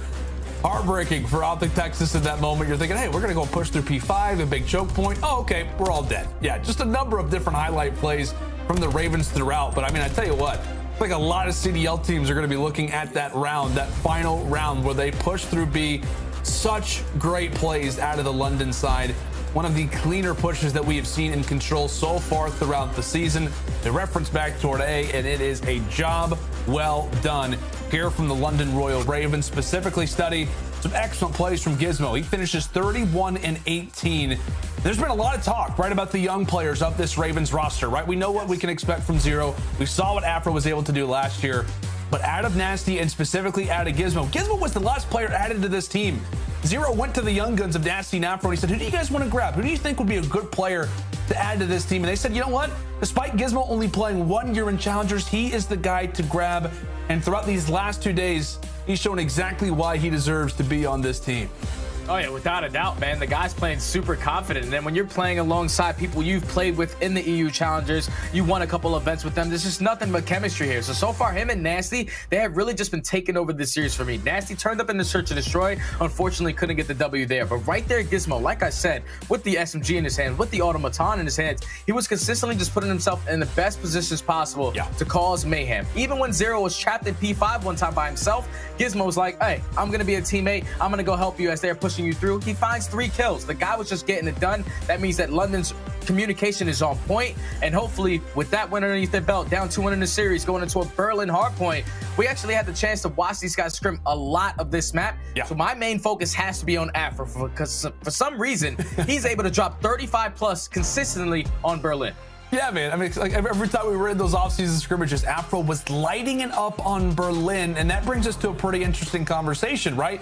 We had that same talking point coming into Bocage was Afro versus Scump. Scump was able to win that battle, and now, I mean, Scump has been lights out so far throughout this series, specifically in that opening Bocage. Man was on fire, literally. I mean, the man was absolutely on fire, not just because of his hair, but because of his overall gun skill. Finished 35-29, an amazing start to this series. The primary reason why Optic found themselves in the driver's seat and continue to heading into this map 4. But are you looking at Scump specifically? Are you looking at that SMG battle once more between Scump and Afro, or do you think it's going to be something else? I think I'm definitely going to look at that SMG battle, because you probably think you're going into a Berlin hardpoint, pretty big map. You want to focus a lot on your ARs, but the money hills basically come down to that P2 and that P1. That's where you can really get your SMGs to go out there and shine. As long as you can control those, you're allowing your SMG players to be super aggressive, because you know the spawns are pretty consistent. If you're spawning out towards back warehouse, they're all going to be spawning out towards top flat. You just have to allow your SMGs to be the aggressors on the map and allow your ARs to just set up properly off the rotations. And it makes you wonder too, right, as we head in toward this Berlin, a map that in some ways plays similar to a Gavutu, just simply in regards to the importance of rotations, the amount of time that you can lock down in some of these hills. The London Royal Ravens looked excellent on Gavutu yesterday. A very disciplined team, as we know, Study. Zero has got these guys whipped into shape. They are prepared for a map like this. They did it yesterday versus the Mutineers. Granted, a different map, but a similar makeup. We'll see if they have what it takes to send us to a map 5, or if Optic Texas will close things up for now. And how about this start? Oh my! To the London Royal Ravens. It's a team kill, but it is a worthy transaction at the least. The Ravens come through and punch Optic Texas right in the mouth. Texas with preferred spawn, and Ravens say, yeah, screw that. Afro just runs right into their face, and now the Ravens have got control. And now with 20 seconds left, you have to start thinking about that rotation, but look at the positioning from Zero. He has the entire right side of the map cut off through the middle of the map, sitting on this middle tank. He's going to at least spot Dashy going towards lower trenches, but Illy is finally able to take him down. So now with 8 seconds remaining, Optic should be able to win this rotation gunfight. They just have to locate the player in Afro before he takes down multiple players. Is he able to take down Scump? Trades going back and forth, and right now it's going to be London controlling from the front side. Yeah, for a moment, an 8-team spree for the London Royal Ravens is nasty. Starting things off flawless. He's at 5-0. Scump on the other end, able to take him down. But Afro's still alive and toward the bottom libraries. He'll finally get picked apart. So it is Optic Texas with the preferred spawns. But as we know, Zero instantly going to be a factor. Nearly had the second, but how about the coordination? Shotzzy with the best of timing is able to save his SMG duo, his compadre and Scump, from suffering an early defeat. But regardless of that, the Ravens are still walking away with time, despite some good plays here and there from Optic Texas. The Ravens are here to play, and they're showing out already. Zero in the back of the map, preparing for that next rotation. And Afro, he's only beginning to heat up. He finally gets dropped, but 2 hills in, and it is the London Royal Ravens with a 50-point advantage. But now Optic have the spawns for P3. This could be a full 60 if they can hold this down. It all just comes down to the pressure they can put in towards fire. But with Scump dropping, Shotzzy dropping, this is going to be London. Able to flood through the street, able to flood through fire. They're going to block the spawns around the backside. So now spawns are going to be flipped. Dashy and Illy have to try to go big as they do find 2. They're just allowing their teammates to fill the gap, try to get into time as they're trying to hold down these spawns. But Nasty able to find 2. Afro with the 3rd. Last player in the hill is going to be Shotzzy. Nasty, he gets dropped. He gets dropped from the front. And how about the plays from Shotzzy at Zero, who wins the ending engagements? Some good plays coming in from Shotzzy, but at the end, it is the London Royal Ravens due to that spawn advantage. You've got control, but no, Scump runs right on through, and he's able to find 3 himself. Shotzzy with 3 to start. It's Scump with 3 to end, and they will depart. Fire, a very happy team, considering the fact that they have got rotations set up for next. Keep in mind, Afro sits inside of P2, so he will look to push this one out. Optic also going to be late off of those rotations. The same thing can be said for the Ravens. So player 3 versus player 8, this is going to be a big engagement. Afro's able to take it. It's Optic on the hill early. But with Afro being in the position that he is, he's going to need to go big and rely on his teammates to make some nice kills from the front. They're able to do that, and they look good right now as Afro continuing to cause some problems. Optic in the back of the base, and Afro applying pressure once more, doing everything he can with the MP40. He gets taken down, but now it's Nasty's turn. The Ravens push on in. And that's all on Afro, just making such a heads-up play as Nasty takes down Scump. That huge engagement. This final 20 seconds should go in favor of the Ravens, with Shotzzy able to sneak his way through, trying to work his way towards the back. But with 15 seconds left, you're not going to be too mad about it if you're Optic. You were able to get back into this game off of the P3 hold, off of the P4 hold as well, now only being down by about 30 points. They're going to have the spawns towards top plat. So this is the preferred side of how you want to hold this hard point. You just want to make sure you take control of this left side of P2. There's a huge gunfight between Scump and Afro. As he does win it, this should allow Optic to get on time. Yeah, and shout out to the flank. They were talking about LAG's hold on P5 yesterday in a very similar setup. The way that Optic Texas are holding this one right now. Keep in mind, one player did make his way through the flank. So Nasty right now sits inside of fire, as they'll look to try to blow this entire thing up. Nobody from Optic really getting inside of the objective. It was a nice hold, but it's without a doubt got some dents in it. P5 can be mixy. As we said, LAG, a great job on it yesterday, but as the spawns flip, Ravens prioritize the next rotation. It's going to work out nicely for them, as now they'll look to dive on in and try to continue to exploit this lead. But we talked about flanks, now it's Shotzzy's turn. And if I'm Optic right there, I would like to get a good chunk of time off for that P5 hard point, especially if you're going to lose the rotation. They allowed Ravens to start spawning out towards backfire. They still thought that they were spawning at warehouse, but no one is basically picking up any time on that P5. Now they're going to be down 40 points, don't have the rotations. this is going to be pretty difficult for them to try to break in. If London can get a great hold on this, get a good at least 20 to 30 seconds on this, they can blow this game wide open. Yeah, they absolutely can. Instant pressure applied now toward Optic Texas. Ravens with a great position, and pay no attention to the way that the opening P1 looked. It was a great job from London exploiting what can be a money hill on this map. But how about the plays from Scump? Playing patient, takes down Afro and Zero in the mix. We say it's a hill that they need to jump in on, and right on cue, Scump's there to save the day and now give Optic some much needed time. Now they just have to start thinking about the rotation. London, they have come out on top. The majority of these rotation gunfights is Afro and Nasty are able to find 2. So now this is going to force Optic to be a little bit late on rotation, but Shotzi finds a 2-piece at the old hill, which gives them the man advantage now. Going into this P2 hardpoint, they just have to take down Gizmo. He's currently got that strafing run to work with. He's able to take down one onto Scump. Trey's going back and forth. London set up the pinch. They find 2. They're going to be able to get into the hill and keep the great spawns towards the top plat side. It's going to be 149 to 109. But the Ravens are still holding it. Like we said, despite Optic being right here, the Ravens have done such a great job at limiting them each and every single chance that they've got. Gizmo continuing to go on a spree. He gets cut down. Now it's Nasty's turn. Zero has some words for Scump. Beats him with the fist to the face. And you can tell Optic somewhat uncomfortable. They're trying to find an angle. They're looking for every chance to get into this hill, but London will not go away. And with 18 seconds left, if you're the Ravens, you're thinking, hey, job done. We at least contested, and now they have got rotation set up for P3. Another hill, Jay, where we talk about the game can be blown open.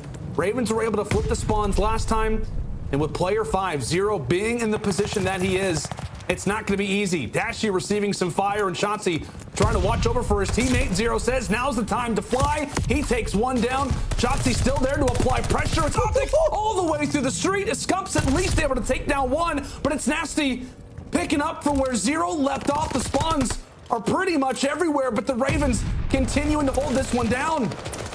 Now up 50 points, 40 seconds remaining on this P3 hardpoint. You know that all of Optic, they're going to commit towards attacking through the front side and attacking through fire. So with 30 seconds left, basically, if you lock this up for the Ravens, you're pretty confident that you can close out this game and force it to that game number 5. As they're just finding kill after kill in the feed. 20 seconds left. Last player here is going to be Dashy. He drops. And now this is going to force all of Optic to start thinking about that rotation. The 200-point mark has been broken from London, and you already see Gizmo already a step ahead off the rotation, able to find one into Shotzi. But does he know the positioning of Dashi? As he does get taken down, Optic are going to be able to win the rotation. And Shotzi toward the back, he's going to try to apply a little bit of pressure toward the back of our prior hill. He gets dealt with, so he'll still spawn here. But at the very least, the Ravens slow and methodical as they will look to invest the glide bomb from Gizmo. Maybe even a strafing run as well. That's going to come in, at least get some information, and Zero has a better idea of where Illy is. It's the nade that ends up taking him down. And now realizing such, it's 3 down, and Shotzi doing everything he can. He realizes the angle that he's got. He's able to take down one. Can he find the second onto Nasty? Not going to be there, but the Ravens flip, and now they've got preferred positioning. Optic, realizing such, have got to jump back in this hill and not allow for the Ravens to inch closer and closer toward that 250-second mark. Stun and taken down. The Ravens continue to roll as they sit on 7, now make it 8 players in a row as a team. Now 10 more points away from sending us to a game 5. So now if you're Optic, you have to play perfect hardpoint from here on out. It all starts with getting some good chunk time off of this P5 hardpoint, but when Gizmo's hitting shots like that onto Illy in towards the window, it's going to be a pretty difficult task to try to get done. Here goes. Ravens are able to get on the point. It's only a matter of time before they close it out here. Looks to be theirs. It looks to be theirs, and it will be. London coming out again and showing grit. The Royal Ravens are not going down without a fight. They were down 2-0. We thought surely it's going to be a 3-0, but they have got the fight. London has got themselves a roster, and how about the young guys showing up once more? It was Gizmo in the control, and this time it was Nasty and Afro, the duo, going big here on Berlin. And once more, Jay, we got a game 5. Unbelievable. We got a game 5 again. This is wild. I can't believe it, man. We're going to another Game 5. Every single series of these cats so far during our opening weekend has went to a Game 5. So there's no better way for this series to go than go all the way to the distance, man. But what great work out of the Rays right there to close out that game number 4. They dominated in the rotation battle. And then even when they didn't have the rotations, they were so beautiful in executing their breaks. Everyone was picking up that one kill that they needed, which eventually allowed Optic to go 4 dead. Once you were all going 4 dead at the same time, London was so great at just flipping those spawns every single time. The early start to this game from London was beautiful. They were able to break into that P1, get at least about 30 seconds there, but the fact that they were late to the rotations for P2 and were still able to hold that as well, and then eventually chain it to that P3 where Optic had the rotation, they were not able to hold it for about 15 seconds. London was just playing this map beautifully. I was not expecting a Game 5 here, but when I saw this map in the map and Mo's system, I knew that Afro and Nasty were going to go insane. Now we're going to a Bocod Search and Destroy for Game 5. Oh my God, I cannot believe this series. This is wild. I mean, we talked about it, right? To start off today, you and I, we were talking about Atlanta FaZe, Optic Texas, both of these top tier teams. Both of these top tier teams, they were looking to get back on track. They were looking to be like, okay, let's get a solid victory today and let's carry that out through the remainder of our matches this week, and then obviously looking forward. But Paris and London, making them work for it. London, we're down 2-0, but they have fought their way back. They close it out on Tuscan, and they show us some grit as well on Berlin Hardpoint. And oh boy, when we come back after the break, folks, it's not just going to be a Game 5, but it's going to be a Game 5 on Bocod Search and Destroy. We don't know what to expect. Make sure to let us know what your predictions are. Utilize that hashtag CDL 2022. Let us know who you got, and when we come back, like we said, it's time for some Cage.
Call of Duty League is brought to you by Game Fuel. Victory in a can.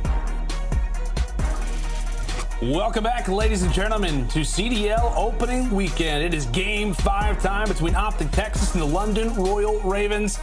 Oh, we got to talk about 2 top performers so far throughout this series, Scump and Gizmo. You take a look at those numbers, Jay. I mean, what? We were talking about Scump. We were talking about how he needs to have a solid performance after the Kickoff Classic. He has done that and more. And the same thing can be said on the other side for Gizmo, a new player making his debut. Right when we talked about versus Florida yesterday, he was excellent. And so far in this matchup versus Optic Texas, he has been absolutely dominant. Yeah, both of these players have been stepping up today. Scump obviously shaking off everything that happened at kickoff. Guy's been frying all day today at an 80% non-traded kills. That's insane. That's insane. That means that guy's going in there and possibly getting a 2-piece every single time. No one is going for that kill. And then Gizmo, on the other hand, this young man is really making a name for himself. Obviously, throughout EU challenges last year, he was winning a majority of those things. But to come in here, the series versus Florida was beautiful. But versus Optic Texas, such a star-studded lineup, to put up the numbers that he's putting up so far, you got to tip it to both of these guys, man. They both have been having a tremendous series, and then both of their teams are going to need them to play big in this map. Yeah, and we've talked about a number of different top performers. We discussed for Optic Texas, right, a new group for them. The same thing said for the London Royal Ravens. 2 players from the EU Challenger side. Afro, his 2nd year. A small stint with the Ravens at the end of Cold War. The 2 teams, new rosters, new faces. We'll see who can come out with the first round victory. Optic looking for their first win of this CDL season, and now in toward Bocage. A map that you never really know what's going to happen on, especially here in Search and Destroy, but it's Shotzi who may have snuck his way through Top Grandma's. He might be able to find the opening kill here. As Optic is starting to wait, but Nasty's going to read it beautifully. Pops that first blood. Now it's all on Optic to try to make a play here. They know that at least one player is going to be in towards sight. Adashi finds the kill onto 0, evens up the numbers at 3v3.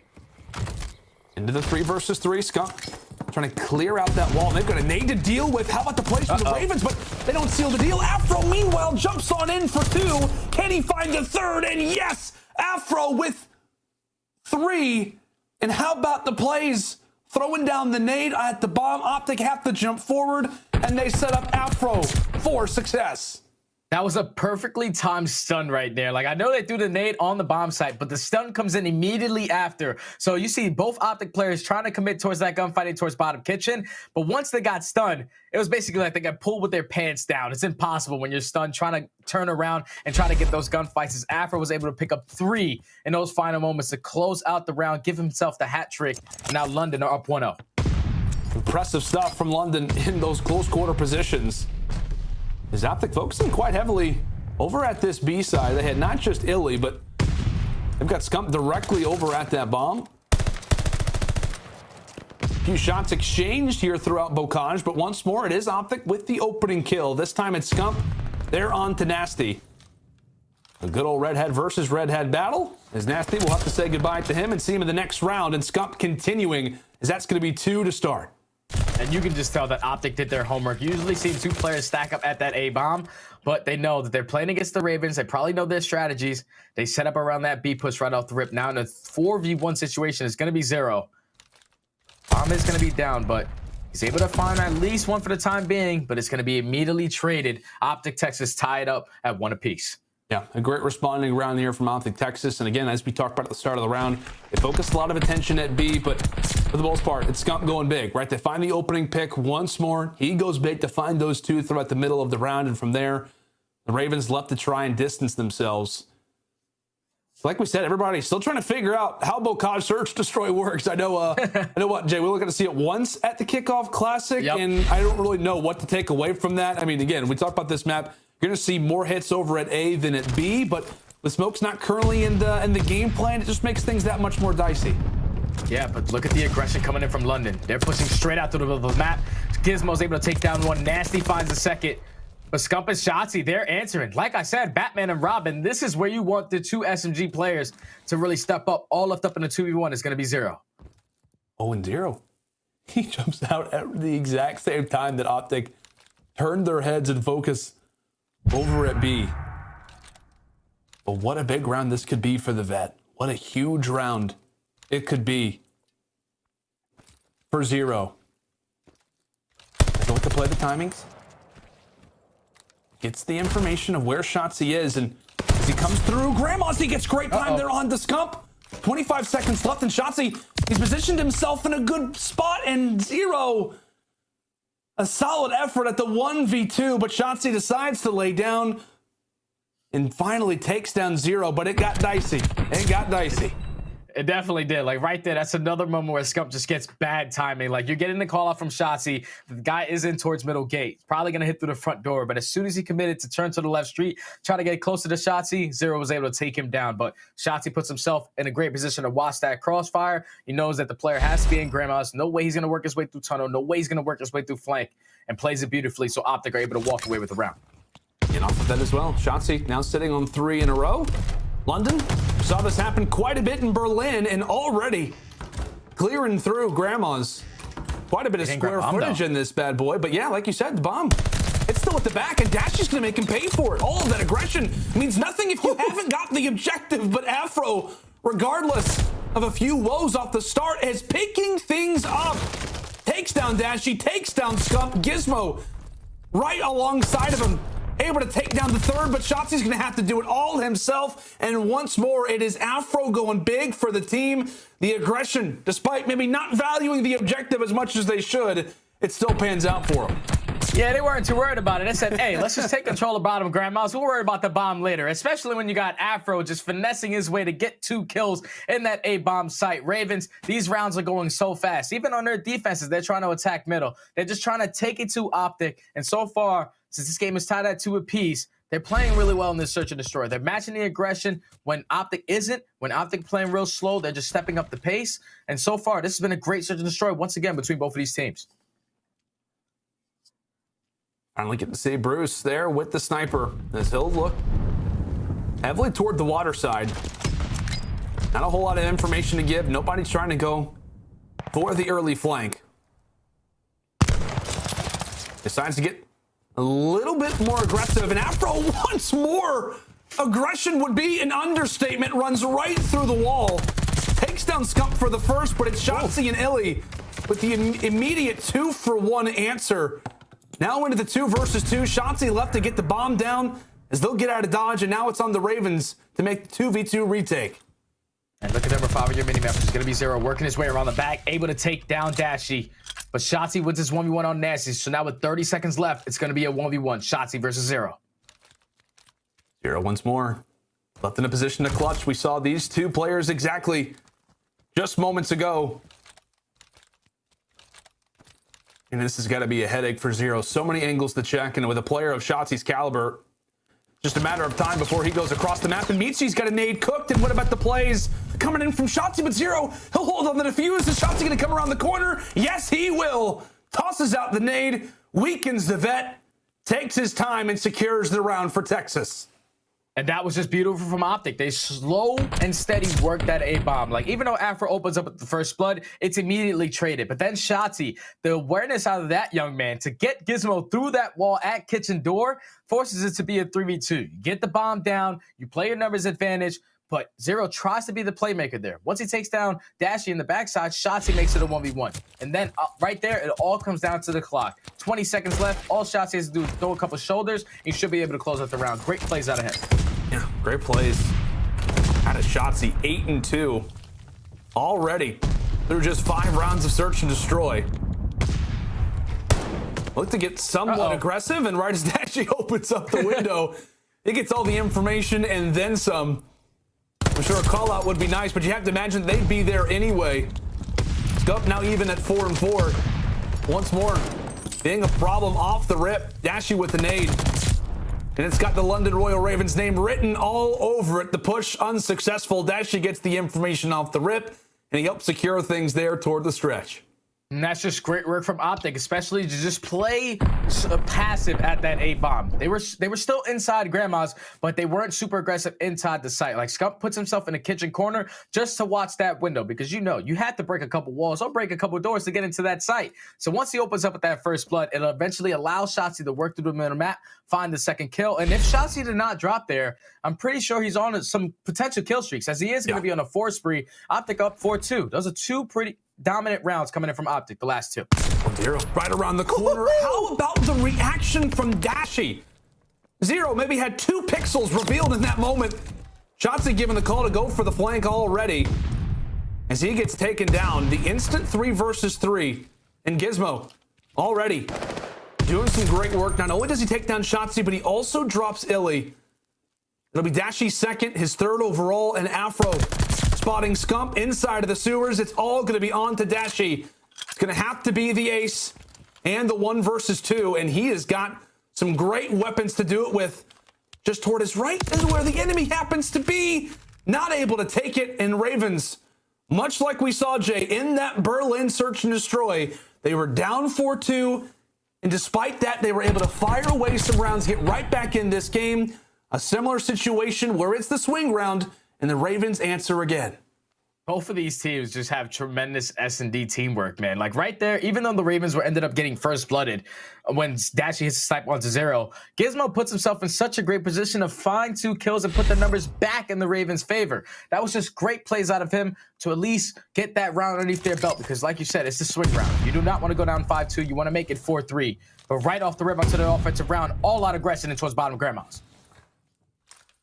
Afro says, yeah, I'm continuing to do it. I'm continuing to be right in your face, and Gizmo joins right alongside of him. That nade can be great as he takes down 1 on the Scump, and Afro once more on the Shotzi. Illy instantly left as the sole man. And that objective already over at B. A picture-perfect round out of the London Royal Ravens. Illy with a bit of info. He'll try to hop on the defuse, but it will not work out. London, aggression again, and it pays off once more. Back-to-back rounds, we're all level at 4. Man, so now Optic go back into another offensive attack. We've seen them attack a majority of their offenses towards that A site. We know that Afro and Gizmo like to put that crossfire in that bottom Grandma's area towards kitchen. So if I'm Optic right here, Dashy was consistently winning that 1-on-1 versus 0 right side. So if I'm 0, I'm not going to overpeak because I do not want to get sniped again. This might be the opportunity where Optic can take advantage of that B-bomb. Looks like they're still going to attempt to push at A. Quite a few forces for the Ravens established toward the left side of Grandma's. And they will remain there. Ravens look to play for information, at least here off the start. First 30 seconds out of the way. And Afro, once more, maybe put in a position to go for the first blood. As he'll look to reposition, and Shotzi, he misses the jump up. Usually don't see the thing happen, and that's eventually going to cost him his life as Afro's going to open up with the first blood. Now in a 4v3. Optic are eventually able to get in towards A. Tactical is going to be thrown, trying to keep him off that bomb site. Just pay attention in Illy. Unfortunately, he's going to get shot in the back by Gizmo. So now it's going to be a 4v2 situation with 30 seconds left. If you're Optic, you have to try to plant this bomb. You have to, but again, you don't have numbers. Dashy's at least able to take down 1, but it's all going to be on to him. 20 seconds and close quarters are going to have to be the story of this round. And the Ravens continue to fly on forward. Not just 1, not just 2, but 3 rounds in a row. And now set themselves up on series point. So now if I'm Ravens, if it ain't broke, don't fix it. Like, keep the aggression up, because that is what's been dominating them on these offensive pushes. They are consistently just attacking in towards Grandma's, taking control of second story, going right through the bottom middle door. And it's just catching Optic off guard. So now that the fact that they're going back into another offensive round, it's going to be, once again, an all-out push right up the middle of the map. I don't know if Optic's going to be ready for it. I said, hey, aggression, it's worked. Why not try it again? But Shotzi, this time, able to get the answer on to Afro. Gizmo, did he sneak on through? Scump having to reveal his position, but hey, it's worthy. It's a good idea at the least. And Gizmo once more taking down Scump. Illy, meanwhile, from the sewers, is able to give Optic Texas the man advantage and going big once more. 2 coming in from Illy. And now it's all on to 0. A 1 versus 3 to close it out early.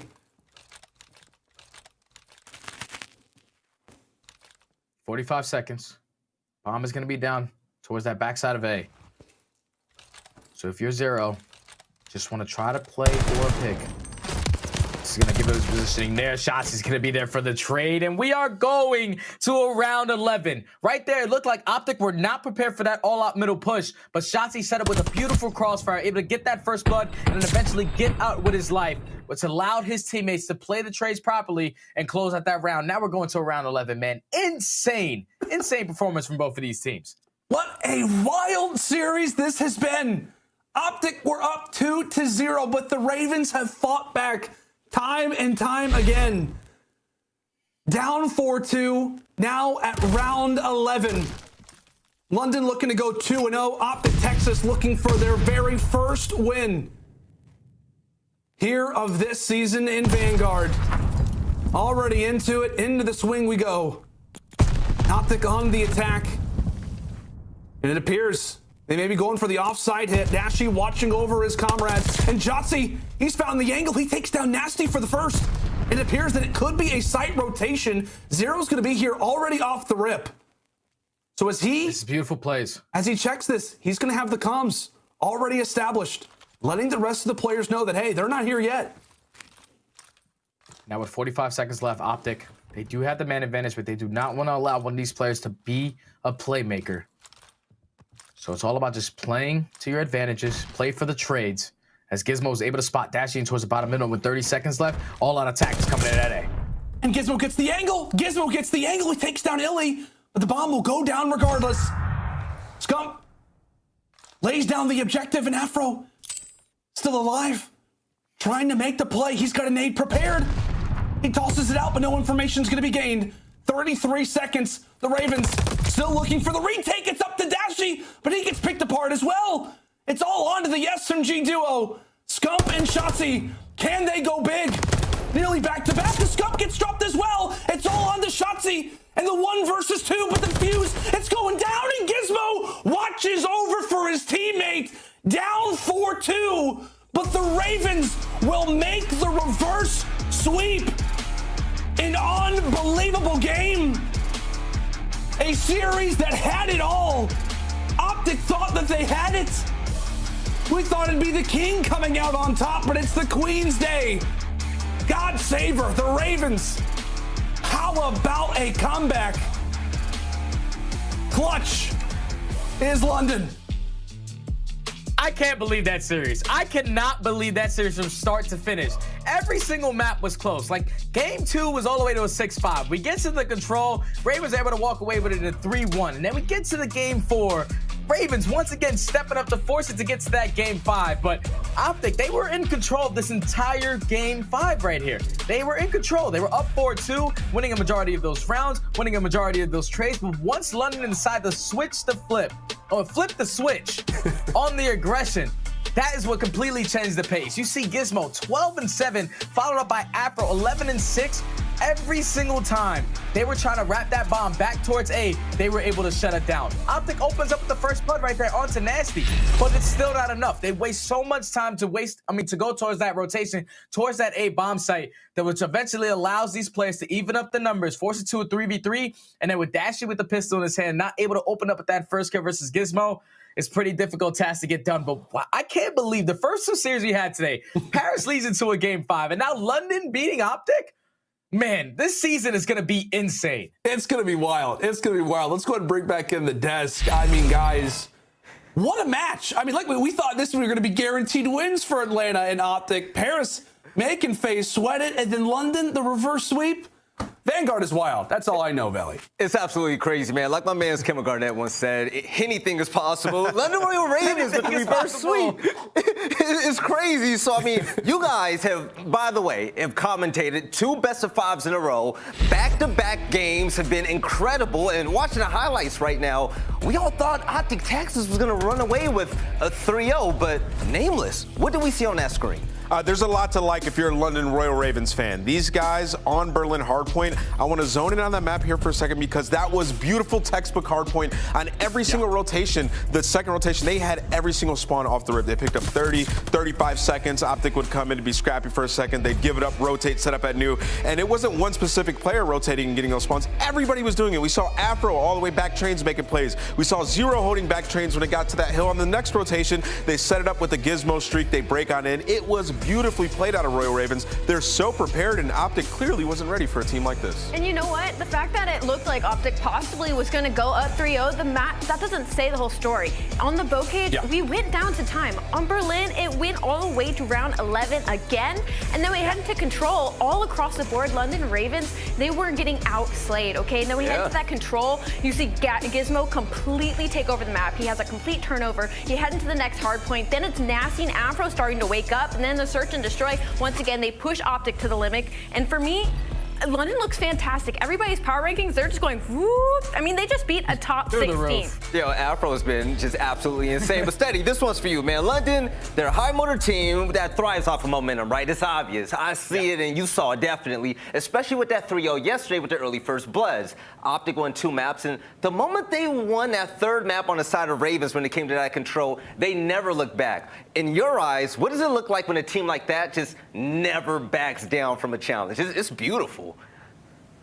I love to see a team never give up, and especially when you're going up a team that is full with their roster from top to bottom. You're the underdog, but the fact that their backs were against the wall, down 0-2 in the series, even started off. I mean, they started off 1-0 in a control, but to bounce back the way that they did because they went up against Optic on Tuscan. We saw what Optic were able to do at the kickoff. They were the only team that was able to successfully capture that B point right off the rip. But the way that they responded, which is especially in their final offensive round, taking B, and then they made it look easy by just stacking that 8 point, using a couple streaks to close it out. And then as we went deeper throughout the series, I knew, because we watch a lot of scrims for these London boys, we knew that watching them on Berlin, their SMGs for some reason put up stats that you usually don't see on such a big map. Afro and Nasty had themselves, they were going absolutely off, just dominating on hill rotations, on hill breaks. That's one thing that Optic really needs to focus on. It's just their rotation and keeping their fundamental play in the hard points. Right, Lando, you and your duo have been talking nonstop for like 4 hours. Jesus, now. I'm sweating. I mean, this is crazy. To put a bow on top of everything, do you have any last words? I mean, honestly, Veli, I'm just super impressed by the Ravens. I mean, they have had 8 great maps in these last 2 days, right? The 3-0 yesterday versus the Mutineers, they outslay them by nearly 60 kills. A great point from Alloy. The first two maps that Optic took were still very, very solid from the London Royal Ravens. Nameless called it out perfectly. On that Berlin, the rotations that this team made were excellent. To me, the bow, the end of the sentence that I would call for this one is just challengers. Absolutely love the talent that we are seeing from challengers. The EU side specifically deserves a lot of love. Nasty, but specifically Gizmo. Unbelievable start here in stage 1. Beautiful work, fellas. Thank you so much. But you know what we have? We actually have a beautiful interview with the one and only Gizmo from the London Royal Ravens. Let's get that man up on the screen. Gizmo, I would expect you to be smiling, going crazy right now. You guys just had a reverse sweep against Optic Texas, a really big comeback. And I'm going to be honest, when you guys were down 0-2, I thought you guys looked like the British Pigeons, not even the London Royal Ravens, but you picked it up and just came back and took that game in a crazy best-of-5. I mean, what really sparked it all for you guys? Honestly, just confidence, really. Like, our teamwork's unmatched. Our gun skill compared to other teams is unreal, bro. Whoever's ranking us 11th, you man are bugging.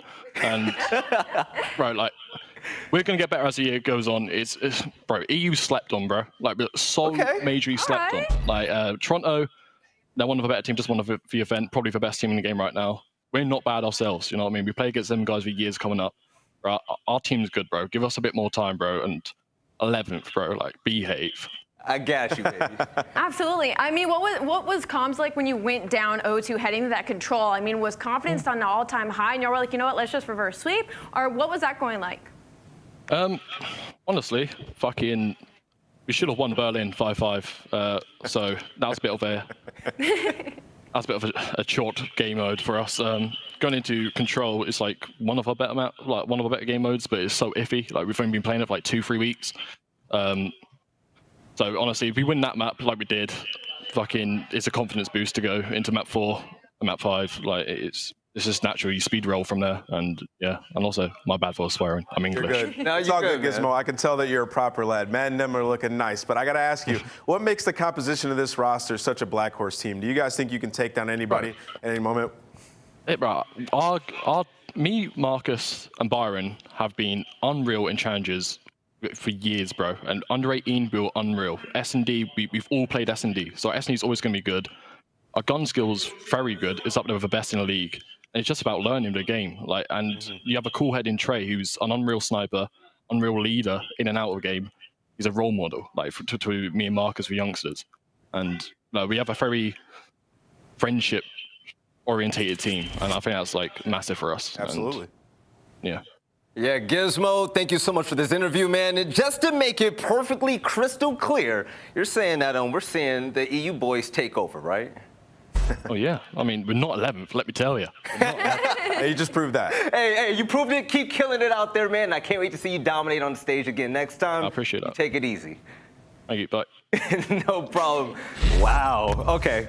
Today has felt like 10 hours long right now with the matches that we had. It's been phenomenal so far. But when it came down to the predictions and what we were talking about pregame, there were some tweets sent your way, Nameless, man. You know exactly what I'm talking about from your boy Hex from Optic. What is he talking about? Man, this guy just can't make up his mind, bro. I got mad love for Hector. You can see he says, name was so good on Death last season. Now I know what happened when he's falling off bad, in my opinion. Hey, man, maybe I am. Who knows? But let's see why he can't make up his mind, because this was last season when I picked Optic to win a major. It's like crazy how good Nameless has gotten the last couple months. Truly a man of talent. So it's all in good fun. But man, Optic, they really have a lot of work to do. I was being serious before in that last segment when I said I did not think that they were championship caliber yet. I think it was proven just now, just there. But they have a fire lit under them. You could see Scump bounce back from the Kickoff Classic. He looked way better in that series, but there's still so many issues that they're having in that hard point. Some of the same issues that we saw last year. It was a completely different roster, but still those issues are there. So it's something for Rambo, Sender, and the boys to go back, watch, and fix. Okay, this year I'm expecting them to be ready by Major 1 when it comes to perform. Hey, we know they got the skills. We just want to see them win at the end of the day. But Ali, to end things right here, what are your last thoughts about that matchup before we jump into our Game Fuel marquee matchup of the day between Toronto and Seattle?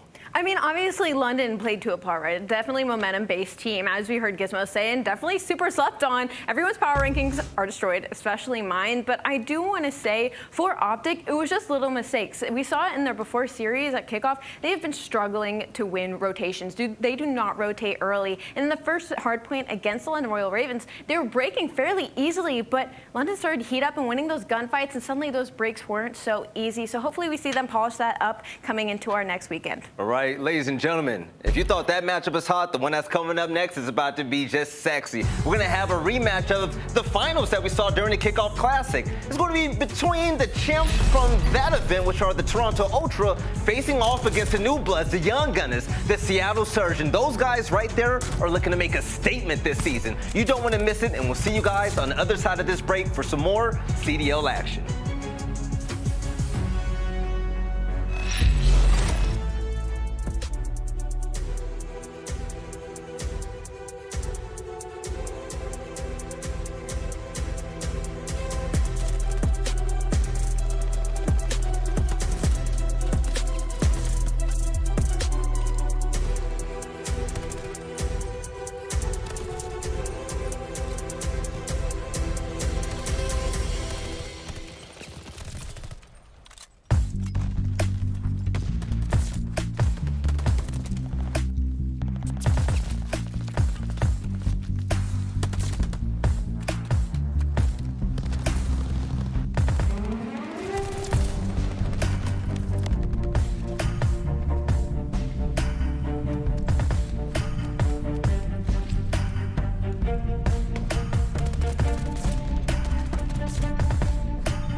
Call of Duty League is brought to you by Zenny Gaming. Armor your eyes with Block's gaming glasses starting at $24 by visiting zenny.com/CDL. The Call of Duty League is brought to you by Game Fuel. Victory in a can.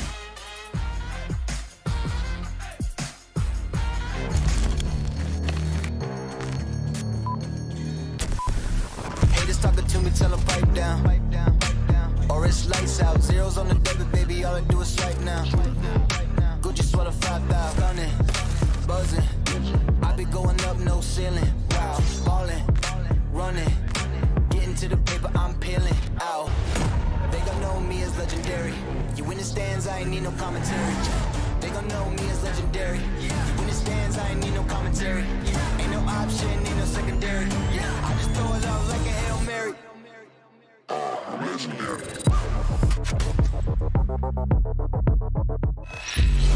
What's going on, all of you beautiful people? Welcome back to the CDL opening weekend, and this is day 2. I'm your host, Veli, rocking the mic with Ali and also Nameless. But in this matchup right here, from what we just heard from Gizmo, he says this is going to be the EU takeover, and with Toronto Ultra, they showed that during the Kickoff Classic, and Nameless, this team, I mean, they look solid. I mean, everything they did just seemed perfect. And even seeing Bance pop off, this looks like the team to beat right now. Yeah, absolutely. I mean, Bance was the guy last year in the first couple of events where he wasn't playing that great. And then when he put it together, they were lights out top 2 the rest of the season. So out the gates for Bance to be looking like that, that's a good sign. And then Kleenex was really consistent throughout kickoff, and they won that event, right? They were in the last 3 finals, and they lost 2 of them, and they get the first dub headed into Vanguard. The teamwork was there. The trends that we saw with this Toronto team last year, they picked back up right where they left off, right? Control was fantastic. Search and Destroy was great. And then the hardpoint seems to have gotten better. The last map we saw them play, they dominated Seattle 250-70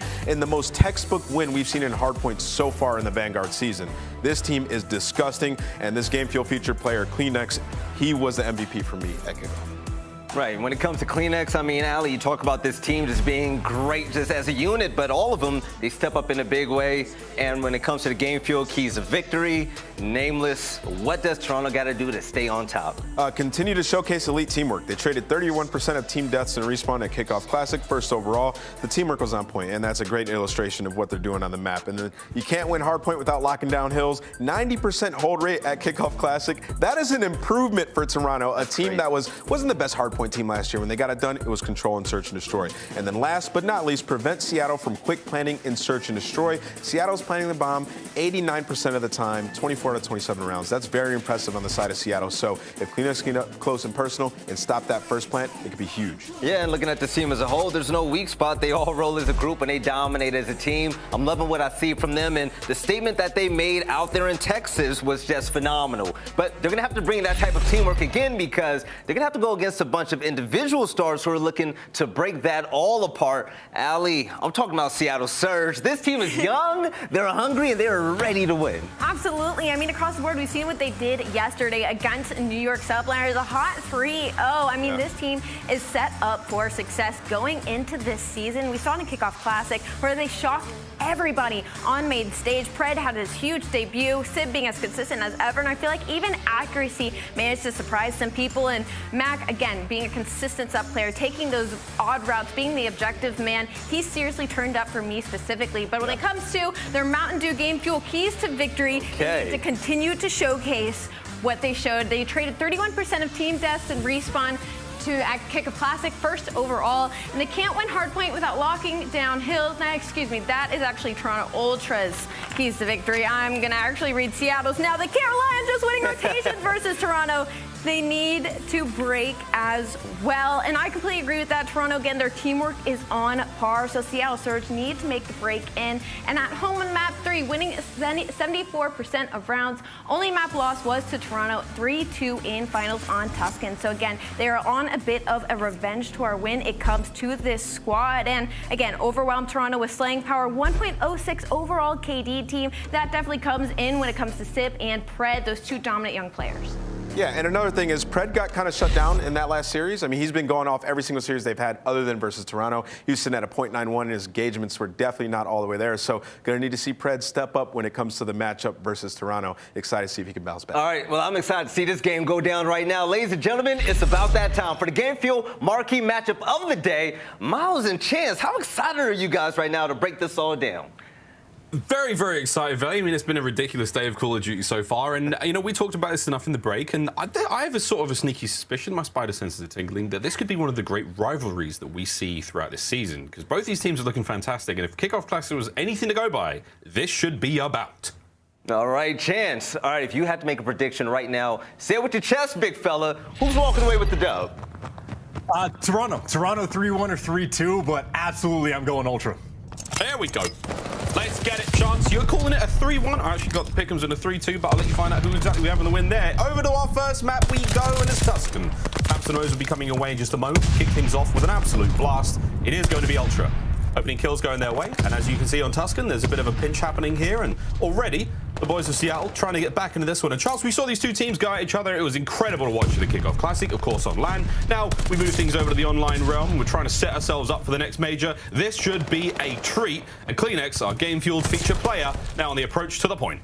And just to try to get like some of the homework out of the way, yeah, when they played at the Kickoff Classic, outside of that final Berlin, every single map as tight as it could be. Tuscan, though, this is a map that Seattle are 3-0 on. So they're making claim to be the best Tuscan team in the game, but if there's anyone to take them down, well, Toronto's certainly towards the top of the list. And with a shot like that from Kleenex, well, he was the main guy that was shutting down the SMGs of Seattle. The only times like Pred and Sib have not popped off is when they go against the Tissue. Issue is an issue. Said it before and we'll certainly say it again. Over to the column we go now, and it is no problem whatsoever for the players of Seattle Surge. They lock this one down well. 3 clean kills go their way. Time still ticking in favor. Bit of a lead to climb back from. Again, the 44 seconds garnered from first point for Ultra. All good. Red, nice work on the back line. Going to find a few more kills. His teammates are getting picked apart coming through the top side now. Sib still locking down that point, soaking up that time. Lovely bit of work over to Pred. Dances the dance of death there with Insight, who does eventually bring him down. But still, all being soaked up very well. This is great stuff out of Surge.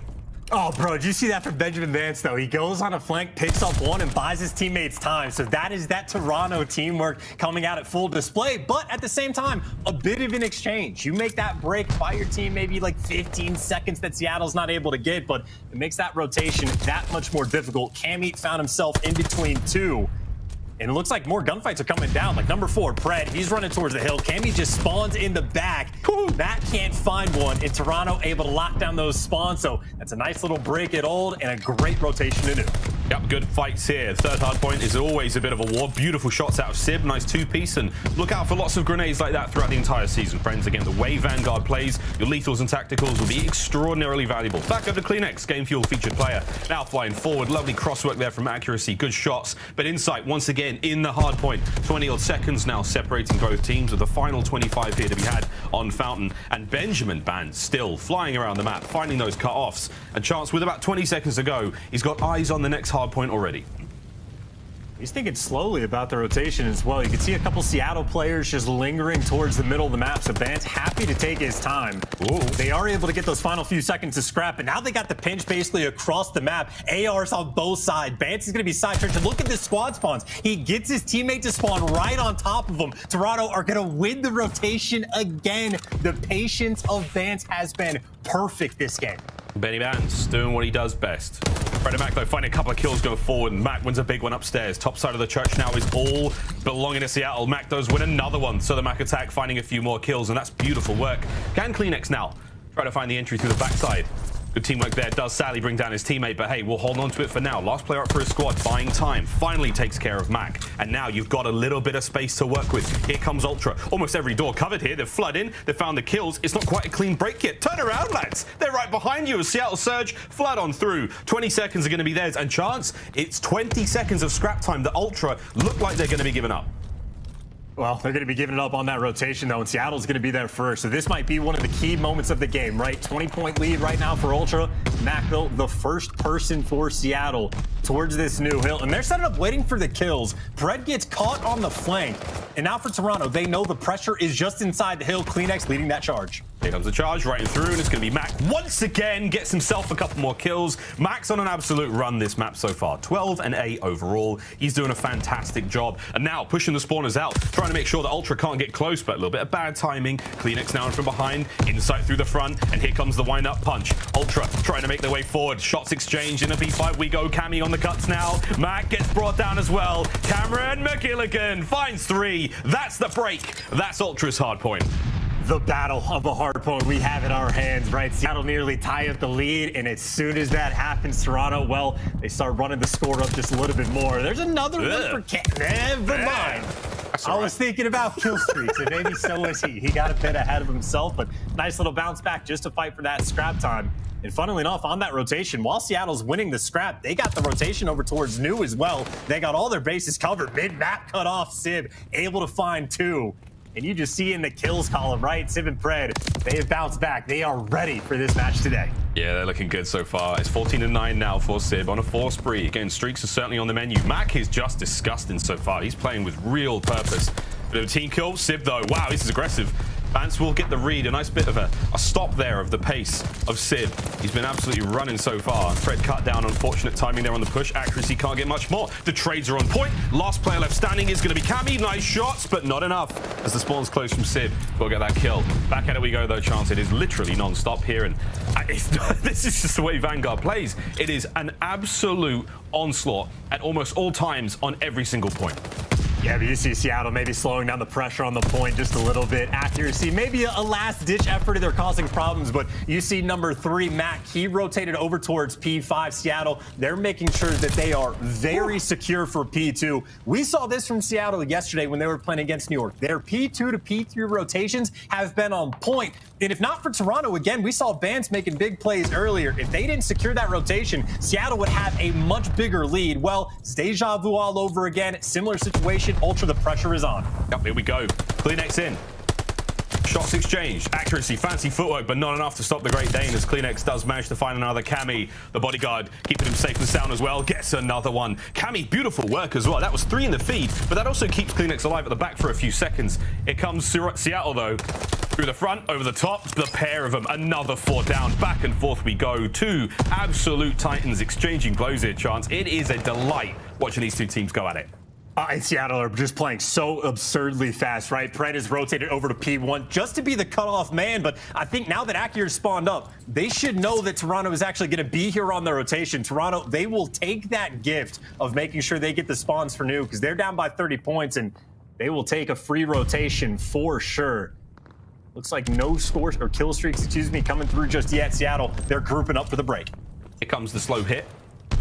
Plays through front, and again, no one in the point really just yet. You're trying to fight for the control. Here comes Seattle. They've got numbers. Do they have angles on the fight, though? This could be a bit of a pinch, but Mac managing to find at least one does buy his boys some time. Still, Fred up close and personal. The MP40 wins it. It's CleanX trying to keep the pressure up. Vance once again, man, he's been real clutch in these fights, staying alive at the right times. And unfortunate timing from Insight, and with that, Seattle, they've got themselves a foothold. Now an opportunity to keep the time going, and it's so scrappy and hard to get this time, Chance. It's only going to be a few seconds before Ultra are back in it, but they're valuable seconds indeed. Oh, Sim's making plays, though. He gets to the back. That's 4 in a row for him. He's looking for 5. Give it to him. He will take it. 28 in 13. Again, when they played Toronto last time, him and Pred played fine, but that was the only series where these 2 guys were not able to pop up. Look at him now. Pred's on a 5. Sib as well. Both of them showing up. Toronto, fool me once, shame on you. Fool me twice. Well, Seattle looking like they're not going to let that happen. But once again, though, you go straight back to the point. You've got Mac in now, bottom side of Church, finding kills. Insight from upstairs. Peeks in, finds one, and in and out you go. It is just whack-a-mole right now in the Church. Bans from downstairs finally cleans up 1, can't get the 2. It is non-stop. CleanX now. Get in there, son. Can't even get a foothold. Church is wiped out. Seattle Surge back in control. They are back in control, full speed ahead. Sib reading the cuts every single time that man's name pops up in the feed. He's basically getting 2 in a row. The untradeable on this map. 31, now 32 in 15 again. He will take 2 to the grave every single time before he falls. Sib has put in work on this map. Seattle now just 21 seconds away from winning the game. And again, you talk about the speed that they've been playing every single rotation. Someone's always here. Pred has been the cutoff man. He's pushing out towards New. Seattle, I mean, it's P5. They're looking to win it right here, right now. Red's got eyes on Kleenex. He's not going to time this very well, though. Interesting from Kleenex. Manages to get it going. Is this the opportunity to make something special happen? The nade's in. It's going to blow up. It's only going to singe the eyebrows of Mac there, but he's going to be alive and kicking. Here comes another hit from Ultra. You got to go, boys. Time's ticking. This is going to be the win here for Seattle unless you get things going. 5 seconds for the win, and there's no one in position. And Mac's doing a victory lap right now. Map 1 goes to Seattle. Seattle came into this day 3-0 on Tuscan. Well, that makes it 4-0, a perfect record on the map, a fantastic individual game from Sib. But even across the board, how many rotations do we see from Seattle where 15, 20 seconds in advance, the observer just cut to some guy who's already rotated to do, sitting in a corner and just patiently waiting? They were running the show. They always had the pressure when they needed to. And it really does not hurt that 36 and 17, 4,100 damage. Sib had an absolute feast that map. I'm on my phone right now. I know it's not very professional, but Sib tweeted something today, 7 hours ago. He said, I think I'll just turn it up a notch today. And my man was not lying. 36 and 17. What an unbelievable performance. 30 of those kills didn't get traded. Yeah. Wow. Dude, what? 39 traded kills, more than 80 total kills Toronto had, 81 of the players. I mean, that honestly might be one of the best individual maps we have seen so far this year. I mean, you were saying that statistically, like high 70s is quite good. I mean, your man was up there in this case. Wonderful stuff. He had a great day yesterday and ridiculous performance here. Well done, though, from Seattle again. Overall, just to take that map, really put an Ultra to the blade. That was a wonderful run on Tuscan. And, man, that pace, there's not a lot you can do. And I've got no idea what to expect now with this league. Like, I can't wait to see what Atlanta FaZe versus Seattle Surge is going to look like now. I can't believe I'm saying that. I mean, it is 2022. Anything can happen, but what a season we're in for, friends. An electrifying start to this matchup. Surge with a dub. Ultra's got a little bit of thinking to do going into the search on Bocage. Coming up in just a moment, of course, Gavutu control following that, and the double dose of Berlin. And if that doesn't cure your ails, I don't know what's wrong with you, friends, because Vanguard is already lit. And something very interesting about these pick and bans, by the way, is the fact that Berlin Hardpoint actually got through. I mean, if you remember from the Kickoff Classic, that's where Toronto put him in the body bag. It was like 250 to 71, an absurd scoreline. Seattle apparently does not mind. They are happy to run it back, but outside of that, we've talked about Seattle on Gavutu. They are still flawless on that map. They started losing rounds finally, but overall they're still getting dubs, and it'll be very interesting to see whether or not Toronto Ultra can crack that code. But before we get there, Bocage S&D, another map we have seen Seattle have success, but at the same time for Bocage, the same can be said. I think we remember Kleenex dropping double digits as well on the map, so it'll certainly be a battle, but Sid looks like he came to play. He certainly did. I actually think, looking at the maps and bans, like what they banned out Gavutu, or Seattle banned Gavutu. I think they're looking at getting a 3-0. They're like, we're not going to Berlin. We're gonna win out on the Gavutu control. I think that might be the game plan. I'm not kidding. But we'll see. Of course, that Search and Destroy is moments away. We're going to Bocage for that one. And yeah, it's been an exciting start today. We've seen a couple of those, and they've been very, very interesting. And I mean, Chuck's like, what can we expect? Like what we've already seen out of teams earlier today. What should the fans expect going into a Bocage Search and Destroy? Well, that's actually a very interesting question, because these are two of the teams that seem to have the best understanding of the game. When we saw Seattle play on this map yesterday, they'll almost have like a different idea going into every single round that they play. They'll constantly be able to mix it up. And of course, we know Toronto Ultra, a team that will do their homework, that will pay attention to Seattle when they played this map yesterday. So I think it'd be one of the better S&Ds potentially we've had this year. We'll see how it goes. I mean, we've seen some different looks there. Of course, I think you did actually get a DM from Accuracy when. Oh no, we don't leak DMs on broadcast, Miles. We don't do that at all. But some people, I've been seeing a lot of leaked DMs recently. There seems to be something wrong with the plumbing around here in the Call of Duty world, because I'm seeing DMs all over the place. It's supposed to be a sacred place where things can be said in absolute confidence. But hey, you lot wouldn't last a day in prison. But here we go. Let's see how Bocage handles up. As the boys of Ultra, again, Search and Destroy has been a game mode that they've been particularly proficient at. Teamwork being the name of the game there, and their squad that has it by the absolute ton. See if they can't find something special here. Tie up that series, because again, while these matches, we're getting ready for Major 1, this is all to sort of handle the seeding going into that one. Again, if you haven't got your tickets already, if you are going to come, head on down to the Call of Duty League website and get yourself a ticket. We'll see you at the Optics Texas Major. It gonna be lit, friends. I can guarantee you that. But here we go. Into Bocage. I wonder if we'll see any snipes chance from either side. I mean, Dashy obviously showed off that, like, while it's not going to be the best map in the world to actually use a sniper on, certainly viable. You can certainly make plays Riverside with it. I don't necessarily expect either one of these teams to make that play.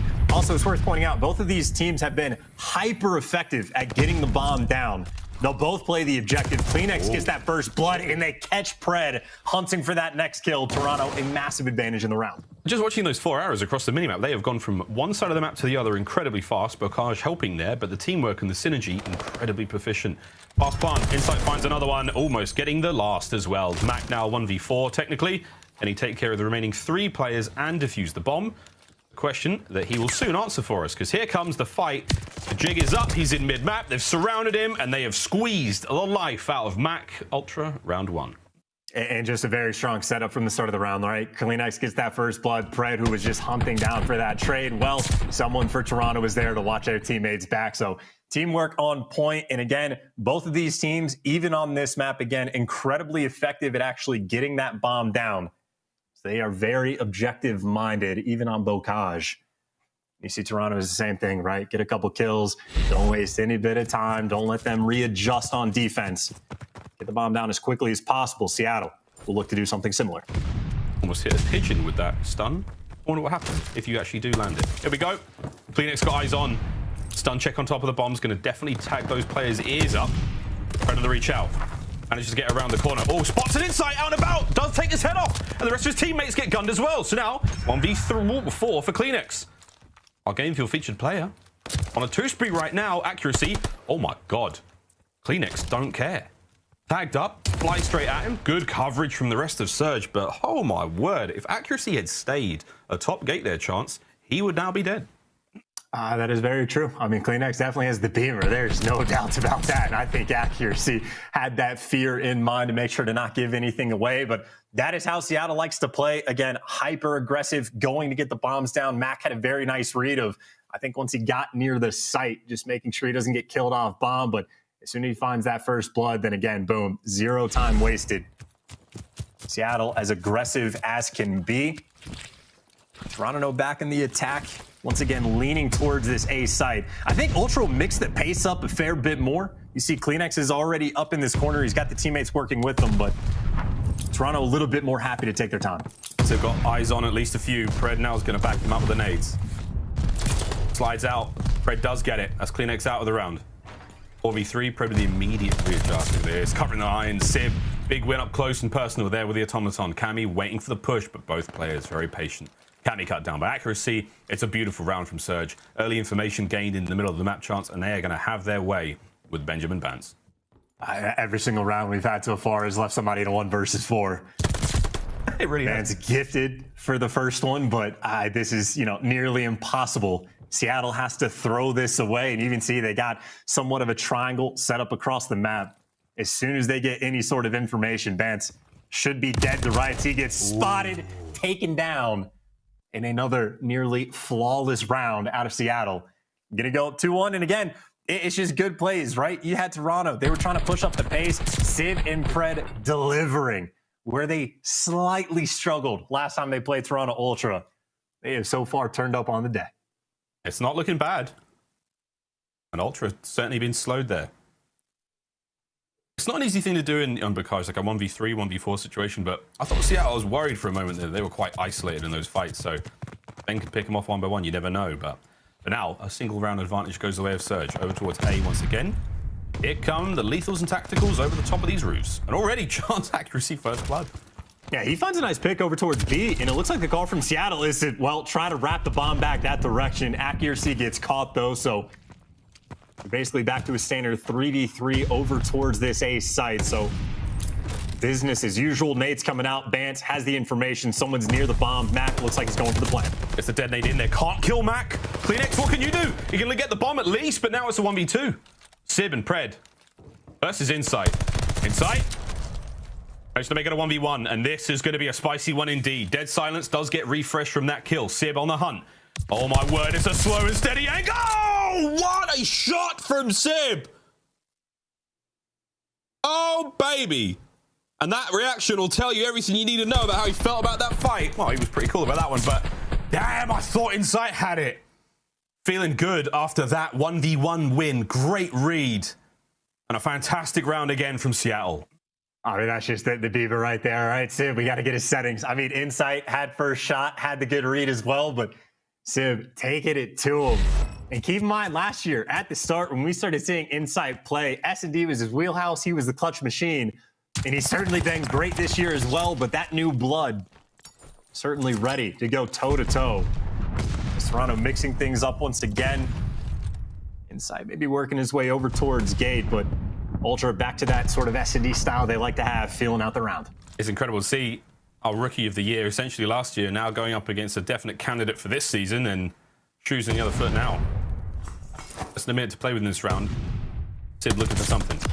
Fred, it's well fed on the first kill. Backs on up. Sib's going to have their trades as well. That's 7 on 5. We're going to make it 6, and he's feeling himself very aggressive. On the other side of the map, there's going to be a big kill there from Insight. But now, slowly, Insight, the 1v3. This is for the ace, and he's going to need this round as the team is starting to bleed out. A 4-1 comeback is not an easy thing on Bocage.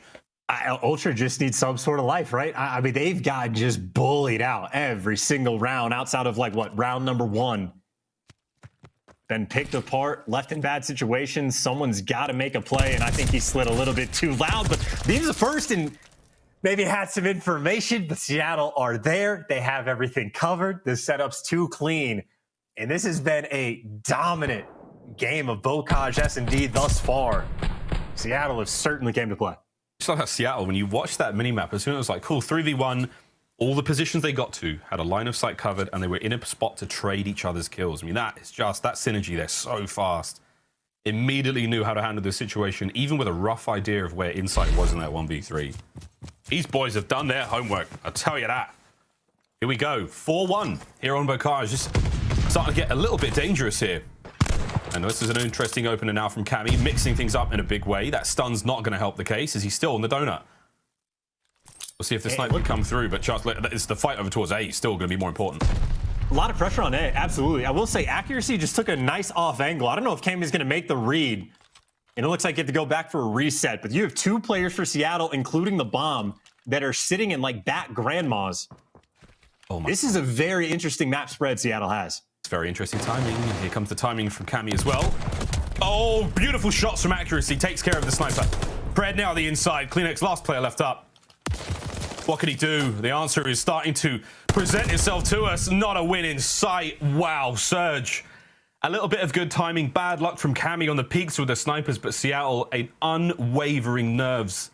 They nail that round once again, and this is map point to go up 2-0 in the series.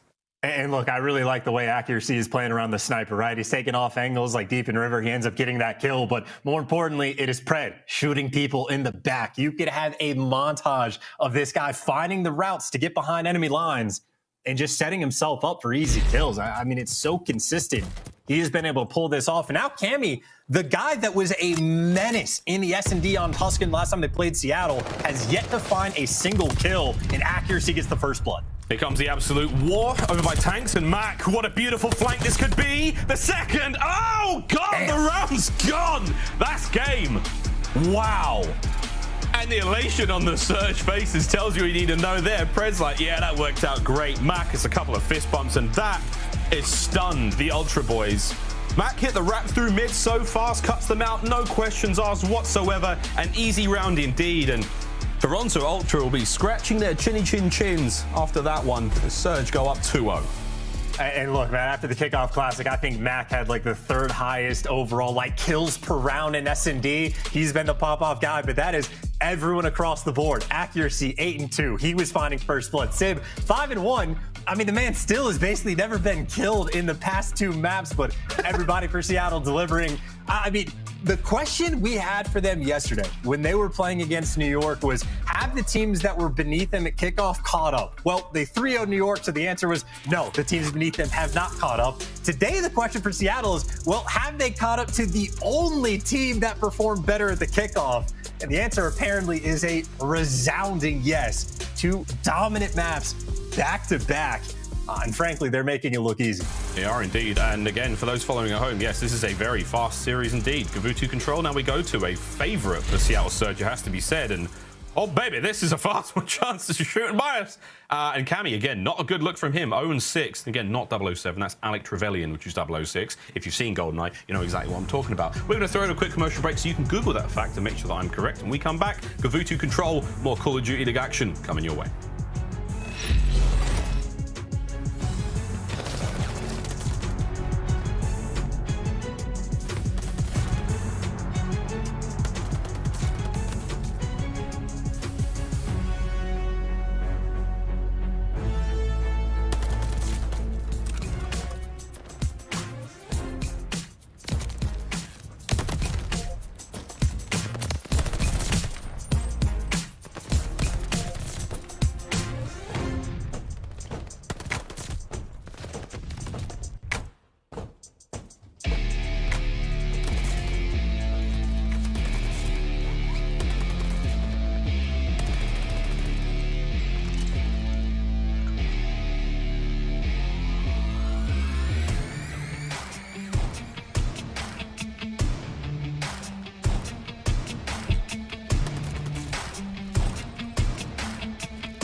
The Call of Duty League is brought to you by Game Fuel. Victory in a can. CDL Surge find themselves up 2-0 in the series, and once again, it's this guy going absolutely insane so far. I mean, this is just through 2 maps, chance 41 and 18 in the KD. My man Sib is absolutely disgusting at Call of Duty Vanguard. Yeah, he's out here playing a pub. Like, it's not just a 2.28 KD, 266 damage per life. I think, generally speaking, a good amount of damage per life is like just above 100. Like, if you're between 100 and 130, you're feeling pretty good. Man is like doubled that, and he's basically asleep or frozen. Maybe that's the strat, though. In between maps, just free yourself cryogenically, and you can stay 18 forever. Man, that's a lot of, what?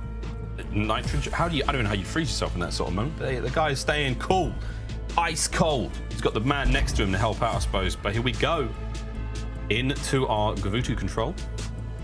It's a bit of Mac love there. I know it looks like Berlin, but it's actually Gavutu, fans. Just it's on your end. It's your when it your rains brain. Just enough. This is what it looks like. Yeah, your brain's playing tricks on you. You fools. But here we go. Mac has had a whale of a series as well. I got a couple of tweets in the break as well about Mac.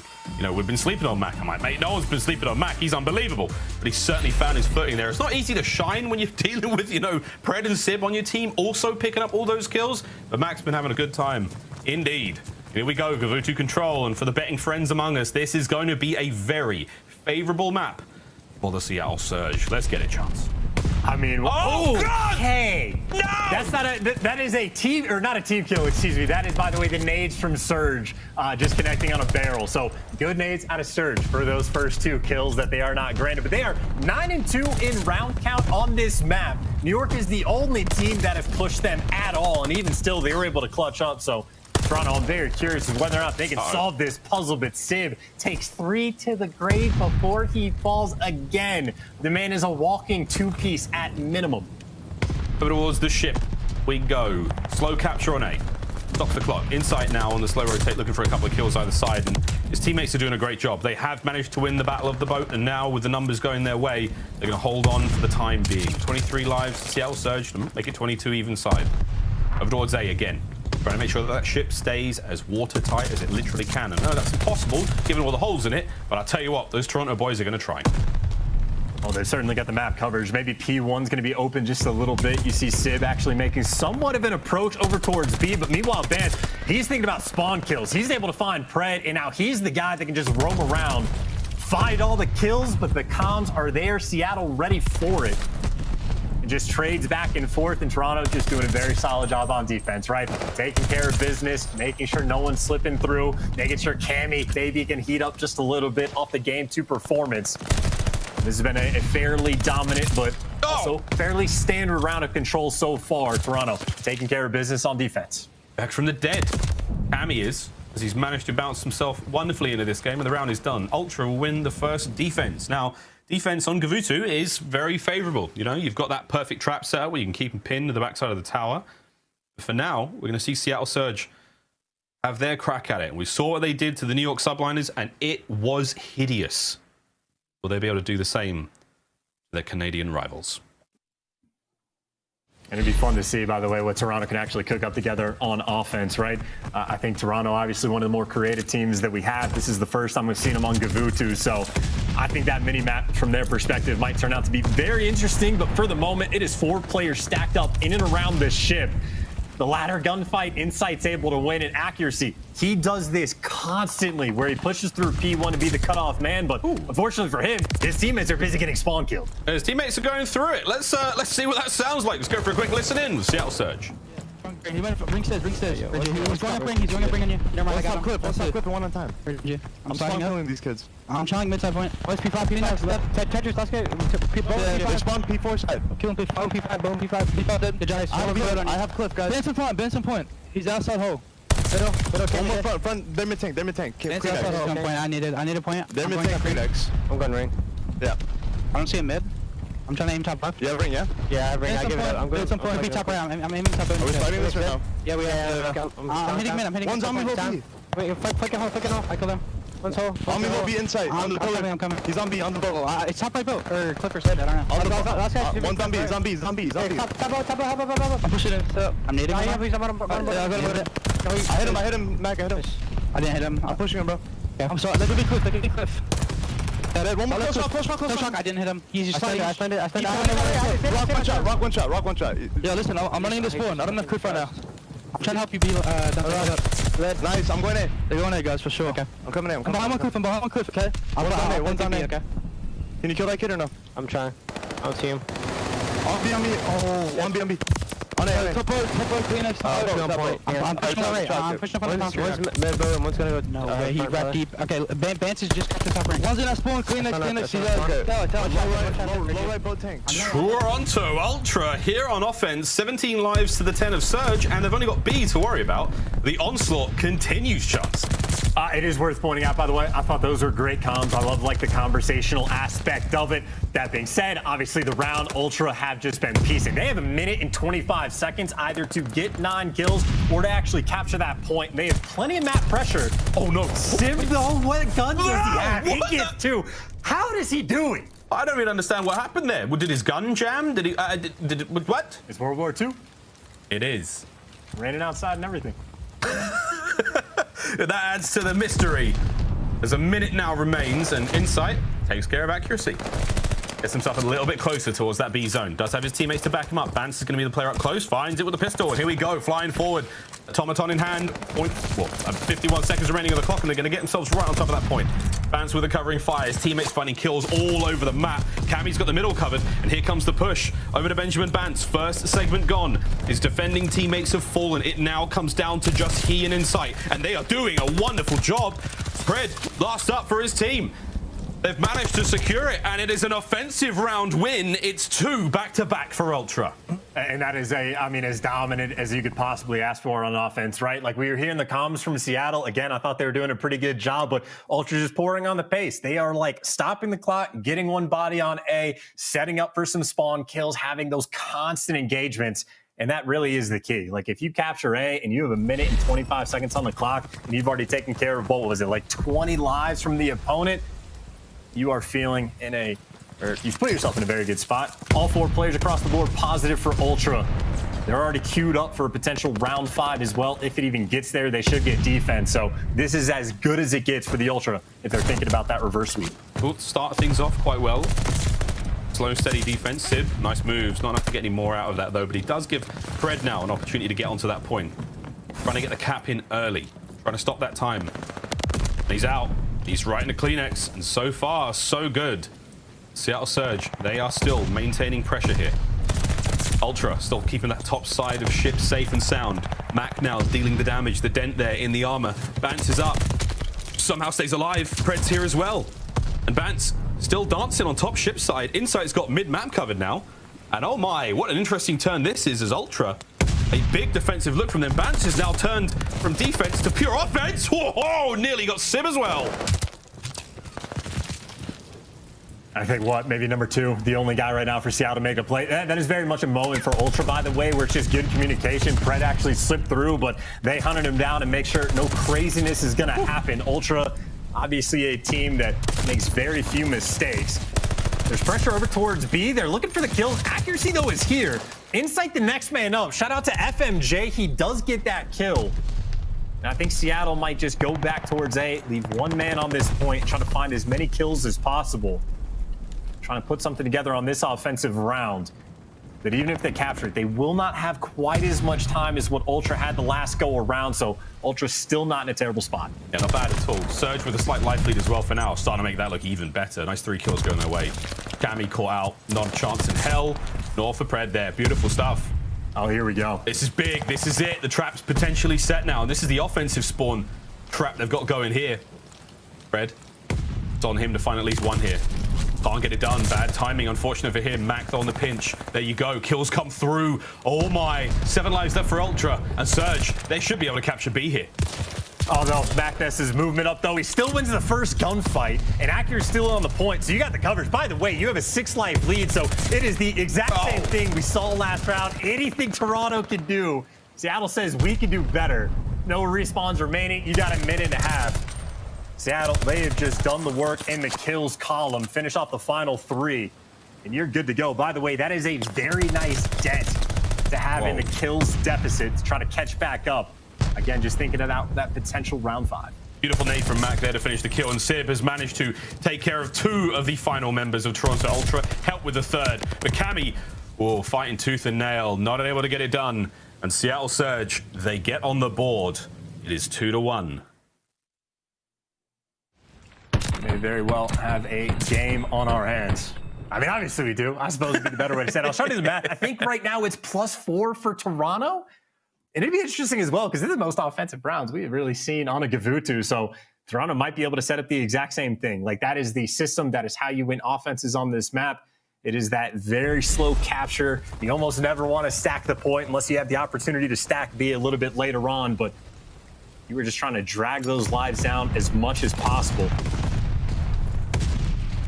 An opening break coming through. No nade kills again. You see accuracy on the map doing the exact same thing. He will always go on these pinches. And the gunfights around the boat, well, trades for the moment. Oh, Cammy, nice snap. Not able to get any more. His teammates there to help out. Beautiful stuff from Ultra here, right off the rip. They did manage to win an offensive round before. Let's see if they can do it again. Cammy, nice shots again with the 21-17 overall now. Here comes his next opponent. Fred's in. Great teamwork once again from Ultra. All angles covered. First segment A cleaned up. They've still got a few more to deal with. The push through docks now. Sib leading the kills and the charge. Cammy's up next, and again, Sib, they're just walking straight into his automaton. Bance is here as well, then A-dub over the top, and it is exceptional play. And Sib, right off the back of this, patience. They are literally walking into his gun. 3 kills go his way, and that is A control back in the hands of Surge. In accuracy, by the way, he has been here the entire time. I don't know exactly how many shots he's tagging into players, but at the very least, he is feeding all of this information to his teammates, making it very clear that they are all going to be pushing up through the cliff side of things. And Sid, by the way, again, has not slowed down a single bit. I think he was 26 and 16. CleanX with some interesting timing, able to find that kill on Mac, but he's the most aggressive player on the map. He gets chopped down. Seattle, they have just controlled this map, by the way. Another 2 in the feed for Sib, 28 and 17. If they keep it going, it's going to be Sib, top ring now, trying to find the players of Toronto coming in off spawn. 20 to 17, you called it. We'll see if that number changes a lot in the next 20 seconds. This is to put us into a final round for Seattle Surge. Ultra trying to go forward. Nice shots from accuracy at range. A lovely angle to be covering that top mid push. Does manage to let CleanX get by. We will see if Sib picks that up off spawn. But for now, the defensive line holds. I don't think anyone's going to make the play here. We're trying to get defense for Ultra right now. They're not looking to give away any more lives. They lose a couple. Oh, chance. Final round. Who gets defense? I was doing the math in my head. I'm not even kidding. I think it's tied. I think literally towards the final moments there, Seattle was down by 1. I think Sib found the kill. 1 gets traded out, but Matt gets the final one. I think we're tied, and I'll be honest, I don't know what the tiebreaker actually is. I think it's it comes down to, I mean, we just decide it arbitrarily. So we'll give it to, I don't know. We'll give it to Seattle defense. We've not been it yet. Yeah, we'll give it to Ultra. There you go. See, I knew it. There you go. Straight in we go. Another final round here. This is the match life for Toronto Ultra. Seattle Surge, this is for a clean 3-0, and what a decisive 3-0 it almost was up until the control. But already, things looking good for them. They've got a lot of players stacked over towards A. They're finding the kills. Mac, great timing, beautiful shot. Into the backside there. Bance can't quite get another one inside. Is he saved the A progression now? Not for too much longer. First segment gone, and Pred now looking to put the dagger in the back of Ultra. And we have said quite a few times, Ultra don't make mistakes. Ultra always aware of this, but for the moment, it doesn't look like they are. Pred has an opportunity. There's the first. There's the second. Turns on him. That's a 4 spear for him. And again, he could just set up for these spawn kills. Manipulate a fight inside of the spawn. God. There's number 5. He's thinking about kill streaks that he cannot get. But again, it is that life disparity. Seattle are plus on 3. They capture that point. They have 2 minutes and 15 seconds. So much time to work with. Plenty of time. Only a 3 life lead. Ultra now desperately trying to buy themselves a bit of space. Couple of kills going their way right off the rip. Accuracy, by the way, he was just standing behind Bance for the longest time. I don't know what was going on from his point of view, but eventually finds the kill. That was just very strange on the minimap. But either way, you see the idea. Accuracy is responsible just for drawing a little bit of attention while all of his teammates are pushing up through the ship side of the map. As soon as they start making noise, he makes that slow approach. But right now, the pressure's on his teammates. Look at accuracy. Set it up. That goes for the flank. Only takes down 1. It looks like accuracy gets dealt with. Ultra. So far, so good. Keeping that map control. Max desperately trying to stay alive here. Beautiful shots out of CleanX there. Keeping the ring control going their way. Pred now. First in. Shots are up. Oh, Bance though. Great coverage there as the kills come through once again. Ultra only down by 1 life now. Cammy, full awareness. There is a player behind him, and it's Sib. Sib wins another big gunfight. Now the flank is open. Sib on a 4 spree once again as he has killed his way across Gavutu now. You have to be still looking at the time. Over a minute now passed. And again, Ultra have done a wonderful job keeping this one safe and secure. And it's Cammy going to be the man on the back watching that flank. And it's just such a good setup from the Ultra, right? It's basically two players moving over towards P1, someone just floating in the back. You know the pressure is going to be coming from that full flank. That is what Cammy is responsible for. His teammates getting the tight spawn, calling out players towards P1. They have to know they're getting flanked. There's no shot that they don't. Yeah, it's just reposition now and try to, manage the damage. Fred, eyes on. Good shots from Kleenex from the bush. Max are trying to cook him out with that nade. You still have that long line. You see the white arrows of Toronto Ultra across that map, trying to make sure no one gets in. Sib, he's in. Dealt the damage, slides on out. Bit of a dead slide from him. Slight mistake there. Max won the fight on the flank as well. 25 seconds. Ultra have to hold on. 13 lives apiece. But you have the members of Surge in position. How many more kills can Mac get? Time keeps on slipping. 15 seconds now. Kleenex trying to stay alive. Every single second counts at this point for Ultra. Kleenex, hold this line down. Finds himself one. You've got yourself Seattle on the point. Ants and Kleenex now nades out. Chance if they get this kill is going to open the clock once again. It could come down to Cammy. The push now from Ultra flying forward. Max got 2. He's on a 4 spree.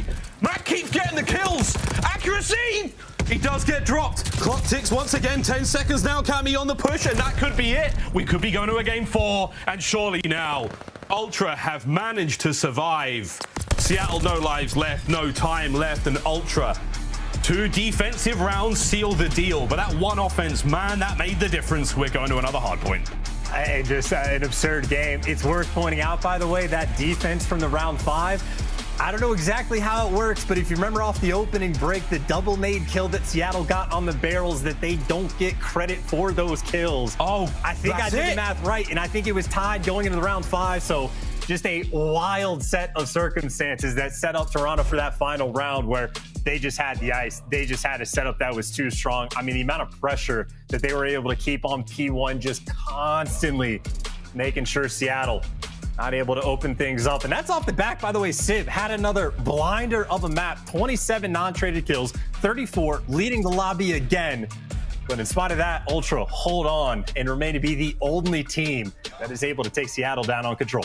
Yeah, they've certainly got whatever it is, the certain kryptonite to Seattle Surge's super performances there on control. But here we have a look at the highlights, and again, kudos to Cammy, certainly bouncing back from the dead after that tough performance in the Search and Destroy. And again, Ultra, first 2 rounds were absolutely delightful. Again, kills department, how fast they played it. They had a lot of time to work with on offense. It was very, very special stuff. The following 2, all Surge. I mean, this really is watching 2 great teams here on Vanguard go at each other. Same on the Tuscan.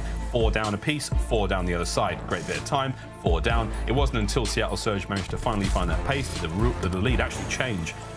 We're in for a good year, mate. This was a wonderful control from both sides, and plenty of tricks, I feel, still up their sleeves.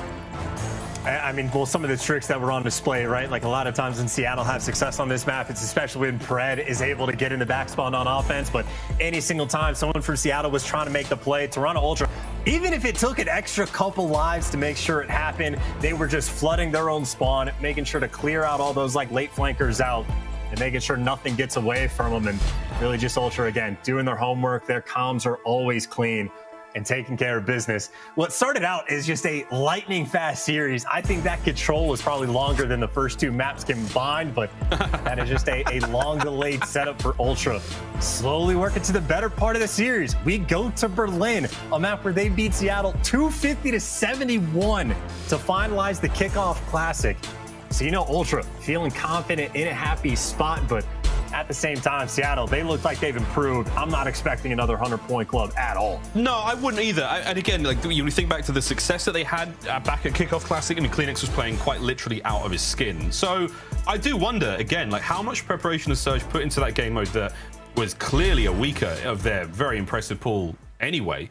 I'm curious to see how this one goes down, because genuinely, looking at the picks and bans, I really think Seattle was like, we get this done in 3. We've got a very strong opener. Search and Destroy is going to be banging. And baby, come on, Gavutu. Now that we've seen the plot twist, the big plot twist, the top 10 anime betrayal of Gavutu going towards Ultra, now I think we do have a very different looking series in our hands. And I'm not going to lie, the pick'ems need it. It's been a good day so far for your boy Ross. I don't know about you, mate, but I need a game 5 in this one. I mean, well, I will certainly take a game 5 at the very least. Some of the game 5s we've had, which obviously that would be the Optic series, was phenomenal. As good of a series as you could really expect to have. But now we go to Berlin. And again, it was the 100-point club last time. But the way that Seattle are able to play Tuscan, where they always have someone that is set up on rotation, where they're always 15, 20 seconds like ahead of the game, Berlin plays out vaguely similarly. So I think they're going to make the adjustments. I think Seattle are going to come to play. And honestly, with the way Sib has been shooting, he's the man that Toronto needs to shut down. Yeah, he's had 2 exceptional respawns. I mean, I can't wait to see the stats at the end of this, man. Like, his untraded kills have been real good. He went huge in the control despite the L. We'll see, though. We'll see. Again, Berlin hardpoint coming up after this one. And we do have to go to the game 5. It is Berlin Search and Destroy as well. More on that later as we get through this very, very exciting series. We were in for one hell of a day, Chance. We saw the schedule. We knew the games were going to be great. We didn't quite know how great they were going to be. If you've watched this all from the start, thank you for sticking this one around. It's been a real joy so far. Again, that first map, you know, watching Paris Legion take it to Atlanta FaZe, very exciting. Of course, the Ravens with a wonderful upset on Optic. That was exciting as hell to watch. But there we go. We're almost ready to get into Berlin, and we'll see if the drama will continue here in the Call of Duty League. We're not even in the first major yet, and I am sweating. I know Jeremy Stud's sweating. He's tweeting about it. I don't know what you can do about that, Jay. Paper towels at all times. I have a little towel next to me just in case of any kind of spillages. If I spill game fuel anywhere, you know what I'm saying? I'm prepared, brother. I'm prepared. I'm glad you're prepared. And again, I hope both of these teams are prepared, even more so. Maybe less about the sweat and more about the rotos, but we'll see how it goes. Seattle, just based on the spawn that they get, they will get to the hill first because that's a thing. So the question is for Toronto, how do they want to approach this? If you keep in mind for the Ravens, the way they got to this hill, they bullied it out for the instant break. This time, though, Mac takes down 2 off the opening rip. Accuracy, able to get a couple. And then, of course, Sib always wins his ones. Seattle, that early advantage. Gonna reposition now, try and get themselves back into the point. Seattle with a bit of a clean setup, but Cammy, howdy, makes his way in from behind.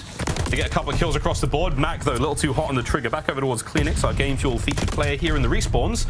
Trades out with Mac. Good job. Insight, though, man alive, that pistol is something. Trying to get back on towards the point, and it's an opening decent amount of time here going the way of Seattle Surge. Kills looking good. They are going to get the final few seconds there, as again, won't be contested over too hard. That's going to go the way of Ultra. Rotation's already down, and that's Toronto's as well. Oh, he doesn't know it yet. Pred actually might have just let one by. Number 5 on the map, Bance might be able to make a play for his team. Pred gets caught, and you see Bance picking up 1, and now he's got Sib back down, takes care of 2. So that is an efficient setup. That Toronto, they should be on point. Kleenex got 5 there. He was on point picking up time. He takes care of Pred in mid. He spins on accuracy. Now he's still going. Can these 2 players do something about clearly? Yep, there they can. I was going to say Sib's got it. Nails it. Big shots either way. They're going to find those kills. You still have hardpoint going the way of Ultra. Insight. Far forward he is. Good shots. That little crack in the window. All his to work with. Finds himself a couple more now. Eyes on the cross. Here comes Mac. Definite eyes in. Tags there is all good. See if his teammates can take care of that. As the assault continues here on the mail room, and Insight is still trying to find these kills. Insight's trying to make plays. Unfortunately for him, though, his teammates are actually losing all the gunfights around the point, so he's forced to rat back. So that is going to slow down the rotation from Ultra a fair bit.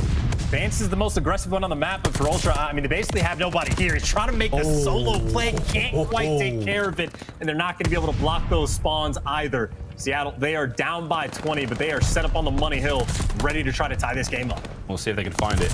It's Cash Money out of accuracy on point. That's 3 in a row. Phoenix, though. Man, okay.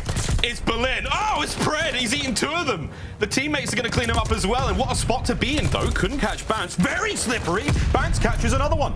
Back now from the outside window. Here comes the exchange of nades. Through the windows they go. Bance once again sees a cheek. Whose butt's that? Cleans one up. Bance finds another kill. If not for Cammy, we may have even more members of Ultra there on point. What an unbelievable string of plays from Benjamin Vance. And look at the setup, by the way. It's not only they have this pressure in the hill, they got players in fire, so they might be able to catch these players off rotation. Number 6 spawns up for Ultra. He's got the free rotation over towards New. You're trying to lock down this scrap time in Ultra. It's what, a 30-point lead in your setup for the new hard point. And I think, what, number 4, Pred, the only player that can even cause problems. But Cammy, I mean, he's set up, ready to go. Ultra, they just played that last hill perfectly. They might have set themselves up long term. Pred was a big one. A little bit of help from his teammate there now to make their way forward, but it's trades out. Cammy's last player left up. Spawn's not that close. We'll see if the Ultra reinforcements can get there in time. Sib's on 4. Now posted up, top of the tank. He's basically a tank himself right now as he keeps on finding these kills. Still 4 on a spree. Can't quite watch all of it, but his teammates are doing a wonderful job. Chance, we've got 30-ish seconds now remaining on this point. Mac's going to get a couple more as the angles now Seattle have got to work with over that point should be starting to pay off for him. But okay, Ultra, beautiful stuff. And very nice kill from CleanX just to keep his teammate alive. And that is the final 20 seconds that Seattle actually looks like they're thinking about going for the fight. Pred's still nearby, but Ultra, they have enough pressure, making sure that that scrap time, no sort of craziness happens. But now we go in towards this middle hill that is incredibly difficult to actually hold any bit of time on. Basically push out both the wings of the hill. CleanX got one side, nice coverage from Toronto on the left. But if you can collect, if any team ever gets more than 30 seconds on this hill, give them a medal. That's a really nice two-piece out of Mac, by the way. Nice one to just slow down those players approaching the hard point, and now you've got a lot of control. Look at that. Speaking of the wings, here's Pred on the left-hand side. He's going to be taking care of the players coming through now, baiting in the push. Full HP, here comes the play. Nice slides, breaks Bantz's ankles. There's a couple more to be had here, and he's got the reinforcements as well, but timing. It might pay off for Pred, and there could be streaks here if he can keep this little dance going. Insight by the point, lovely kills again. Still, Pred gets taken care of. There it was. I thought that may have been the moment, but no. Ultra somehow find themselves in the driver's seat. Still exceptional teamwork. And Ultra have a very contained setup as well. You see the position Cammy's in over towards P1. As long as you keep that control, your teammates will keep spawning there, and you'll be set up for the rotation over towards News. So it might not be a hill where you can sort of lock down a massive amount of time on, but you can certainly set yourself up and be ready to go. It is not as bad as what we have seen the first time around, but Ultra still wheeling and dealing right now on Berlin. Can't be making plays. He can't find the kill, but you're still racking up that hill time. Well, we'll see what happens now. Ultra racking up the hill time. Our game tool featured player CleanX on screen. Let's dive in and have a quick listen in with Toronto Ultra. One shot, there's two. I think he's already gone right. Dip might be a bit broken to me. Yeah, he probably is. Yeah, like some max steps. I'm coming to you. Last two steps. One. Nice, you pop shit. Last time, so let this. Play quick, play him quick. Nice, I hit that step. Yeah, go for it. Save that. Nice, accuracy, can be taking a route. Yeah, he's fucking nice, last one. Might be fine. Go across for Nold. Go across for Nold. 25, Toby, weak. Oh, he's still creaming that. No, he's doing 5 tank, weak. Nice. One's in P3, right? P3 dead. Nice, I'm playing right. Is it me off? Mail. Lamar Nold, fucking absolute fucking loot. I'm at fire still. They're gonna go low right. Yeah, listen, I'm fire left by the way. Dead fire. One more stone right. Lamar left. Mid statue now. I'm on my broker. Mid statue, Jamie. Lamar left. Listen, I have one accuracy, okay? He's gonna go long. Left side broken. No one's nice. Accuracy. Those pinches low windows, I think. Absolutely do. Second, weak. Absolutely nice. Listen, I've got you straight, okay? I'm on the left, by the way. Chance, Toronto Ultra continue to be the butchers of Berlin as they are absolutely cleaving Seattle Surge out their gaming chairs. This is one hell of a run, and it's shades of Kickoff Classic all over again. Their teamwork has been just phenomenal. Remember when I said that it wasn't quite like last time in the score line? Well, Ultra have not dropped a single second, it feels like, in the past two hills. The amount of pressure that CleanX has just been applying to fire on this map, he himself has been on fire. An absolutely absurd performance. Toronto just doing whatever they want. The comms are clean. CleanX, again, in and around fire, has been a menace. And we're going back towards this hard point. I think this is really where Ultra got the ball rolling. They started popping pieces around this hill and running the score up, though. This time, Sib able to find 3 so far on this life. If there is any hope of a comeback, you're going to need a couple full 60s, and it's got to start here. Well, even with Game 5 looming over them, Seattle Surge are not going to go quietly into this Berlin night. Slow and steady now. Just hold that time. Sib's kills department has not quite been as electrifying as it has been so far in the series, but your boy's starting to heat up. That's 5 in a row now. There's a spree continue. Whoa, hello, over the top! Catches the kill. That's going to be 6. Oh, the 7th as well. Full streaks now for Sib. CleanX is now having to back down because the pressure's on. That's 7 in a row. Sib starting to heat up, and Seattle, you said it was a couple of perfect 60s, and it just may be that. They win the fight on the hard point as well, Chance.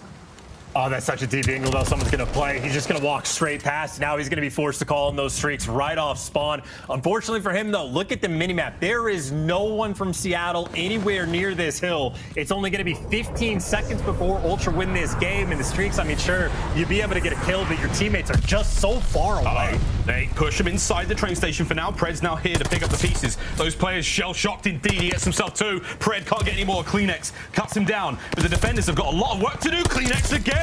Mac now through the middle of the map. Looking to find something here. It's 5 seconds before we see a game 5. Insights over the point. You've got the front line covered. And Toronto Ultra get it done on Berlin once again. Search and destroy. Game 5 on this very map now awaits a chance.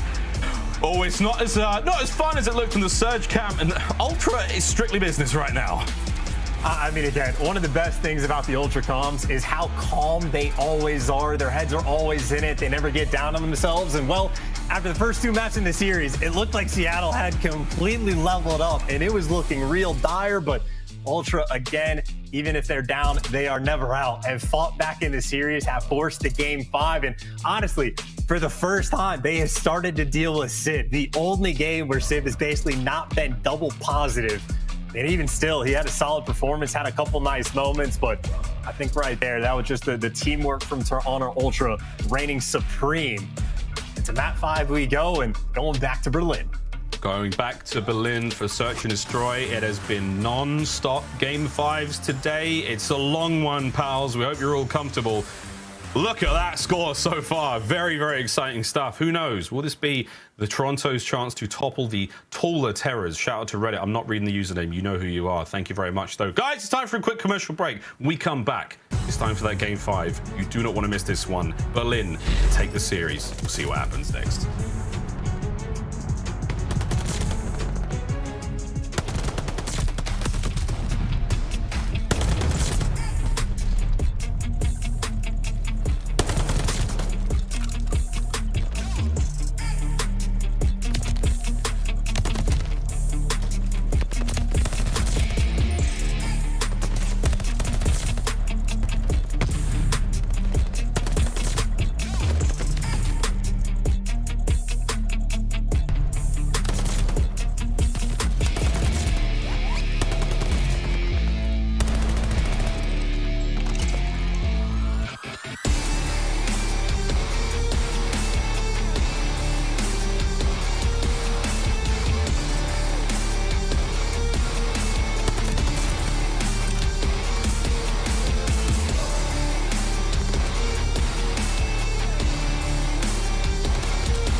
of Duty League is brought to you by Game Fuel. Victory in a can.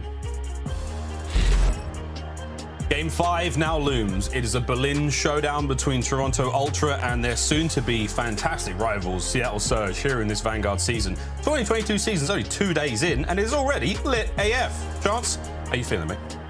I'm feeling fantastic. Right now, I'm thinking about just like the confidence game between these two teams, right? Because, I mean, you just look at the side of Toronto Ultra. Just their team stats for the day. Not too great, but I think the first two maps, they were just absolutely in the blender. Sib is responsible for every single one of these players being negative right now, but obviously they've bounced back in the series. I think Ultra, after the year they had in Cold War, they know they're a team that can bounce back. They know they're a team that is capable of winning tournaments. Obviously, they proved that again at the kickoff. On the flip side, though, for Seattle, I mean, they have a ton of good wins. They've beaten New York twice. They've beaten every single team they've gone up against. Admittedly, it's like 5 series in, but Toronto Ultra is that next step. And if they can beat them here, then you can have the confidence where you know for a fact you are capable of winning a tournament, which is huge for some of these younger players. At the same time, if you get reverse sweeped by the team that might be the best team in the game, it's going to sting. It will sting, but also it's kind of like, you know, it is what it is at this point in time. Like, we've still got stuff to improve on. You know, maybe it's coming down to those clutch moments. It's losing game modes that we're maybe more confident than we should be. But, hey, we will find out, friends. A long and exciting season ahead of us we have here in the Vanguard season. And for players like Sib, who quite frankly is on a level of his own right now, we will be talking about him for a very, very long time to come. Welcome to the league. And at the tender age of 20, a dangerously long career ahead of him. Here we go. Berlin Search and Destroy, Chance. Showdown, indeed, between these two fantastic squads here. And, mate, what a story for the boys of Seattle and also for the organization of Seattle. It has been tears, catastrophe for 2 long and painful seasons for them, and now the future has never looked brighter. Here we go, though, into Berlin. Let's get it. I mean, Vanguard has proven it wild. Like, Seattle's having the glow up. Ravens are having the glow up as well. It's been a very fun start to the year. As far as Berlin go, look at how aggressive Pred again, man. Shooting players in the back, spots Bance, beams them. 2 kills already down. Can't quite get the third, but either way, his job is done. Man advantage. Bomb should be getting planted shortly. Seattle, this is what they do. Yeah, surely this is their round. It's now 2v2. Insight has made a meal of this. Sees one little piggy. Where's the other? 35 seconds on the clock. As quiet falls across Berlin. Here comes the retake. Phoenix in first. A little bit of noise made. Sib's got the tags, but there's Insight with the perfect coverage, and this is looking good. Mac now to spring in the 1v2. 20 seconds to play with. Might be waiting for the bomb. He has his grenade to work with as well. Here comes the check. Finds one. Mac, the slide! CleanX wins it. Oh! Exceptional timing from CleanX to be there. Right place, right time. The shots were good. And a few seconds to spare on the defuse. 1 round in, the tension is already high. And, you know, I'm thinking about that Bocage, right? What do we see? It was guys like Sib winning gunfights against Insight, and that is not typical of the type of gameplay we're used to seeing from the main AR for Toronto. What do we see that round for the response? Insight in the 2v3. I think he beams accuracy across the map just to make things a 2v2. Kept finding picks. He's got coverage on his teammate. He wins his one against Sib when he's on the stairs. Insight delivering in that round. And obviously CleanX clutches well. Seattle, they have stacked up towards A. They're aggressive again. They're in mid again. All over the rubble in the center of the map. Vance with that bomb over by the mailroom. Looking towards B. Cammy's going to bring the sniper across. There you go. Max spots him, and here we have it. The trap set. The CleanX there with the coverage. Beautiful stuff. Sib can't quite land the first. Now an exchange of gunfire. Oh, misses the second as well. Cammy will be cleaned up there from the efforts from Pred. We like that, but this is going to get dangerous real fast as CleanX now on the 3. He's out and about, hoping to get in behind the sniper, the sole player now for Seattle Surge is Sib. 1v3 situation, and he is now equipped for the fight. Let's see what happens.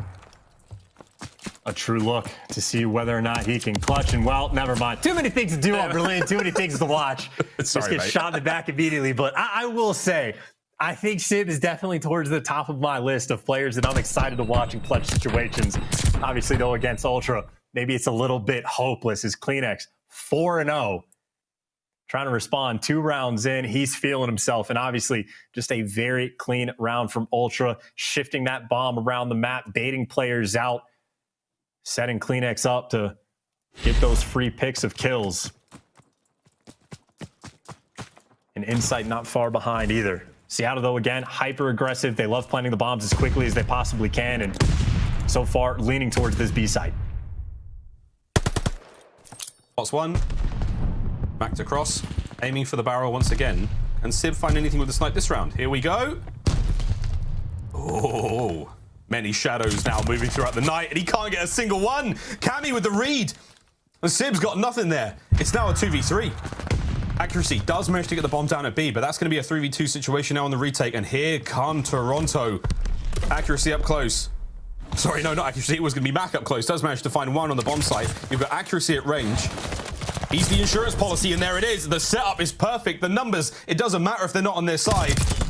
It is an exceptional hold from Seattle Surge. That is so clean. Mac, 100% the guy to watch. He is in sight. He is surrounded. They had him trapped in there, and that's the player that they were trying to take down, but he delivers. Wins a couple gunfights, gets a little bit of help from Accuracy from the second guy as well, but that is Mac just making the big play. Nice 2v3 clutch Seattle got, and that is one they absolutely needed just to get around on the board. And just by the way, imagine how difficult it is to play against Toronto. Like, imagine the comms from Sib's perspective when he's seeing every player dive around constantly. And this time, Cammy spots out a couple on the cross, feeding that to his teammates. Toronto, they're going straight for A. Slowly but surely towards A. Stacked up on the outside of A. Here comes Cammy with the snipe check. Shots ring out. Mid-map's all Seattle's for now. The reposition. As Prez just waiting for someone to enter his trap. Mac is behind everybody. He is going to get a free first kill. He's able to spot the second as well, by the way. There's the free first blood, and he's just going to stay out and save his life, right? Because you got number 4, Fred. He's got the mid-map cuts. They know they have every single player trapped in and around the bomb site. Sib, though, 0-4, gives one away, and Cammy finds a pick. 2 versus 3. I'm going down quick. Pred. That hit's going to tell you everything you need to know now for Ultra. At least one player coming from this direction. Max moving as fast as he possibly can now to reinforce, and here comes the 2-man retake. Seattle choosing the foot now. Let's see what they do in this situation. Stuns out. Clock's ticking. Mac now trying to make the push through the back. Will he check every possible corner? Timing works out. Gets tagged up, but does manage to find the kill. Pred now will not check below him. He's going to be hit, but not dead just yet. 20 seconds. Time's ticking. Man's running around all over the place. Mac last up. Cleanix though, surely. This is a setup from Ultra. They cannot lose this round, but Mac makes it a tough one indeed. Ultra, the numbers prevail. A good round again. And that is a round, by the way, for Seattle. You just cannot afford to lose, right? You got a free kill on the flank. You know that you have every single player trapped in around the site. And I think the biggest issue is when they were going for the nade kills, Sib just exposed to the window, gives away a free one. And then Cammy with a snipe. I mean, remember him on Tuscan. He put on a show. He finds a pick as well. And that is just a response, right? You get clutched on, make sure you clutch up. Toronto, instant bounce back. 3-1 lead. But as Toronto on defense, a lot of pressure over towards that B site, though. This bomb for Seattle, straight towards A. They're in. You've got the mid-map presence from Bance. That naughty little corner covered. He's going to be a real pain at some point. Inside can't get anything. Oh, Sib remains on the donut for now, and it is Bance. He's had his fair share of donuts in the past. Still got a great figure, though. Bless him. Must work out. 4v3 now. On the retake chance. They are running out of time. 27 seconds on the clock is a little bit to work with, but the pressure's on. Mac gets spotted. Free kill for Cleanix. Takes him down. I think Accuracy is the player that's going to need to clutch this situation. Oh, my word. He is in a 1 versus 4. Time is on his side, but he's got to find the line of sight. He's trying to leave one and go for the kill. He might be just a little bit too late, and the coverage is there anyway. Ultra, all their bases covered, taking him down, and nice plays. Accuracy. I mean, that's typical, by the way, for the 1v4. That is as big brain as you can get, but you see Insight ready for it in Ultra. Picking him apart, taking him down, and I think we've had so many donuts, by the way, for this game. Sib, right now, the cam is on him. It was Cammy in game number 2 that was suffering, but Ultra, they have found their stride. Talk about the bounce back they've had. Accuracy as well. It's a pair of donuts right now for Seattle. No one's able to get involved, and that round is tippable play there from Accuracy if he wins that. But there we go. He gets himself on the board. That first blood's going to help out. We'll see how much they can make of it, though. Oh, Cammy. That's close. Pred's going to take that top stairs position. That's ahead. Oh, get out while you still can, Sib. Big hunt there from Pred, but a kill from Bance with the automaton at range. Makes it a 3v3. Max making plays again, by the way. We saw him do this earlier on where he goes on the fullest of flanks, but that means his teammates are a little bit lonely towards the A site, and Sib is going to fall. Max got to be the guy on the flank in accuracy. He's got to tell him that, dude, you got to speed up. They are planning right now. You have a pinch on site. Beautiful. And you get the guy off bomb. It does not go down. And again, number 3 on the minimap. He's still on the flank. He's still on the flank. He's going to get there now, but is it enough? Are the members of Ultra still going to hang about? Yes, they are. Kleenex is going to stick this one out. Max is going to get there. Better late than never. Less than 30 seconds down, Cammy. He is in a tough spot. This is a rock and a hard place, quite literally. Here's one. Accuracy wins it. From rags to riches. He has had a fantastic turnaround here, and that round, I put it on him. Between the first blood, the crucial kill on the Bance while I'm in the bomb, and that big win there on Cammy, that could have gone ugly real fast. Yeah, that is the Iceman for the team, right? Making the big plays. And again, he was on the donut cam. Sib is still struggling. And if you got a couple players struggling, it's the veteran that has to be the one that steps up to the plate. Accuracy, putting in work. And I think even for Ultra, maybe a slight mistake on the angle you had for the bomb plant, just exposing your foot. Unfortunate, but hey, Seattle, they will take it. Oh, just like a nightmare. I was like the JoJo music. To be continued. He didn't die, though. The spoiler for the next episode. But Cammy, that snipe still yet to really have an impact. It's still a dangerous thing. It does make you change the way you approach things. And that's an ankle. Good job out of insight. Gotta make sure you really do tuck the entire body behind that bomb site. Otherwise, you're gonna get cleaned up. Fred trying to provide that close support chance, but here we go. The shuffle on Berlin and accuracy. He could find himself a couple of Ultra members in mid as the bomb goes down. I mean, accuracy actually has this entire cross, so he can feed this information to his teammates, and he might be set up for a free kill. Free kill number 1 just got in front of accuracy. And again, he's still got the coverage. Accuracy picking up 2. He's spotted number 8 on the cross. Accuracy is getting all the information for his team, but it comes down now to a 1 versus 2. Insight, you're running out of time. 20 seconds, he's got to find both kills. He's got to do it. You can see accuracy. No idea that Pred's on the other side of the wall. Making a bit of noise. The clatter of pots and pans and glass around him all over the bomb site is going to find the tags into accuracy. Not the kill. And here comes Pred for the old 1-2 punch. And Seattle surge. Another round. Almost tied up here at 3-4. And you could just see the setup on the minimap, like falling into accuracy's lap. Again, the veteran stepping up, making the big play. That is what, maybe 3 or 4 rounds back to back to back where whoever gets the first blood ends up getting clutched on. And that is a 3 versus 4 where Lamar just putting in some serious work. This is what, a 4-1 deficit that Seattle are trying to make up for a couple rounds in a row. And again, for Seattle, they're just trying to prevent that the reverse sweep. This bomb over towards B. I don't know if Max saw Bance. Brett definitely did, though. First blood, and you got the bomb down. Seattle, huge advantage in the round. That's a tremendous advantage. Can we get the trade, though? That's another question. The spot from Kleenex, the nade's good, but... Oh, doesn't get the kill. Crossfire now. All across that street by the B-bomb site. It is quite literally a war zone. Sib gets involved as well. Takes care of Kleenex, 2v4. Sib with the mid-map. The last remaining members of Ultra, well, now I say the last remaining member of Ultra, Insight in the 1v4. 40 seconds to work with. Bomb down on site.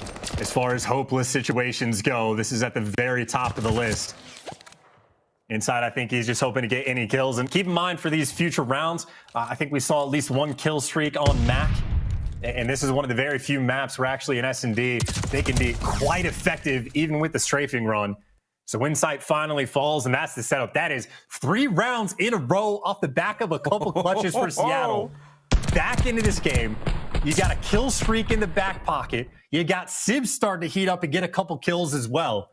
I think he's been able to get 3 in the past 2 rounds. Surge, wheeling and dealing, right back into this game. Starting to find that momentum. They're really getting in the swing of things. That walk now building up to a run. That run building up to a sprint. How far can they go in this race? It looks like Mac and Accuracy now both have a strafe run to work with. You are dealing with the Kings of Cool, though. Toronto Ultra are one of the most composed teams in the game. Let's see what they've got now in this round. Those smokes to cross with. You got to make sure you time it right. Mac maybe waiting for the moment, or maybe Mac back it down, trying to beam Sib, can't quite finish it.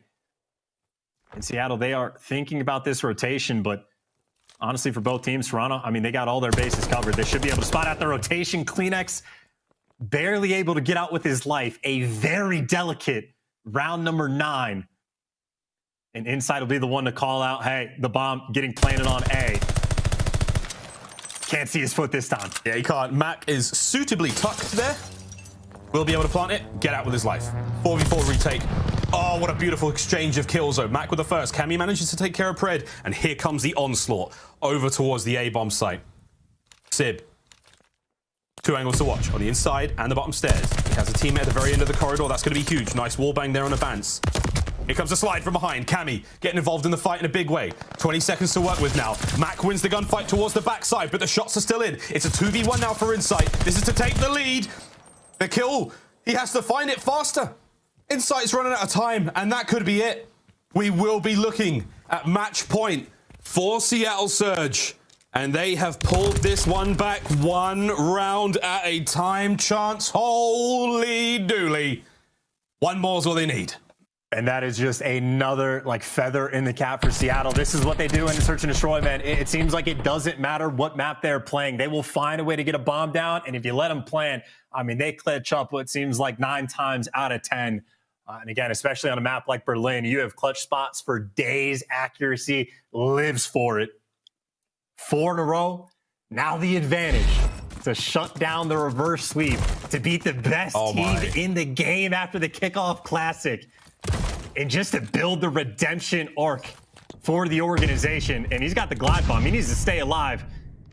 As you see, they're coming up from dub steps. They're in fire. He's waiting for it.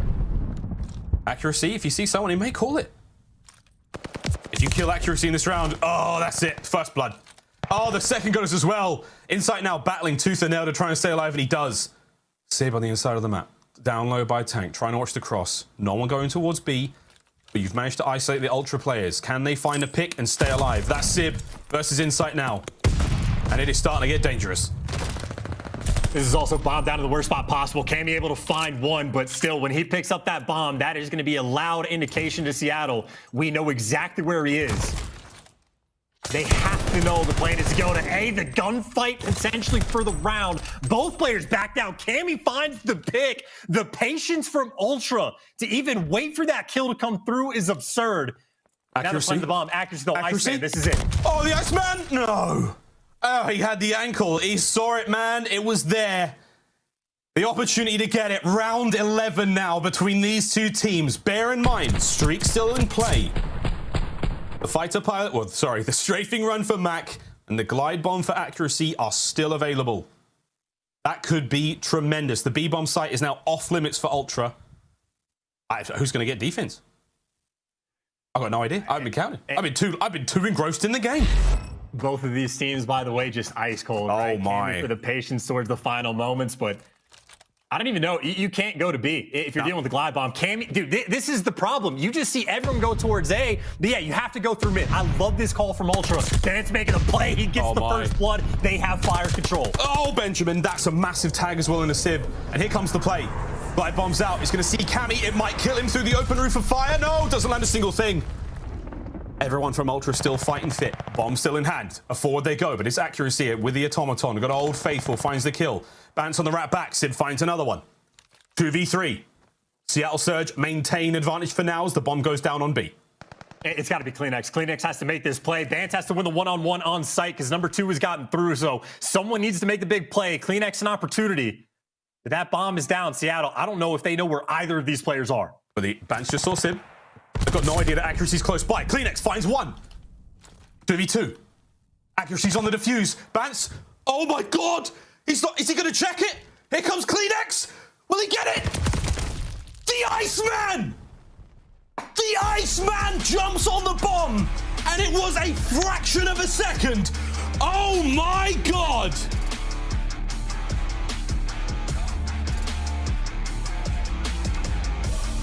That is a stunning round 11. Ultra are stunned. Could you have it any other way? Of course, it's accuracy.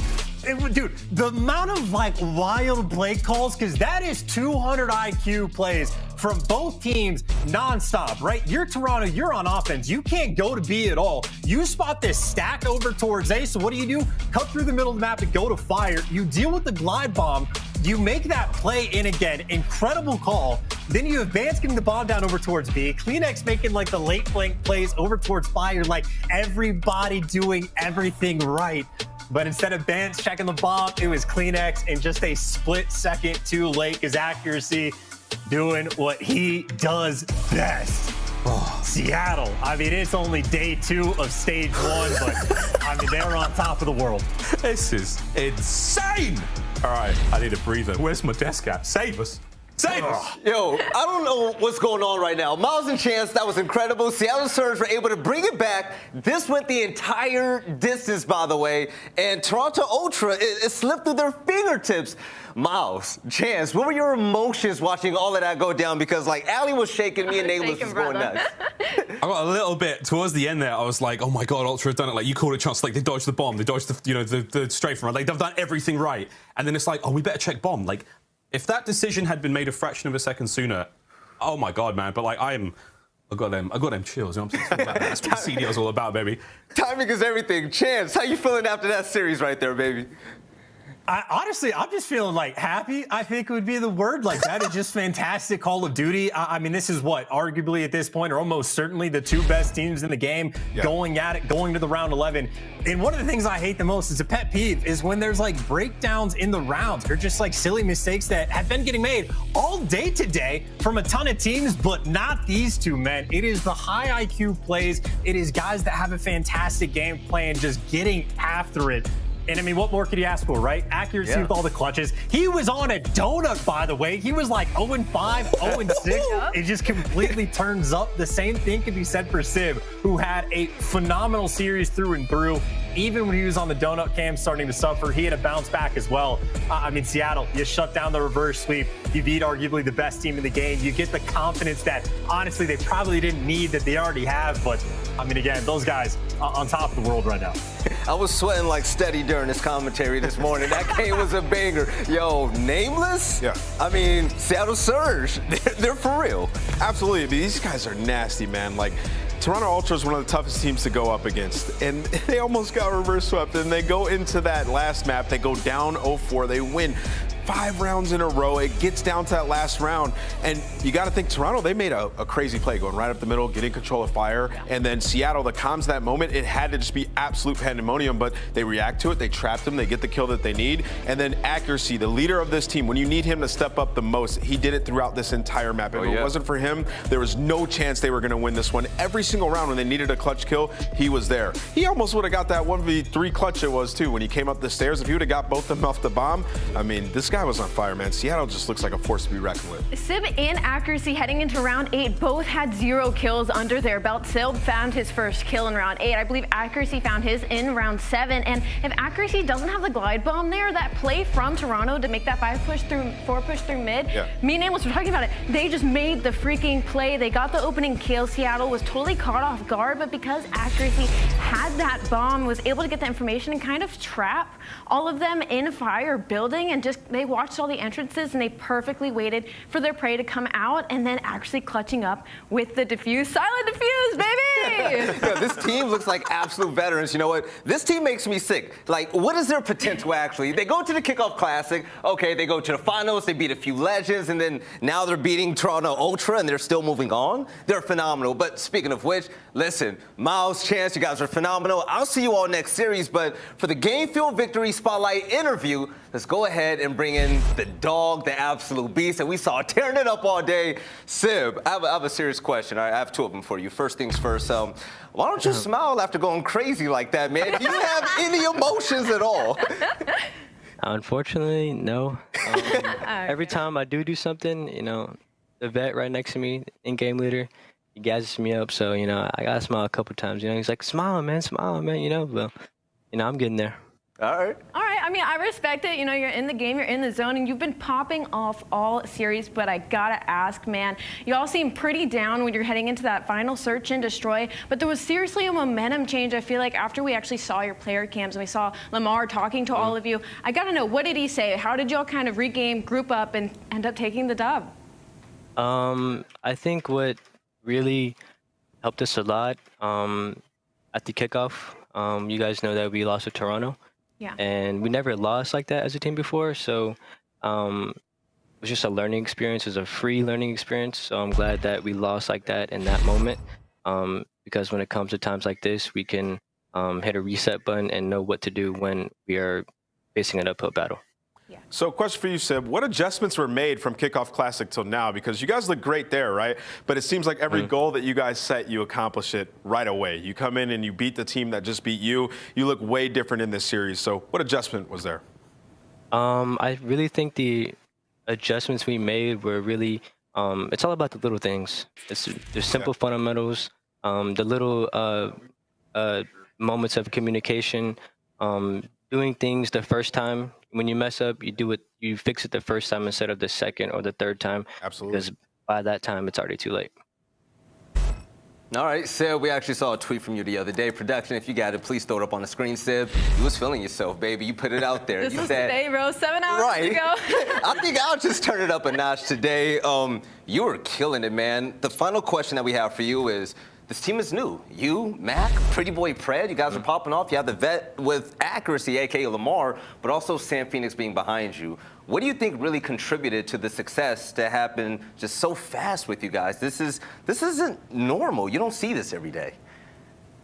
I think our success really comes from us just wanting it. None of my teammates are ever satisfied.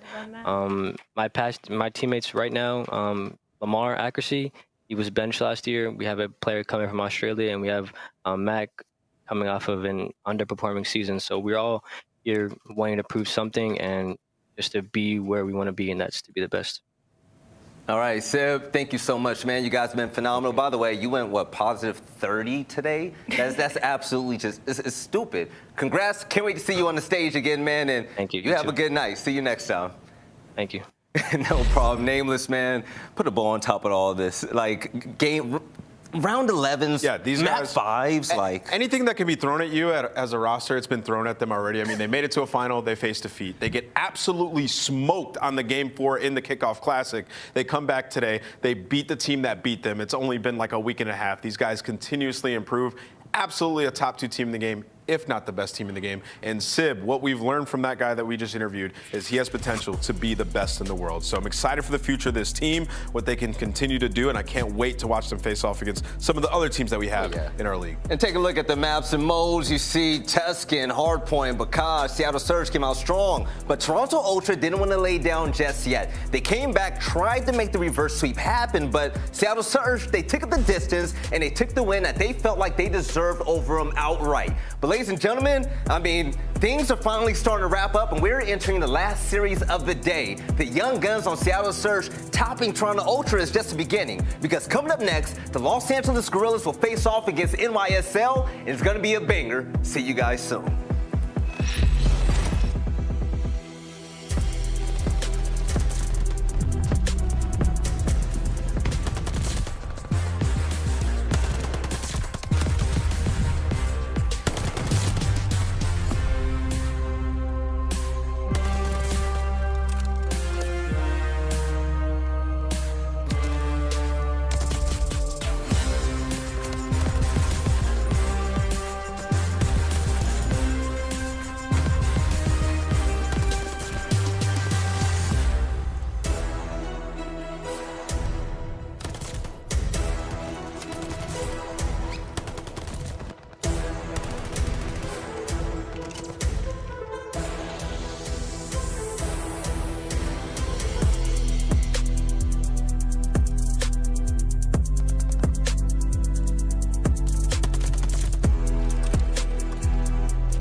Call of Duty League is brought to you by TeamSpeak, the official broadcast communication partner of the Call of Duty League. The Call of Duty League is brought to you by Zenny Gaming. Armor your eyes with Block's gaming glasses starting at $24 by visiting zenny.com/CDL.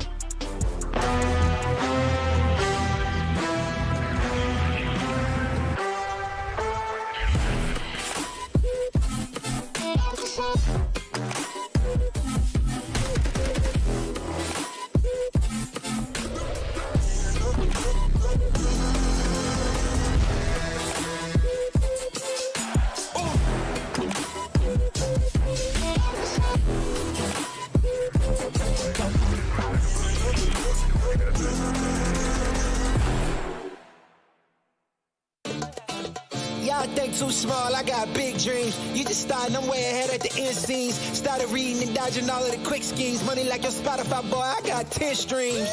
And I'm still looking for more. My people, they got a soar, I'm putting that on the Lord. Ain't accepting, ignore, just kicking down all the doors. Guarantee you, boy, if I ask for it, it's gotta be real big.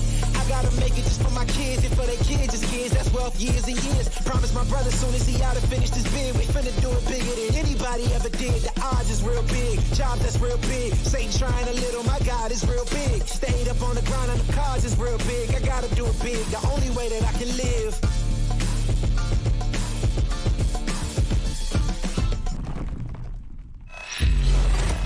Welcome to a road where you can't even predict it, you can't even call it, and if you a betting man, you better not put money on it, because right here for the CDL, this has been crazy. What you trying to say? You tell me with all the game fives and upsets. Seattle winning, to be fair. But that's, you're the prediction queen on the desk, though. The kickoff classic, okay, the flex is good, but as you see, this is one of my analysts, Allie. She's ready to pop off. I'm the host, Belly. We got Nameless on the end, and Allie for this matchup right here. I mean, do you think this is going to be a close one, or you think it's going to be pretty definitive on paper? I think New York's headliners coming off of that hot loss from Seattle are going to be absolutely on one going into this series. And from what I've seen from them, the composition is there for this roster. Yeah. It just needs all of them on all cylinders at all times. Clay clearly had a little bit of a slow start yesterday. We can't blame him. They haven't had too many scrims going into it. But by the end, dude, he had turned it up. We were talking about Neptune needing to turn it up as well. And I feel like I saw a lot out of him when it came to the S&D. But unfortunately, that caused Hydra to slack a little bit. So we just need all of this team to get on the same page. You're right. And Nameless, yesterday, I mean, NYSL, they kind of struggled. So when it comes to the game fuel keys to victory, Allie, what do they have to do to pull out a win today? Well, they need to get the bomb down in S&D, planning 45% of the time and winning 90% of rounds after getting bomb planted. That's actually insanity. So once bomb is down, they're basically guaranteeing the round win. Take advantage of the weak setups in hardpoint. LAG holding 57% of the time, 11th overall. LAG has a lot of slaying power, but they really slack when it comes to rotations. Capitalize on that, and you're golden going into this series, and they need more slaying and hardpoint. 0.91 team KD overall. I don't feel like that's going to be an issue going into this. Right, and the team that they're going to be facing off against, I mean, this is a squad with a ton of potential as well, the Los Angeles Guerrillas. And in order for NYSL to really overcome this challenge and be good, they're going to have to pick up where they left off yesterday and have that short-term memory to really pull out a victory. Yeah, I mean, you know, looking at LAG yesterday, I thought it was actually a pretty good performance out of them, especially in the hard points. I like what I saw out of Gunless. You know, he had some stuff on Twitter after the Kickoff Classic, and he really turned it up when it came to the actual league match. And looking at LAG, it was really just the search and destroys where they were struggling. Asim, he started off the first search and destroy like 0-6. He bounced back, got a couple of kills there, but then Hook as well, prone to the bad game in search and destroy, started off like 0-5 in that game 5. So they're going to have to make a ton of adjustments today. Looking at this team, though, I think it has a lot of upside. These guys, they have world champions. I think in-game, when it gets down to it, yes, they maybe have those guys who tend to be hotheads, but they can focus up and get through their issues. We've seen a lot of these guys be in tough spots before and fight their way out of it. So as for the game fuel keys to victory for Los Angeles Guerrillas, figure out S&D defense woes, 15% defensive win percentage. That's last in the CDL overall, so defense, got to clean that up. Play as a team. LAG is 12th in respawn traded death percentage. Now, a lot of that is probably attributed to their first match they had at kickoff. Yesterday in Hardpoint, they're playing pretty good. Asim finally got comfortable. Sometimes it takes a couple matches to get comfortable when you're that aggro SMG. And then last but not least, convert first bloods in search and destroy. They're winning 61% of their first blood battles. That's amazing, but they're only winning 47% of 4v3 situations. That's a a communication issue. They need to group up, play together, and start to get those trades to close out with the buddy system. So you're telling me even with the first blitz, they still can't capitalize on it? It's pretty much a coin flip, and the early advantage doesn't matter. And that's what I was saying when we were looking at this LAG squad, is I was like, yes, there is a lot of individual talent, but together they have yet to find any team chem. And for me, a lot of these players are incredibly hot and cold. Sometimes they're absolutely on one. We've seen that with Ace, and we've seen that with Huke. We've seen that with Gunless. They're absolutely slaying out, but sometimes they're dropping donuts. Sometimes they're double neg. This team needs to find some consistency. I don't know if it's super fair. I think that they do have some chem when it comes to the hard points. I just think in the search and destroy, they're going to have to figure it out. It's a new team. Sometimes new teams, it takes a little bit to figure out their strategy situationally, how they want to play. They have Huke and Asim, who are both extremely aggressive, so one of them is going to have to kind of take the mantle and be that guy to go out first and search and destroy, find those routes. So, like I said, I'm allotting LAG a decent amount of grace when it comes to this game. Not everybody's a Seattle Surge, right? But ladies and gentlemen, it's about time for the last series of the day. Let's send this over to my man's Chance and Miles. Take it away. Thank you very much, guys. Thank you very much. This is very insightful, Desk. I mean, talking about LAG, the woes they've been going through, and, you know, I'm kind of with Nameless. I feel like this team has a very, very high ceiling. They've got to get themselves going. And, hey, man, it's only the first or second day now of the league chance. Like, it's going to be a fine season for them indeed. Let's talk about the maps and modes, brother. Double Berlin, double Tuscan, and then a little bit of Bocage on the end just to season things off. But anything wild from the maps there or from the back? Well, I mean, I feel like I could go for quite a long time talking about these maps, but one of the things that stands out is the Berlin S&D. When you're talking about LAG, they have played this map twice. They have a 15% win rate on their defensive rounds, like worst in the league. And it's like some of the setups that I've seen them have, it looks like they're not even trying to win rounds. So I hope that there was just a lack of understanding for the first 1 or 2 times they've played it. Now that they've got some reps in, I'm hoping to see some pretty severe adjustments. Like they've seen basically every team in the league play this map at one point or another. So if they're not making adjustments, I am going to lose faith in this team real quickly, especially when it's not just like 12th in the league in defensive rounds overall. It's also worst in the league when it comes to just trading out your kills in respawn. So LAG have very much been on the struggle bus. And, well, again, if it's not a fairly quick turnaround, my concern will just grow by the day. But we'll see if your concerns do come to light. But I don't know, man. I still believe in this team. I think they can go the distance. Here we go, friends. Last series of the day, and it's going to be a goodie. New York Subliners. Let's see what they've got to bring here. As into Berlin we go, and boy, howdy, has Berlin been the site of many a fun game today. Starting this one off, a little bit of time going the way of LAG. Hydra, all he'll see is the respawn screen. A very interesting hill to at least attempt to break off the rip. The team kill is not going to help anything. I don't have this stat in front of me, but I remember especially on like a Gavutu at the kickoff, New York Subliners without question have the most team kills. I think it's like by a mile, and well, that's just another one there to add to the list. And LAG, they'll be happy for it. A couple kills in the feed going their way. This is a P1 that they have just turned into a money hill outright. Seem taking one more to the grave, but this is just a clean and easy setup right now. LAG, very strong lead going into hill 2. That's a wonderful start. You know, 37 seconds into the lead they go. New York Subliners, by the way. Another one. Add it to the pile. Carson! We got another. The kills keep coming through. LAG, the white arrows on the minimap now in control of the hard point. The yellow arrow is going to be the New York Subliners decked out, trying to make their way forward. Neptune on him, a 4 spree. Luke's going to be there to stop that one in its tracks, not let those streaks get involved. Let's see what Asim can now bring from that back line. In on the spawn we go, trying to find our way into the hard point chance, and it is going to be a mess. Here goes Asim from the top rope. Hi, Clay. Cuts him down. Any more to be had here? Now the rest of the team flowing. LAG looking great so far. And this is a huge moment as well. LAG still finding kills in the feed. Gumless gets another one. They have pressure towards fire. Huke able to get the first. Oh, baby. And they're still spawning in the back for New York, but his teammates there for the trades. Slasher gets 2. It's already a 60-point lead. Ooh. And unless number 8 in the back of the map, Slasher falls, they might be set up for the rotation. Gumless trying to help his boy out. Going as fast as he can. He gets 1. Looks for the second. Can't get it, but look who is still there. LAG still with the pressure over towards New. I mean, this is the gauntlet to try to secure these back spawns. It looks like Hydra getting caught reloading. Ooh. Elvis is able to pick up 2. What the hell has this rotation been? It's been a delight for LAG fans. They're still spawning. They're still back there. Gunless is like, no, keep them out. Keep them at bay. They're playing zombies on the inside of that one. Board the windows. Don't let them through. I wish I could do that zombie voice, but I'm not even going to try it. What a sound that would be to make right now. Clay, he's in. He's going to try to stop it finally, but the contest there for the final 30 seconds at this point has been absolute chaos. Pandemonium. Finally, though, NYSL get in. How many kills can we find? How much time can we get? The answer is, honestly, not much. This has been a great hold from LAG. 102 to the 20-ish points now of the Subliners. I'm just trying to figure out what you have to do to break those hills and get those spawns. It felt like every single player for the Gorillas was picking up 2 pieces, and there's still always an extra player for the Subliners. Completely absurd, like, sequence of events, but either way, LAG, I mean, again, what, 12th in the league when it comes to trades at hardpoint right now. They are on point. Asim picking up a 2-piece, Gunless and Slasher there. Great team shots coming through. A 70-point lead. You got the back spawns. You got the cutoffs. Right now, New York, they've been in the blender right from the first moment of the game. So having a good time, LAG. Pressure towards the point finally comes out of NYSL, and they're on it now. For how long? They went out of Hydra. That's 2 in a row. Nice 3.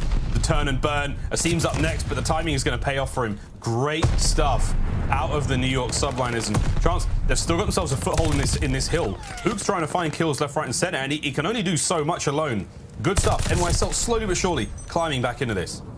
Yeah, I mean, it's not like the guns have been a massive problem for New York Subliners, right? Literally just caught in the blender. No one really dragging it down in the kills column, just a couple bad rotations, but slowly but surely picking things up. Crim and Clay popping up in the kill feed, getting headshots.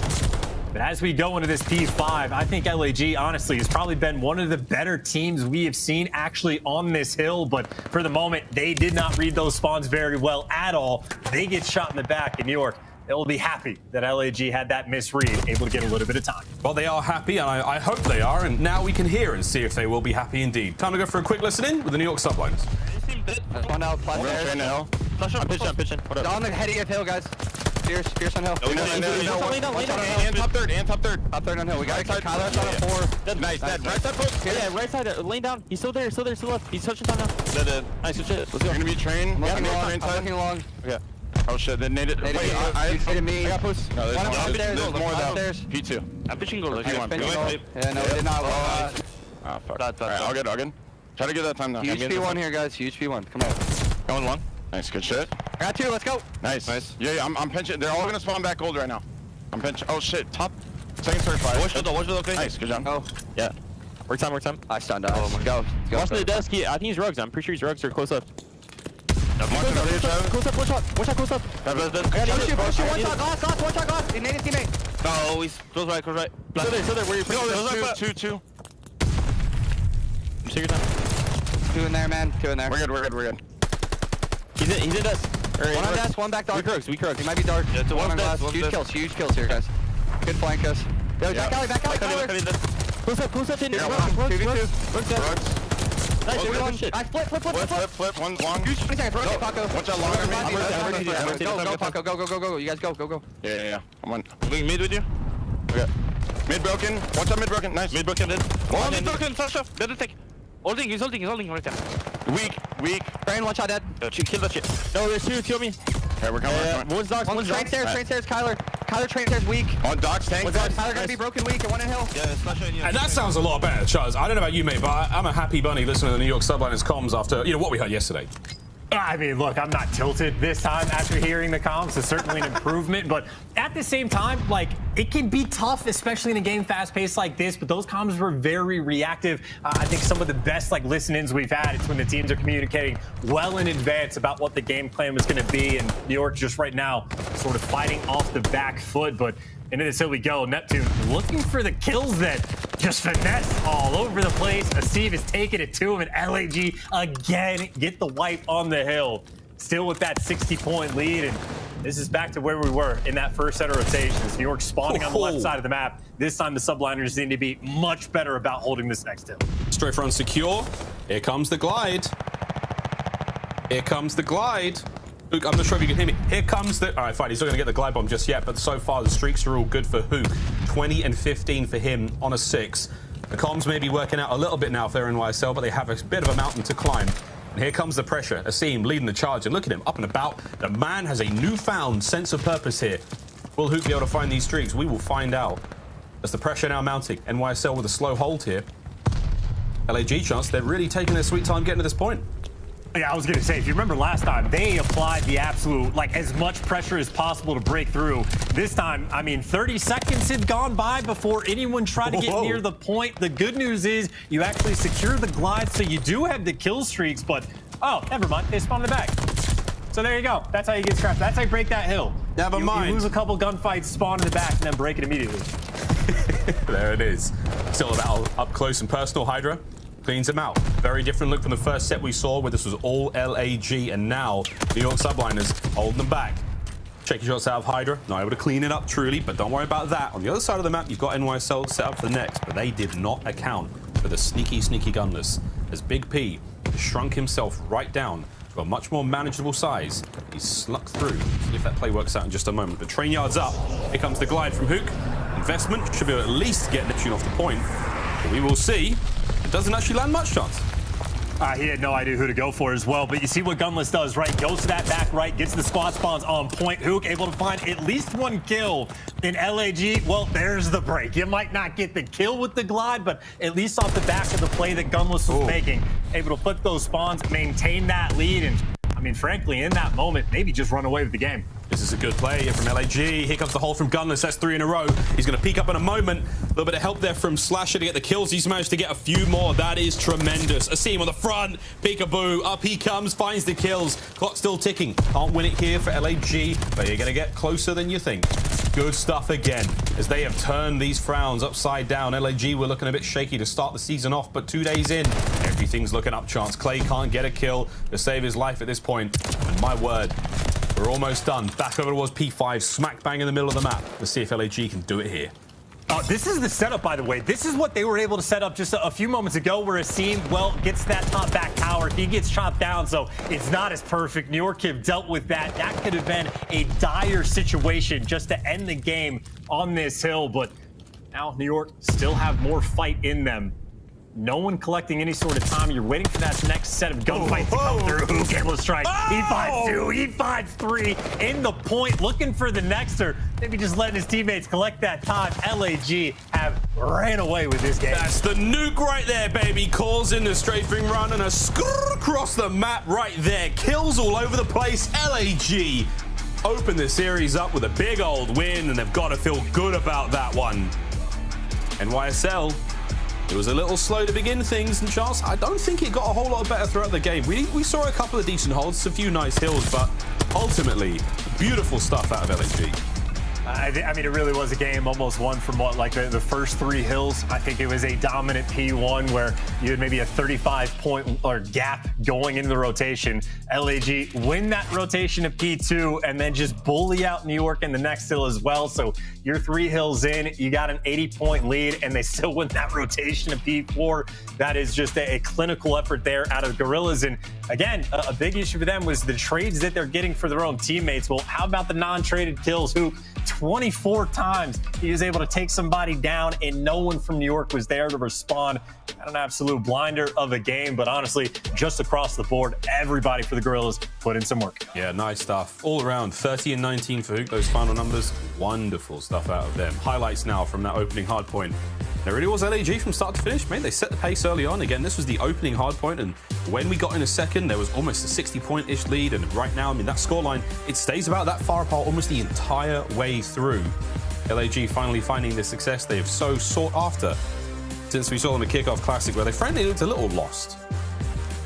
Well, okay, I know. We have been a little bit harsh. Maybe I've been really harsh. Like, they have had a couple map wins. They've gone to game 5s. Like, not everything has been bad, but certainly this is one of the teams that you look at and it's like, okay, there's definitely room for improvement in these specific categories. But to talk about the positives, I mean, Gorillas, I don't know if you remember the setup they had yesterday on the P5 hill, but they could actually put people in the spawn trap, put them in the blender, and they nearly were able to replicate the same thing towards the end. But despite the fact that New York fought back, again, it's just straight across the board, everybody for the Gorillas showing up in game number 1. That's the best way to start the series. It really is, man. Kills were real good across the board. Now we go to a search and destroy. We're staying on Berlin again. Double dose of Berlin, double dose Tuscan. We'll see how far we can get into this series. But for the New York Subliners, again, comms sounded better. I mean, at times, you know, Berlin can be a cruel mistress. And the same thing with Tuscan. You brought this up. The two maps are quite similar in terms of, you know, big old rotations, long routes you have to take to get to those next hard points. LAG just looked a lot better equipped to handle that one. We'll see if that comes back to bite them later on in Tuscan, if NYSL can push it that far. But now we go to Berlin, Search and Destroy. We've got a little bit of data on both these teams playing this map, but who's really bringing the goods today? Any predictions, Chance? How do you think the NYSL camp is feeling right now? I imagine the NYSL camp is feeling great going into the Berlin. Again, this is a map that favors the offensive team by a little bit, like roughly 60-40. Obviously, we've got to wait for more maps to get played to know for sure. But in spite of it just being slightly advantageous for offense, LAG are won, 15% of their rounds on defense. Again, some of the strats they have had defensively on Berlin have been bad enough that, again, said it earlier, it looks like they're not even trying to win the round. So I think this will be a very good look of how quickly this team is willing to make adjustments. I'm expecting that to be the case. And also, I mean, either Asim or Hook, they've basically taken turns dropping donuts in S&D, but Hook's smiling now. He's looking to make up for his performance on this map just yesterday. But of course, on the flip side, if the SMGs for LAG have been struggling in search, in my mind, this is the opportunity for Neptune and Hydra to pop off like they can and try to establish themselves as one of the top SMG duos in the league, but it is not going to be easy. For sure. On paper, Neptune and Hydra, when there was murmurings of that being the roster at the start of the year, we were all terrified. Like, okay, they're going to be disgusting. Neptune's going to level up real quick. Hydra's already a force to be reckoned with. This should be, by all rights, one of the best teams in the league. We have yet to see them really find that chemistry. Again, it's a slow start for the New York Subliners, but we will see. We now get ourselves into Berlin. If it's an opportunity for them to really put the stamp on who the meanest submachine gun duo in this matchup is, this is the map to try. For LAG though, mate, I mean, it's been a rough ride. This has been the wonderful comeback tour for them, just a day after a difficult performance. See if they can't find the metal, find the resolve. Go 2-0 up in this series. And just to be a bit more particular on sort of the woes for LAG on this map, well, again, defense has been more of the problem, but Gunless also a player that has not really had a ton of success with the sniper. Will be the girls on the attack first, though, and hey, boom, first blood, get them both. Slasher taking 2 players down, and honestly, that should be the setup just for a free Planet B, and funnily enough, the Gorillas, in spite of 11th overall in terms of round win percentage, the first bloods, they are 3rd overall. So they have been great at finding the opening kills. It's converting the rounds they've struggled with. But I gotta say, this round's looking very sweet for them. Should be an easy dub. Well, we'll see. And again, 2-2 split on defense now. When it comes to defending the bomb, Hydra's last man up. He's got a sniper in hand. Okay. Boom. Okay. A incredible opener from Slasher to start the round with that 2-piece. I wonder if we get a replay of that one. That was fast, man. He caught both those players out. I think he was sort of P5 position. Absolutely beamed him. Gunless over the last onto Hydra. But a wonderful opener here from LAG and Berlin. And again, 3rd overall in first blood percentage, but they're not winning rounds. So it should be very easy to identify of hey, we're getting the opening kills. What do we need to do after that? What are the adjustments we need to make in the setup? A lot of what LAG has been doing on defense is Gunless has been playing by himself over towards B, but already I see Asim going that direction. I see Gunless now watching crosses, so I think LAG already starting to make some moves, but it looks like this bomb over towards A, and Hook right now by himself. Yeah, he saw a lot of players as well. He's like, yo, it's full. The whole room is full of people. Nades are in. Slash is going to find the first there from the other side. That cross over towards the bomb. You'll always find an AR player there throughout the entire year. Hydra with a quick bomb grab. It's tucked away. He should be safe. No, he's not. Slasher strikes again.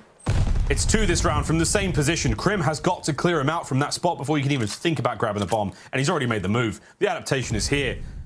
Bomb's been grabbed. The arrows, they know, man. They are all over it. Krim, 1v3. See ya. I think that's streaks for Slasher.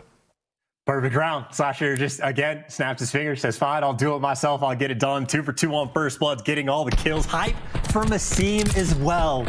Trying to get that chatter going. But I think, honestly, one of the most important things in my mind is just making adjustments on defense, having a different setup. Again, if the issue is giving up the bomb plants, having a bit more pressure over towards B. I mean, we're only 2 rounds in, but it certainly looks by appearances that LAG have made some necessary adjustments. Obviously, still a long way to go, but Slasher 6-0, 2 for 2 on first bloods, has 1 kill streak, looking for the next. If we can get it. Freaky door. But I got some WD-40 for that one. Nades are out. You can hear the explosions across map. A-bomb site, bit of action. Here it comes. A scene with the first blood. Slash is still waiting for a pick. He's going to get crits. There he is. Hello, 4 streaks. Oh, sees Neptune as well. Litigo strikes again. This is a precarious position indeed to be in for the New York Subliners. 2v4. I think Clayster is the only player with an opportunity to get Subliners a win in this round. And he doesn't even see the guy on bomb. So you're going to let that bomb plank going to go down. You don't even have steps clear. Now maybe more pressure is on Neptune. He gets caught. Clay for the 1v4. Oh. There's 1. There's 2. So he's got plenty of time. But now you have to go clear out all the clutch spots. You got to clear out back steps. And you got to go fast. To try and do it. 30 seconds now. Slash is going to throw shoulders. Might be able to throw something else in a moment. But Clay's got to go. One more check. Big damage. Can't get out the window in time. There it is. 1v1, 20 seconds. It's not over yet for Clay, but Gunless is surely going to stay as far away as possible. Clay thinks he's close. He's doing his due diligence, checking it, but that is going to be that. Gunless now moving in a position to check the bomb, and a very admirable attempt from Clayster, but Gunless was just so far away, and Berlin is a big old map. It's a technical ace in the kills department, but not enough time to get the bomb. Clayster, NT, nice try, but the round still goes to LAG. I mean, hey, making the best of a bad situation, right? You turn a 1v4 into potential streaks for your team. Obviously, New York is going to be dealing with both the streaks that Slasher has. They're also dealing with the fact that they seemingly are incapable of getting a first blood at the moment. I mean, Gorilla is just truly picking them apart, and you just need some sort of adjustment. Again, it'll be New York back on the attack. If I see LAG, by the way, just double stack B, I'm going to be so happy, and they're doing it. Steve has now joined his friend Gunless. You love to see it. They're doing it. How long, though, will that elation from Chance last, as here comes the slow approach from Crim towards the back. Teams tucked away inside bomb. If they get in there, they're in trouble. They're winding up for it. Crim. Woo! Close. The outside there, Asim definitely heard that one. He knows that they know something. Here comes Neptune, second nade out with a catch Gunless. Good throw. Answer is no. It does back him down. I was going to say maybe an opportunity to cross, but Neptune doesn't wrap the bomb that direction. New York have to have some idea that there could be someone on site. Neptune, maybe the pressure's on you, or maybe a little indecisive. This gunfight, Asim is by himself. If he can win it, LAG are good for the round. If not, huge problem. Oh, there it is, the check. Asim wins it. Big tags. He's damaged. Crim might be there to finish him off, but Asim's going to play this real slow. His teammates on the other side of the board, though, has, again, made this one a numbers advantage for NYSL. There's Asim, pokes out for a moment. Crim, no nade left. He's got to get there and do it himself. Here comes Clay with a pistol. Asim does manage to catch Hydra. Oh my God! Gunner snipes Clay! Asim cuts him down as well! LAG with a teamwork out of nowhere! I thought he was dead to rights! Look at those boys. They are hyped out their chairs. And NYSL, that was their round. Stolen. Absolutely robbed by LAG. Play, make it for the kid. He needs to win that one-on-one in sight. Delivers, gets the bomb down, stays alive. He gets 2 more, hopping out the back window to take down Hydra. Fantastic individual plays coming out of Asim, and honestly, what seemed like a round that the Subliners were able to put together for a win, but instead, now they are down 4-0. This is a problem, and now Neptune, by the way, by himself over towards B. Similar situation to Asim. He's going to get the call out from Crim once they make the moves, but he has to win these gunfights. Yeah, this is Asim versus Neptune on bomb once again. Asim's got a good record, and now it's even better. The kill, the plant, NYSL nowhere to be found. Neptune, I'm not sure what he was doing on that bomb site, whether he was licking the walls or picking his nose, but he's dead now, and that bomb's planted. This is not a good look for NYSL. At the same time, though, they at least took care of the sniper. So it's a good pick to get on Gunless. Still, though, 3 versus 3. And also, keep in mind, for Slasher, he has the score streaks that he can just call in the Glide Bomb. So I take that back. There's a 0% chance you ever win this round. Especially if Asim is shooting like that.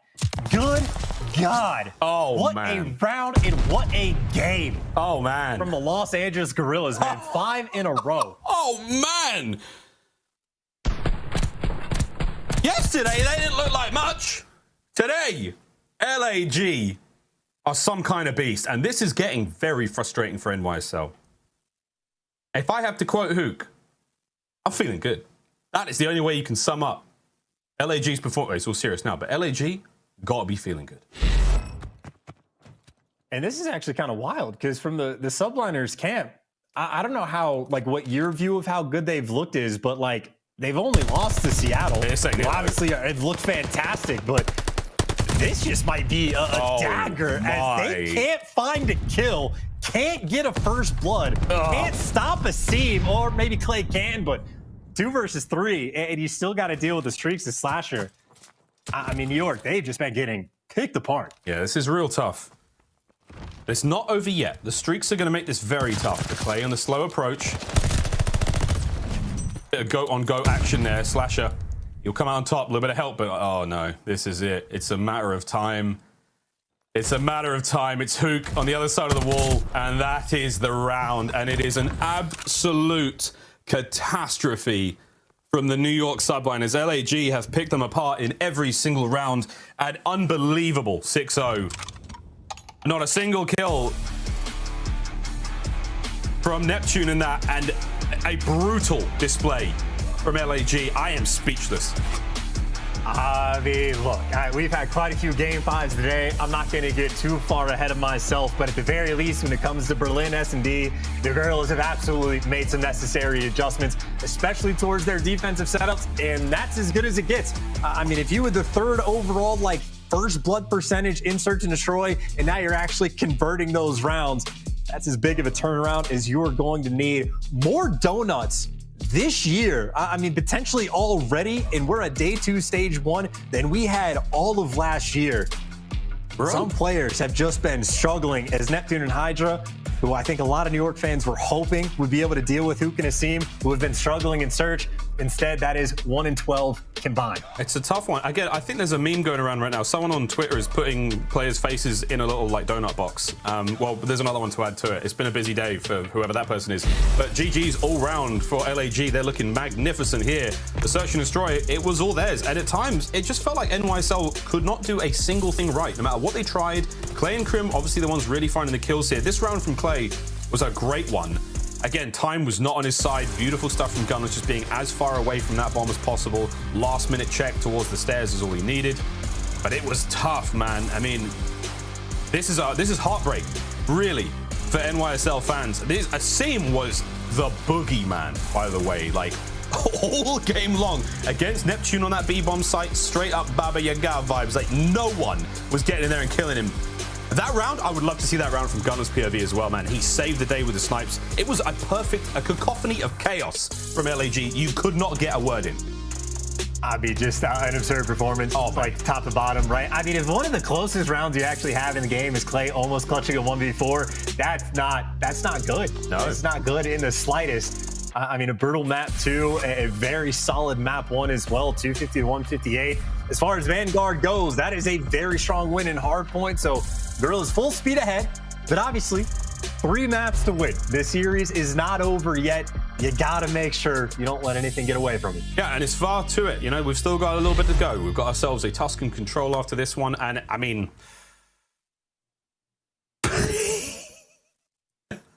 I got nothing. You were saying? I got nothing. Let's just go to a break. Control when we come back. You don't want to miss it. Could be a 3-0.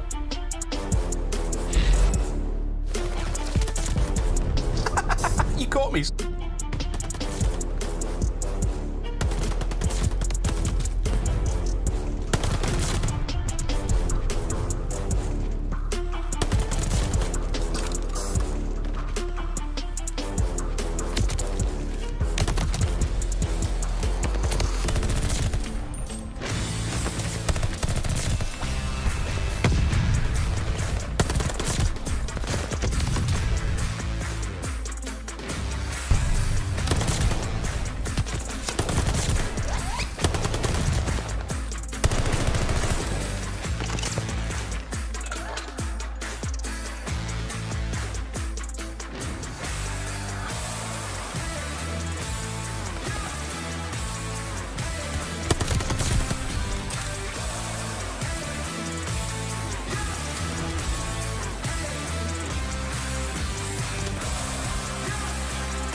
Here we go. We're back into the matches, friends, here in the Call of Duty League Day 2. And already, LAG winning hearts.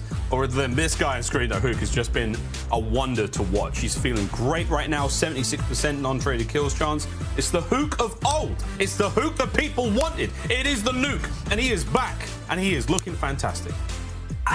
He never entirely left, right? World champ 2 years ago. Last year, yes, he had a very strange year. He got benched. There's some weird fuzziness going on. But when he was actually playing, he was still a menace on the map, like especially in S&D. He was one of the top guys when it comes to first blood percentage. I mean, when he's on the map, he is indestructible at times, it feels like. And he has so far delivered today as well. Full speed ahead, plenty of first bloods. S&D's been fantastic, nearly untradeable. Speaking of which, Slasher, first of all, nice. Second of all, 1.38, like you couldn't ask for anything more. Delivering in the S&D on point in the hard point. They just got to carry into the control, take care of business, and if they get a 3-0 here, talk about a confidence boost. Everybody can be smiling and happy on this squad. It'd be a sight to see. It will be a sight to see. I mean, not going to be easy, but we will see. With Orze, we already make it for NYSL. Again, A and B first. I'm seeing Tuscan today. This is a nice surprise. And I see him. He meets Clayster. And Hook. Hi, Clay's here as well. There you go. Everyone's shaking hands. Everyone's cleaned up. And so is that first segment at A. And Hook's thinking about it. He's waiting for his teammates, hit him from the same side, making sure just to stop the clock and maybe wait for some kills. A very stagnant round so far. Hook goes for the chow. I mean, Neptune was waiting for that for a year.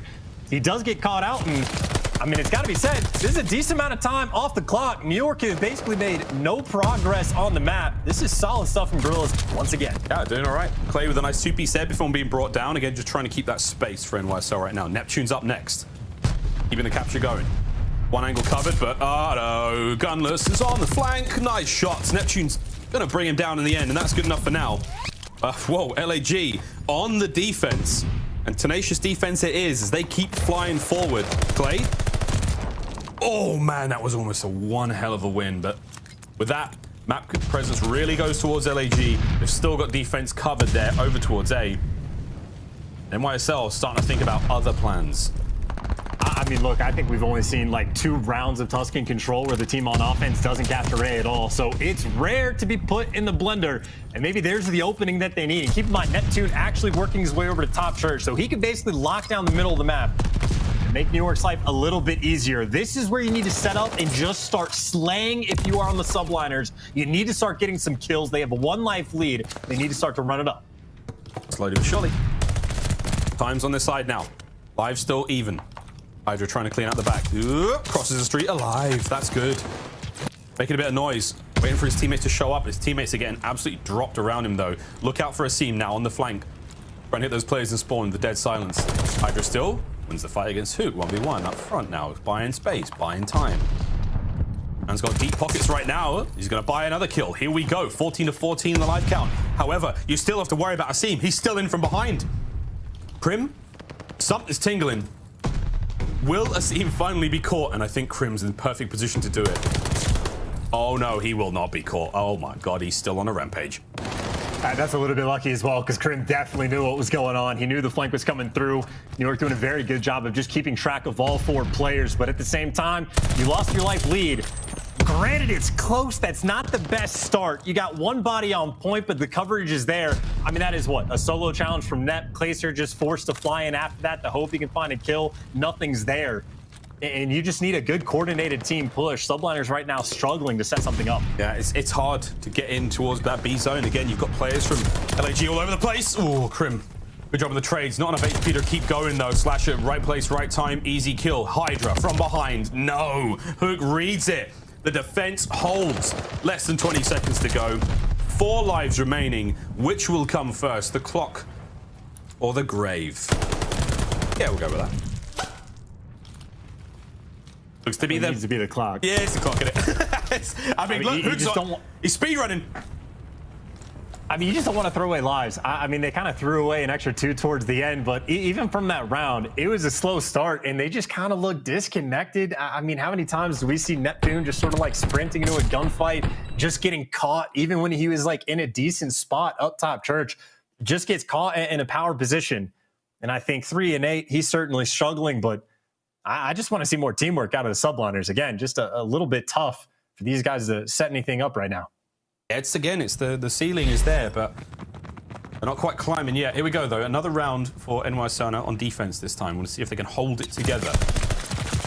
LAG in towards A they go. It's mostly Krim here alone at this point in time. Mid-maps, the fight's continuing, and it seems we're going to start this one off with a nice kill with that automaton. And Krim is tucked as far in that back corner as he can be. The rest of the squad's here. Absolutely eviscerate Sook. Slash is up next, and again, so far, defense looking all right. They are going to be able to drain that A segment, so all that hard work from LAG, gone. Keep in mind, though, one player's gotten past. Clayster's going to fall. Yeah, Clayster's trying to make that read. He's a little bit late. And now this is where things get confusing. This is where, like, your comms have to be on point. Once you get players in your back spawn in New York, they got to be quick to stop this B push. Yeah, LAG now in a very good position to start dealing some damage at B and in the life count. Let's go for a quick listen in with the Los Angeles Gorillas. In the back, in the back. Go right now, guys. Go crank. Yeah, mid on me somewhere. Try to pick up middle. Try to pick up middle here. I'm point on me. Yeah, knew it. One ball top fire. I'll do Hydra top fire. One ball gonna go. I'm done. He's pushing tree. On tree heady. Tree heady. Three down. First guy. High key. Can you guys? I'm trying to get out mid for you guys. I'm trying to get out mid for you guys. You gotta be out of route. Hey, give me a second. I'm coming well to mid. Well to the top church. I'm waiting. I don't see anything. He's gonna be out of round peeking in 2. I don't see anything. He jumped over me. I don't see anything top church. I'm flanking their field. Yo, wait for Kyle. He's flanking. Go waiting. He held it. Yeah, they're all playing field on A point. There's like no one B. Yeah, I'm just on across. They literally Close to me, fly, 1 bullet. Maybe they're side A. Up so close to you, Close to you and their guy heady. Close to you, 20. They want to nade their side field. Close to you and God heady. I'm gonna go get on B and stop it. All right, Chance New York are absolutely smacking them. An absolute slaughter now. 20 lives, or 19 to the 12 of LAG, and LAG, 7.5 on the clock. Enough time to defuse a bomb. Is it enough time to win a round? Yeah, I mean, a little bit of hope. Not a lot of bit of hope, I gotta say. I mean, they just got bullied in this round. Maybe an opening just to stop the clock and keep things alive, but this is such a long way to go, and I think New York knows it, actually. They're gearing up maybe for one clean break, but they can play it like Surge. It doesn't matter about the point. What matters for New York right now is the kills. And they're going to try to find them. 5 separate them right now. But he's gone. 1:06 on the clock to work with. Here come the kills, though. LAG, 8 lives left. Wraps all around the map. Hydra's going to find himself a couple. Map's all secure for now. They do not know that the entirety of the LAG players are flooding through A. It's all on Clay. He's trying to keep those players at bay. Hydra's got mid-map on lock as well. 40 seconds to play with. 5 lives remaining. Clay still just gunning folks as they run into him. In LAG right now, they are just spending so much time even just looking for Neptune. They don't have an opening on the map anywhere. All their bases are covered. Or Hydra, is who they found towards the middle of the map. That's where they're making the move. And for Clay, he's got 2 players underneath. He should get traded out. At least he's able to take down 1. And now Hydra, man, to help out his boy. Maybe get some kills over towards field. Can't find either. But right now, it's a 4 versus 11 New York. Almost assuredly going to win this round. I love that reposition from Hydra there. Just that little heady by the plant pot. He puts himself in such a premium spot to be able to take on those players. But there's no way they get through now. LAG are just trying to manage the damage. Damage control is the play right now, and it has not worked out for them. 3 lives remaining. NYSL have slayed their little heart cell. Fantastic defensive round. We tie things up 1-1. And for those of you keeping track of the kills at home, good luck. I haven't been doing it yet. I'll step it up maybe this next round. But that was a speedy way. Very quick one. Very solid round from NYSL, though, right? You get the spawn trap going for a while, and then as soon as it looks like Gorillas are able to get set up on A, they don't throw away their lives. They don't take stupid gunfights. They just regroup and be like, hey, we still have, or they have basically no time on the clock. If we slow the pace down, we'll still be good to go. So Subliners playing a very solid round just to bounce back, but to the attack they go. Hydra piercing through the middle of the map, finds 1. And now he's causing problems. Yeah, he's causing problems. Oh, god dang, he finds another one. Slaying. A segment gone. 2 players capping it. Hydra still in church. Oh my god, he's still going. Still finding these kills inside church. It is his playground right now. He's having a wonderful time. There's a couple more. Hydra's still going. Second segment at A. Oh, he finds the fifth inside Church alone. There's got to be more. Dude, don't leave it. This is hollowed ground. This is all you, Hydra. You are slaying it inside. Go back inside. It's safe in there. Sanctuary. I'm telling you, he's left Church. He's dead now. Told you, he's dead now. Should have stayed in Church. I mean, okay, maybe it's not that safe now, but Hydra, what a roll that was. I mean, hey, 2 minutes and 15 seconds left on the clock. That is plenty of time. You got, well, now a 6-life lead, and you lost a little bit of map control, but either way, Hydra's certainly making the big play. That is just a lot of Gorillas players going, yep, Hydra's in Church. Still Hydra in Church. Yep. 3 more times. But since that moment, it was a 6-life lead that is now a 0-life lead as Hook and Gunless and everyone from the Gorillas have run the map. And look at the coverage. All 4 players spread out past the 50-yard line all across the map.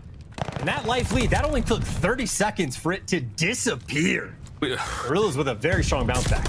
We were too busy making jokes as Sam's on a 5. Okay. We're going to find a few more here. Tucked away.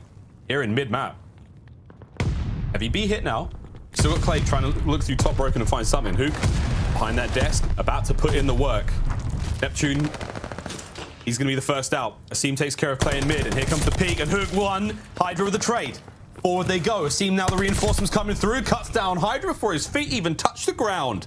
And it's 15 lives now for LAG to the 13 remaining of NYSL. Chance, but they have over a minute to play with. Still anyone's game. Oh, God. Beams though from Crim. And you got bodies on point as well. You have so many players around. And look at the awareness to worry about the flank. The comms are there. They're keeping track of players.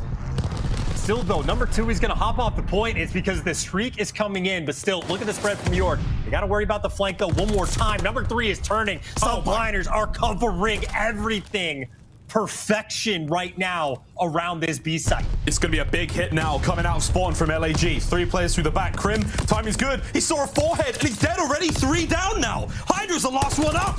It was a big hit. Hook finishes the story. All 4 of them are gone. They're back on spawn, and there is just under 50 seconds. There's 9 lives for NYSL. There's 8 lives for NYSL. Oh, we've got 3 more. Oh my God, LAG. What a defensive push this is. Forward they go. New York Subliners had it in the palm of their hand, and they let this one slip. Asim's got himself a glide bomb still. There was an opportunity to get on point for a second there. It's not quite over yet, but last lives chance. I'd be 4v5 right now. Maybe a 4v4 if Crim can win this one, or maybe get Neptune for the trade. Basically, no respawns remaining. You're running out of time. Hey, boom, there's your 4v4.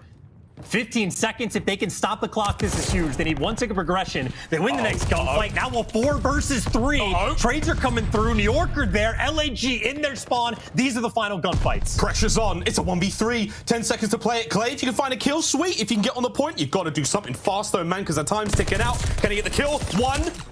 Time. Pressure.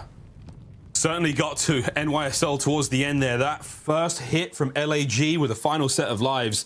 It was close, but no cigar. LAG, it was a thin line, but they held it. And now I'm going to be honest, though, that is a very tough round for the Subliners to lose in a heartbreaking fashion like that. Again, 6-life lead right off the opening break. Hydra's popping off, and even later in the round, they get to the portion where they have 4 players everywhere around B. They get one of the kill streaks burned. They read the flank twice, keeping track of players.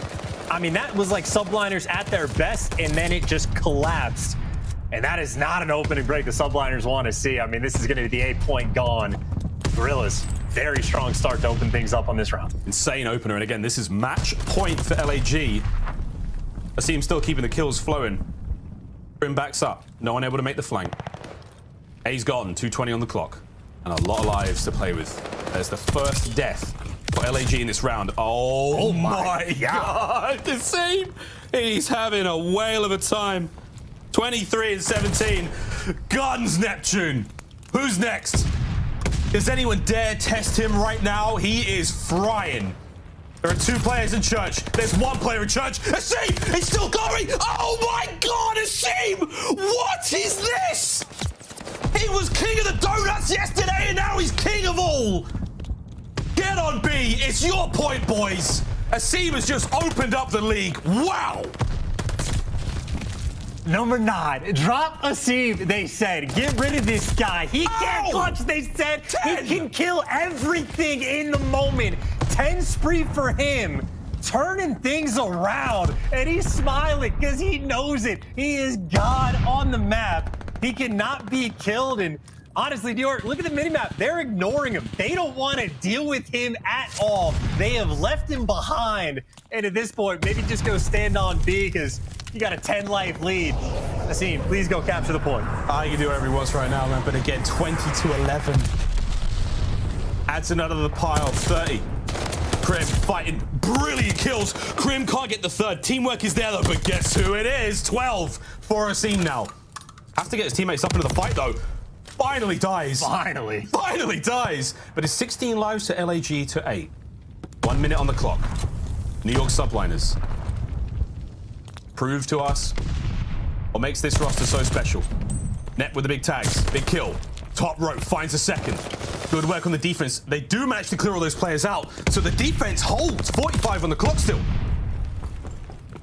You have what? I mean, Asim, the only guy that's pushed up in the slightest. 4-life lead right now for the Gorillas. So if they can push the pace, they can absolutely just slay.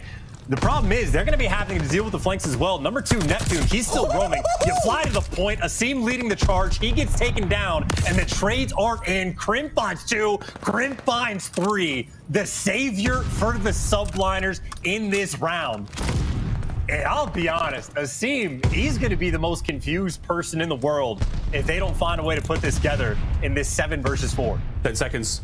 Last lives now for NYSL. Oh my God, Hook flies through. Asim trying to make his way forward. Neptune's got to get a shot in. They do manage to get him off point. Is that going to be enough? No, 2.5 now. They've stopped the clock. Kills keep coming through. 1 member of NYSL left. Oh my God. Clay stays alive. They can't get on the point in time. New York stay alive in control. Oh, even Clay had no idea. Oh my God. They have another shot at this.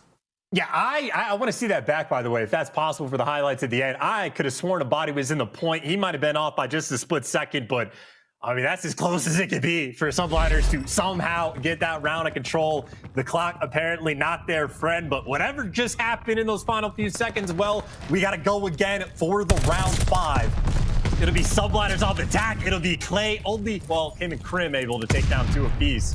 But the flank's already in, and of course, it's Asim. There's number 1. Number 2 is 3. 35 and 21. And this is only the start of round 5. Yeah, he's doing great. His teammates are there to back him up. LAG managed to secure defense this round after that ridiculous performance. Neptune trying to stay alive. Heavy stuns from Slasher, man. He got smoked there.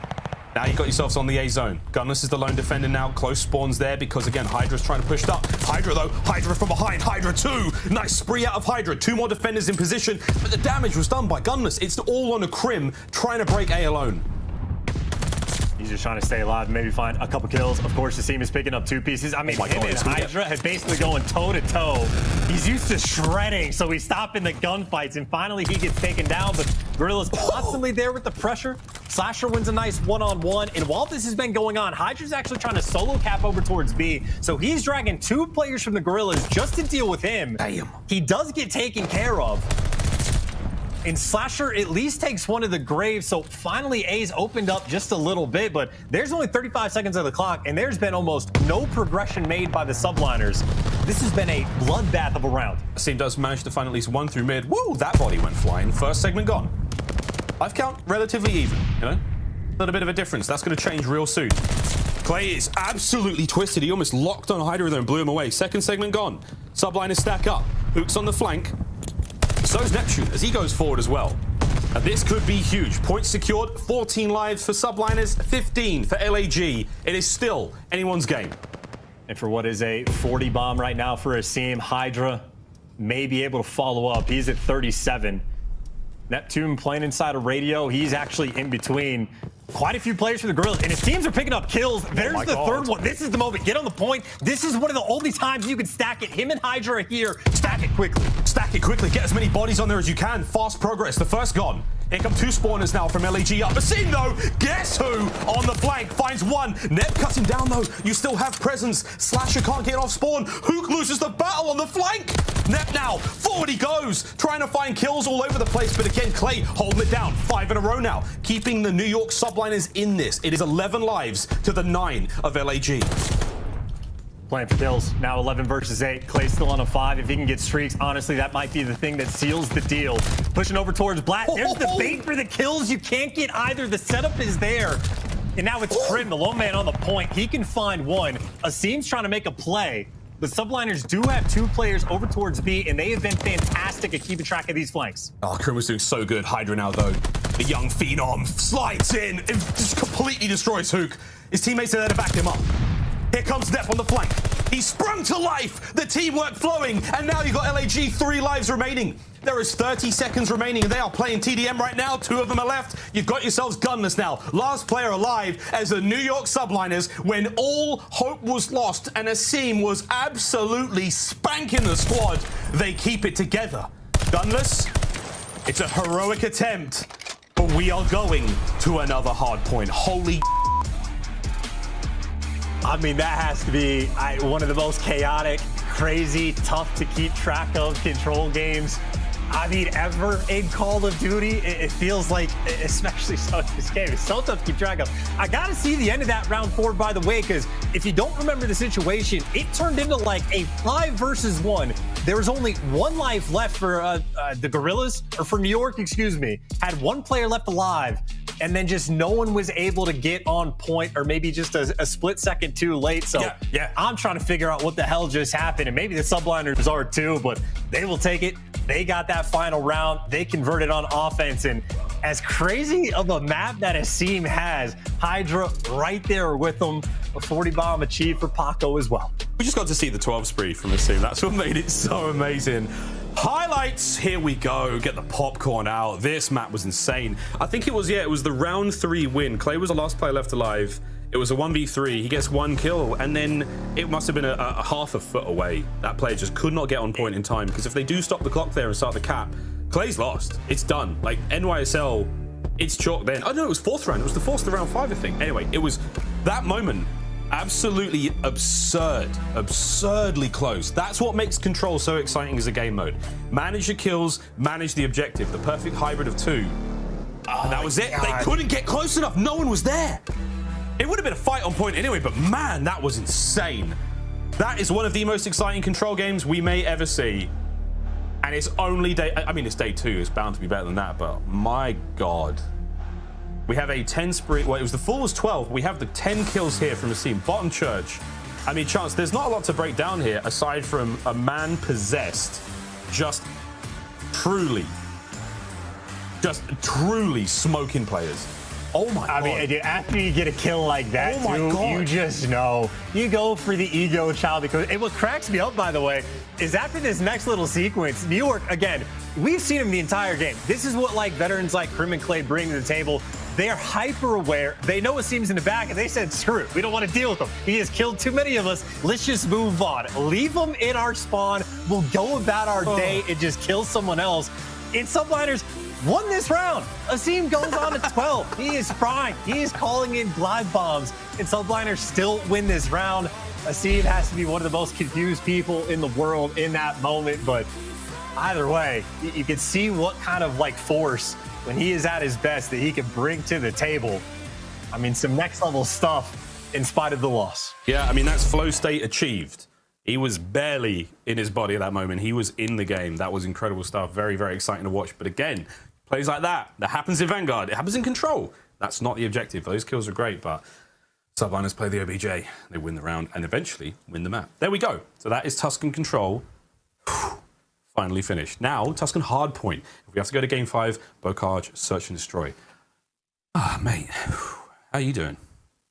I mean, I'm doing great. It's much easier to commentate, I'd say, than play in those moments. Because again, even just the amount of mental resolve or cognition levels, whatever the case may be, just to keep track of these players constantly. Because that's something New York, again, was doing round after round, just completely on point with it.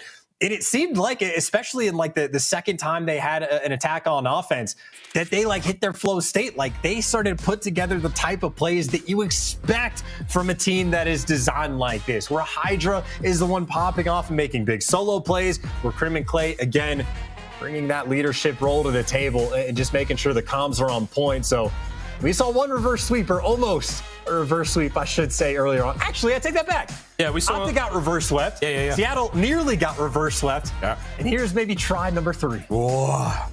Tuscan Hardpoint up next. Bocage, S&D, map 5. And again, looking across the board.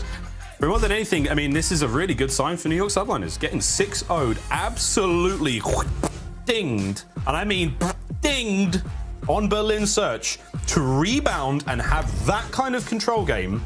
They've come to life. That is a really impressive rebound. Fantastic mental fortitude, strong resilience. Can they do it again, though? Keep that pace going. How much did it take out of them? And how much more has LAG got? Because, look, you lose a tough game like that, it seems putting up stats like this. What happens now in the hard point? Let's find out. I mean, those stats, by the way, 100% inflated by that control, right? Like, he's been playing well, played incredibly well in the first 2 maps. Obviously, LAG was fairly dominant, but yeah, that control absolutely just running the numbers up. And we'll see if you continue it. It's the same map for him. Hydra going to be staring straight down the middle of the map for good reason. Free 2 kills. I think this is a P1 where, again, almost every hardpoint map, there is a clear advantageous side for the opening break on hardpoint. And right now, New York Subliners taking full advantage of that fact. They got 2. He did get 2. Clay now trying to get 2 of his own. Uh-oh. Yep. Caught in the window. Happens a lot in Vanguard. It really does. If only we could phase through those, but here we go. Clean kills now from LAG. They just keep coming. They just keep going. The kill feed's a little delayed. It stays around, but those are kills. Prim finding 2 more of his own. Nep now getting out of spawn. Into the point we go, though. It all comes down to Slasher. He's not got long to live, surely. There we go. Scrap time. Going to NYSL. Rotation goes to Hydra. Yeah, players spawning back there as well, right? Just get that one guy out and make sure the squad spawns on top of you. So that's a very interesting P1. Again, the break was nice from the Gorillas because Subliners could have ran the score up, but the fact that New York turned this into rotation, this is a big moment in the game. Asim going hunting. 13 HP, does not care. He is full speed ahead, but Prim able to take down 2. Clay is there as well. The clean 4 down. Subliners holding strong. Prim just saw the whole team spawn in front of him, the entire squad. Yes, he did. The entire squad, they're all there. But that's really important information to pass out. Done this, nice nade from up top. Slash in now, forward he goes. Asim is just so much confidence right now. And I think, if anything, he has to be careful because he's going to start playing like a man possessed. He can start playing like he cannot be killed. He can definitely be killed. He does have to slow things down a little. Yes, he could be bitten bad by that. You see Hydra going to collect some time. He's actually getting chowed at old. Asim is going to drop him. So Asim with that little play, again, just sort of buys his team 10 seconds or takes him away from New York. And on the rotation, Slasher wins a massive one-on-one. But Clacer's still in the back, and I don't know if they know it yet, but Asim is there to find him. Now the pressure from roof side, and Asim is ready for it. Hyper aware, double positive, and you talk about necessary gunfights. The Grills to make on this rotation. Hydra, the next one up, can't make anything happen. LA holds strong. Yep, we're going to try that jump up once again. Hook's still up there. Top of his little tower, he gets another kill. Hook's still alive. Still fighting him. Can't be brought down. 3 now in a row from this position alone. Play's playing it slow. The vet prevails. Here comes the next push now. There hasn't been too much time grabbed here. Hydra, seemingly invincible, flies right on through the front lines, gets the kills. That's going to be the break. 20 seconds to be had here, but someone's got to get in the point for NYSL. Rotation's already down. Over to Church. You got to be feeling good now for LAG, who have that row done. See what happens next. Yeah, might be one of the slowest rotations of all time from New York Subliners. I think they were expecting the spawns to still come in the back for the Gorillas, and instead it is going to be a slow approach. But there you go. We actually saw Bance do this earlier. It's a slow approach on this site, but if you push up through field side, you get the squad spawns right on top, so you can be quick to actually get inside the hill. So the slow rotation at first turns into being played well, turns into the kills just falling the way of LAG because Asim off spawn is on a 5 because of course he is. Of course. Why wouldn't he be on a 5? Slasher is finding a couple more as well. Point now being soaked up. Bro, can Subliners get a trade? Nah, no, they can't seem to right now. Asim's there. Holding them down. Field side of the map, not safe. Step the nade up top. Field side of the map, not safe. Still, as Asim finds kill number 6. Streaks certainly achieved. Glide bomb now, he only needs 1 more. Oh my god, no way. Why can't they kill him? Chance, what's happening? It's strange. New York genuinely can't get it. I don't know how many times we've seen the kill feed just light up, just white on the left side. It is still a close game in spite of just like the monumental slang performance from the Gorillas. And over towards P5, New York maybe trying to turn things around, but again, it comes down to the slang, and it seems here he has not really lost any one-on-one gunfights. Here's the first against Hydra. Finally, Hydra there to slow him down. But this is just a bloodbath around P5. I think already 2 nade kills have come through. We might see a couple more. There's a couple more kills, and Hydra's still going. That's 3. Oh my God, do it. Do it, Paco. Send them to their graves as he flies into the point. Shots are on. He's finding damage everywhere. Clay's got downstairs covered now, and NYSL finally have a moment to breathe here in P5. But again, you have to think back to NYSL. Currently, the Kings in Vanguard are being outslayed and still winning hard points. They play it so well. Already rotations theirs. Crim's going to be first in, best dressed, with the opportunity to get the time. LAG might get the scrap here. That's great. But if NYSL can hold this for a mo, that's a glide bomb. And that baby's been patched. Crim, oh no, it's for you, Clay. You don't have to sign for it, mate. It's already been left on your doorstep. Bang. Oh my word. It's all flipped on its head. Crim, you were first in, last to die on the point. LAG with the time.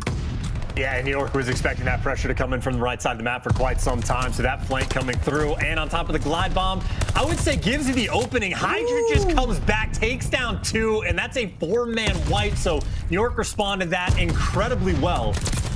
Maybe one player through the middle of the map gets dealt with. New York had finally found some sort of footing. Again, they've been getting massively outslayed, and they have turned that into a lead. And if a player like Neptune could get things going, or maybe if Crim could step it up just a little bit, Subliners might be able to start to run away with this game. If the kills start going their way, it could get out of control. There's a couple more, and they still have those right side spawns. 30-point gap right now. Subliners, they might be able to run it up. They're doing great. And again, you got to imagine, once the kills start going their way, how bad could this get for LAG? Hoop, though, 3 in a row. Whoa, baby! Oh, sweet. Soaring across the Tuscan skyline. Straight on these players to spawn. There's a couple of nades for him, though. That's going to sting a little. I see him on the cross. Good shots. Hydra, though, man, he's hard to kill. Gunless, though, with a pinch. Now, you've got column control for LAG. Crim flies into it. Hooks on a 5. One more, and he gets himself that straight front. I don't understand what kind of call. This just feels absurd to me. Of just like very few trades coming through. When LAG swarm on that hill, they just start annihilating. You think it's a good gunfight for one guy, someone else wins it. It's crazy. Flanks on flanks, shooting people in the back. Like an absurd game that we have so far. But even with 15 seconds left, 2 players from New York thinking about going towards this hill. They get caught out in a lead exchange once again. Gorillas taking things over, but on that rotation, all 4 players for New York are now in the back. They need a good hold. That's all they need. Yeah, just one. One decent hold. I'm not even sure if LAG was aware that that hard point was actually coming up. I mean, they were so focused on dealing with all the action on second. Here we go, though. Clay slipping, sliding, finding those kills, and this beautiful scenic shot as that strafing run crosses itself over by the backside of 3. It's not going to find anyone there. 3rd point's up. Time's now going the way of NYSL. It's a 10-point lead, and it's climbing. And Neptune, Hydra, woo, finds himself 2 on the back end. Gotta watch out for those close spawners, though. That's going to be Neptune's problem just a moment. And a problem he doesn't have the answer for, because it is a seam. Holy hell, what did a seam? How did a seam get that kill on Hydra? Dude, what is this map? This is insane. And also, by the way, you had Crim just hop out of the hill to go, like, try to lock down the back spawns instead of just trying to soak a little bit of time. And maybe this ends up... No, you got number 4 spawning roof, and then 2 players on Gorillas spawning at roof right behind them. It's just an absurd game. Tough to keep track of. And through all the chaos, again, New York, they took over the lead. I suppose they had a decent hold on the last hill. As now we go into church, as both teams just, I don't know, slay. Why not? They're just slapping each other. Constant slappage. Here comes Slasher trying to get his hands involved, looking for some cheeks to apply them to. 20-second lead now for NYSL. It's a weird hardpoint game, but it is working out right now for New York. And Asim is just styling on players in all of these individual fights. Whether he's playing little parkour, jumping over the top of things, or whatever he's doing, sliding underneath, the man is a menace. He's an absolute monster on this map. And NYSL, they cannot get a break just yet. That lead may change hands soon, as this continues to be one of the most dramatic and ludicrous series we've seen today. And that's saying something. Well, New York, though, they are going to chalk up a decent bit of that like scrap time. So once again, Elite Exchange, Gorillas will have the lead going into P5, but Clayster, you see, he's pushed out one side. New York have basically trapped LA Gorillas over towards this section of the map. So they got decent coverage. And the question is, how much time can they actually lock down on P5? It's not easy, but if you're good, you can make it substantial. But now you've given up plat side. And so now you're back to that sort of 50-50 around the hill. Asim's going for the flanks, a one-on-one gunfight inside the actual point. Once again, pandemonium in and around the hill. Hey, Gunners may get the cutoff kills here. He does. Clay's still alive on the stairs. No, a nade gets him. And we are over the 200-point mark for both teams. NYSL, this is to force the game 5. For LAG, this is for the series. Gunless, how many more kills can you get on point? Hold this one down. Hydra drops. We're running out of players for NYSL here. No. Even Stevens. Lead change. No. As here comes Asim. Now you're going to see LAG take control for a moment. The battle will continue, but you still have to think about rotations towards the center of the map. Slashers in, Neptune's done. That could be the dagger. We will see, though, as the rotation's there, but Hydra, oh my word, he gets 2! That's 3 kills in a row for him. Clay can't get gunless, and man, a live chance. We're still going. One more point. This could be the last one. The hold for time for Gorillas. You need a strong hold here on P1, as obvious as it could be. Gunless on the 2 spree for the moment. He's getting pelted by nades.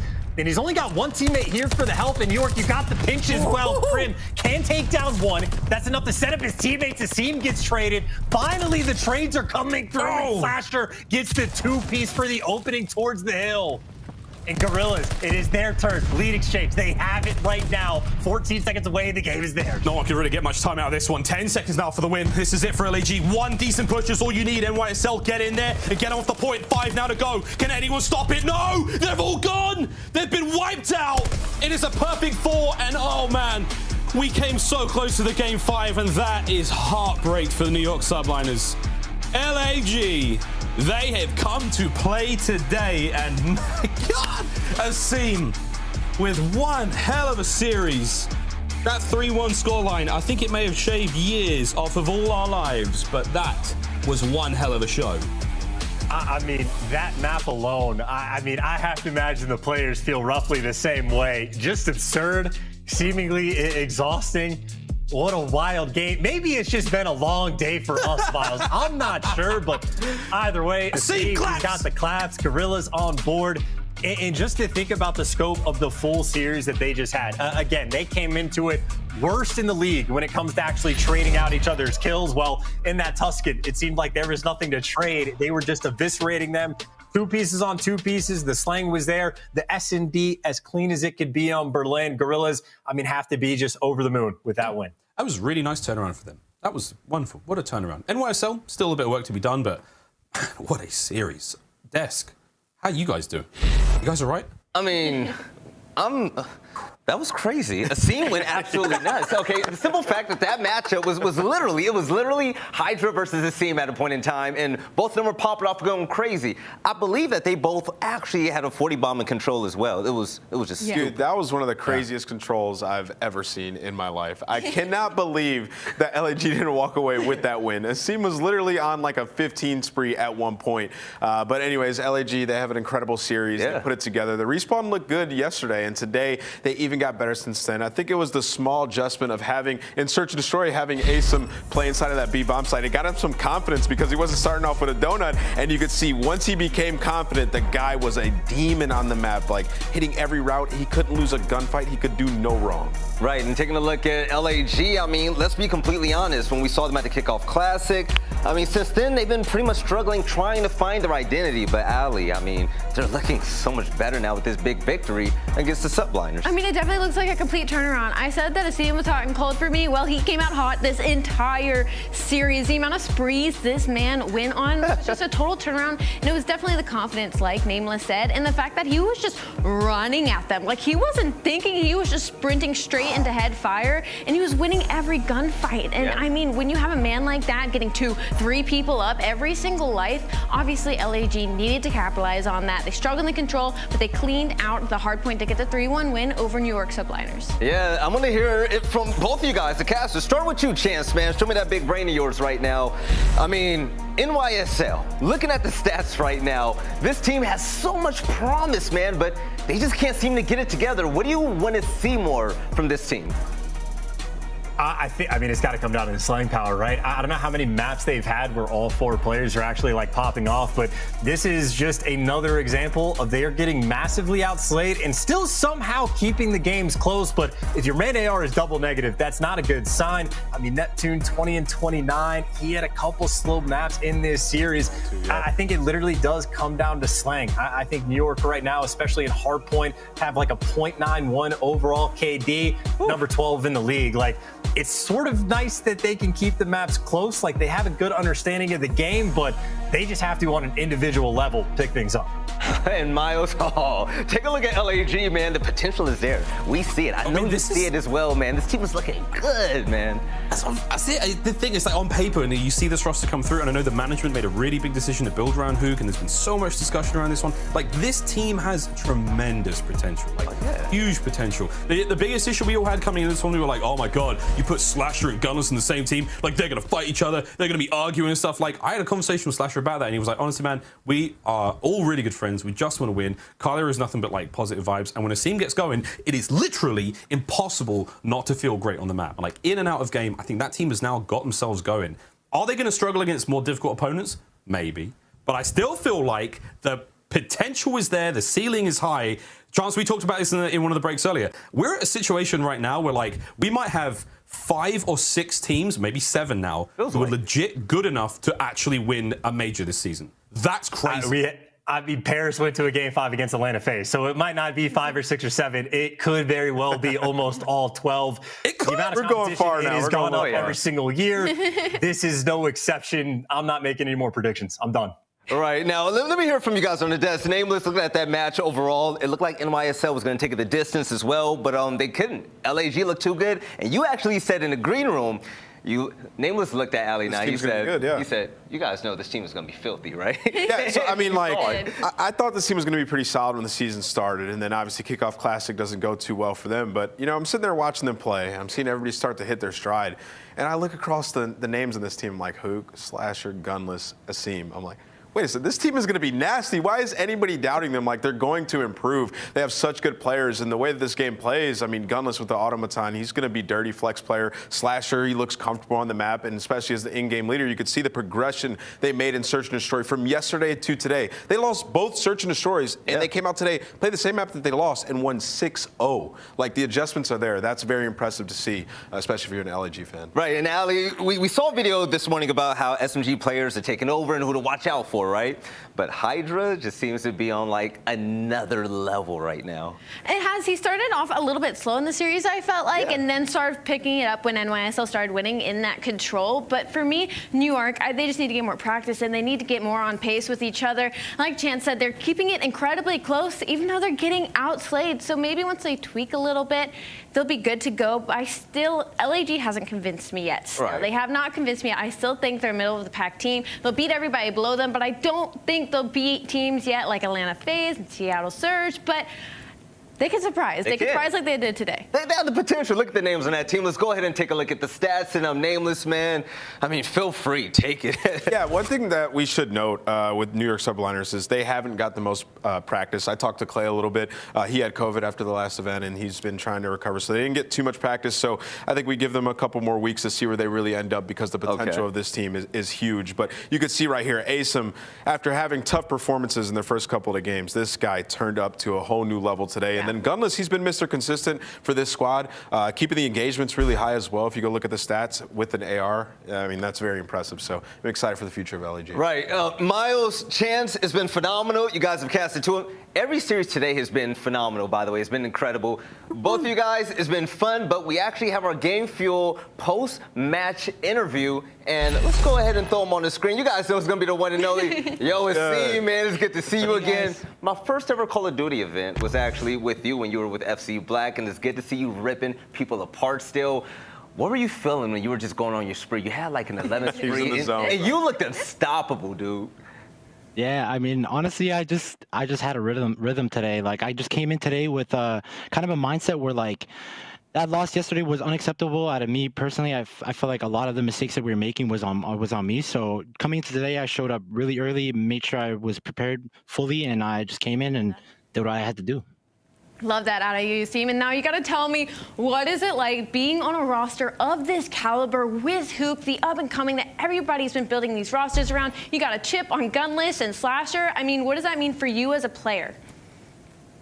Honestly, it's been a little bit of time just developing with this brand new roster, but yeah. I mean, I've been loving it. Like the type of insight Austin's been giving me is just amazing. The type of teammate Kyler is with the team culture we're building is just absolutely amazing. And me and Pierce are from the same hometown, you know, so the chemistry's already there with me and him.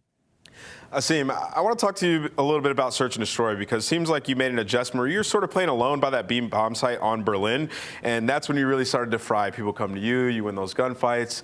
Did that give you that confidence going forward to, like, yo, I'm still that guy, I can continue to go off?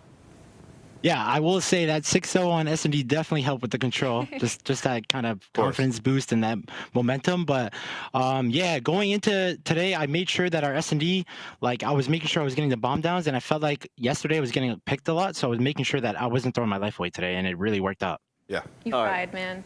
No, definitely. Hold our hands and walk us, behind the scenes just for a second, and I want you to be honest with us. Now, you guys got a really big victory today, right? And these weren't just nobodies that you got it against. You personally, what do you feel like the Los Angeles Guerrillas really have to work on to really reach that next level? Because the chemistry, we see it slowly building, man, and it's becoming something beautiful. I think the way we approach practice and our strategy is top tier. I mean, we're all veteran players, we're very experienced. So I think when it comes down to it, I just think our main objective right now as a team to win championships is just following the game plan, because we already have a plan like in place. So just making sure that we just follow it and making sure that, like, we're just sticking to our game plan and not choking or giving away our S&Ds like we did yesterday, we should be fine. All right, yeah, put on the 2 cam. Look at me straight in the face right now. How did it feel to go against your former team and pop off like that? You were filthy. It was kind of like you were saying, like, this is who you guys dropped, man. How did it honestly feel? I mean, honestly, when it comes to like my past teams, I do get that little extra fire. Okay. I mean, like you see on the Twitter, last year I played Rocker when they dropped me, and I had one of the most highest hardpoint KDs ever playing them. So I just came in with that fire today. I was like, boys, we're not losing to my old team. They dropped me, like, let's go, So it's all fun and games at the end of the day. I have love for them. We just parted ways, but next time don't drop me. Facts. All right, thank you so much for the interview, man. Continue with the success, and hope to see you in another interview soon with another big win, all right? You have a good night. You too. Later, guys. No problem. Today has just been disgusting with amazing matches all day long. We had round 11s, we had map 5s multiple times, but to kick things off today, Ali, it was Atlanta FaZe versus Paris Legion, and they set the tone. And you know what? Paris really showed up today after having a hot loss, man, pushing Atlanta FaZe, the top team, to everybody, to the coaches, to the players. They are the team to beat. Everybody's looking to be the FaZe killers. And to see Paris in everybody's bottom 4 to push them to the limit, man, that was an absolute treat to watch. So many game 5s today, so many exciting plays, but Atlanta FaZe did end up closing it out. I mean, Abizi with this ace, man, that really turned the tides. Yeah, this is a great series. Obviously FaZe, they get tested a little bit. It's their first match where they get that W. But Search and Destroy looked great. Obviously, Tupac and the boys, they went back into research into the lab, fixed their Search and Destroy. It looks absolutely incredible. It gets to a game 5, they get the W there. And that was the one thing that set FaZe apart in the last few years, is they were an amazing respawn team, but when they were a bit wonky in hardpoint or control at times, they would dominate Search and Destroy. They could always fall back to, good old faithful, and that's what happened today. They get pushed to that game 5, still can't beat them. Right. So good. I don't think it's time to panic yet when it comes to the Atlanta FaZe, because last year they dominated it, right? But, if games start to go on this way, we might start ramping up that discussion more. But I think Simp and the boys are going to be fine. They're going to be fine. But let's also talk about Optic Texas versus the London Royal Ravens, nameless. This game was really not what we expected. No, absolutely. I got to show some love to the London Royal Ravens here. Everybody was counting them out. They win yesterday, and they come in today. They play Optic Texas, who is a fan favorite, and they come out and they win it. And Gizmo especially, this guy with with that in that flex role has been absolutely just dominant, dude. This guy's picking up streaks. He's going off. He's making it easier on the rest of the guys. And then also Trey Zero as an in-game leader. You saw in the interview with Gizmo what he said. Trey is calming us down and teaching us how to beat some of these top teams. And it's working out wonderfully. In that Game 5 search and destroy, for them to be able to clutch up in the very end to win that round, that's extremely impressive versus the likes of Scump, Shotzi, world champions on the other end of that match. Yeah, and it was a reverse sweep as well. Now, Ali, during that interview, Gizmo also, he put out a hot take, maybe a cold take with the way that they're playing right now. He said the EU boys are here to stay. You guys got to put some respect on our names. And he's not wrong. I mean, Toronto Ultra is also almost a full EU, is a full EU roster. So when you look at it, London now taking down Optic Texas, now moving up everybody's power rankings, they're easily looking about top 6 coming out of this weekend. And Zero said it, man. When he was coming in, playing, he had to sit out last year, but every time he's played on a team, by the end of the year, they were top 4. And London clearly already on that upward path towards that. Right, and the funny thing is, we talked about it before the game, the Royal Ravens were 0-5 against the Empire and also 0-6 against Huntsman, and with a victory like that, that was definitely big. But also, let's talk about the Game Fuel marquee match of the day, nameless. Seattle Surge looking good against Toronto, man. Dude, they set a goal and they just accomplished it. These guys made a roster, a brand new team. I mean, accuracy, name was getting dragged through the mud last year. He comes out and in Game 5, it wasn't Sib, it wasn't Pred, it was accuracy who turned up for the win. The rest of these guys, they had a fantastic series, but for your leader and your captain to do what he does best and turn into the Iceman is huge for the future of this team. They're gelling in and out of game. You love what you're seeing from the Seattle Surge. They lost to Ultra. They come back. They get put in a tough spot as well. Like the play that Ultra made in that round 11 was beautiful, running right up the middle of the map. They dodge the glide bomb. Then they get trapped. They get out of it. Like it was stellar plays. He defuses the bomb, gets a W. Yes. Now let's go ahead and take a look at the standings because the last 2 days have been just amazing. I'm loving what we're doing here in the CDL. And this is just day 2. We have one more day, but also London Royal Ravens 2-0 on top, along with Seattle Surge, also 2-0 undefeated. Other than that, going down the line, Ali, is this page the standing?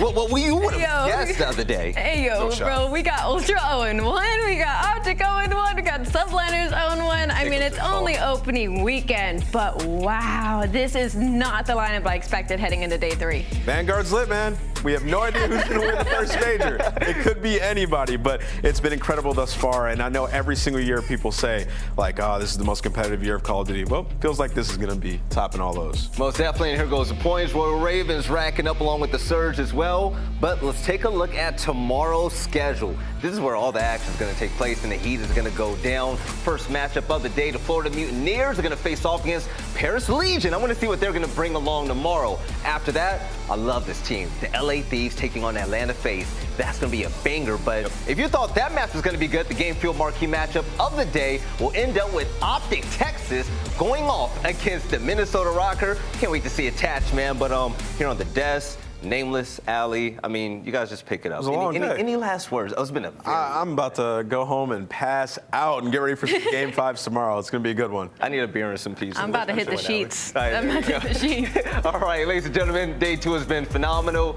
This has been everything that we just didn't expect when it came to Vanguard. The competition is high, the surprises are great, but most of all, the matchups are even better than ever. Map 5s to round 11s, these teams are fighting for victory and they're going all out. From vets to newcomers, you don't know what to expect. But here in the CDL, that's what we're all about. Exciting gameplay. I love you guys, and I hope you have a great one. But don't forget, we'll see you all tomorrow. You have a good night.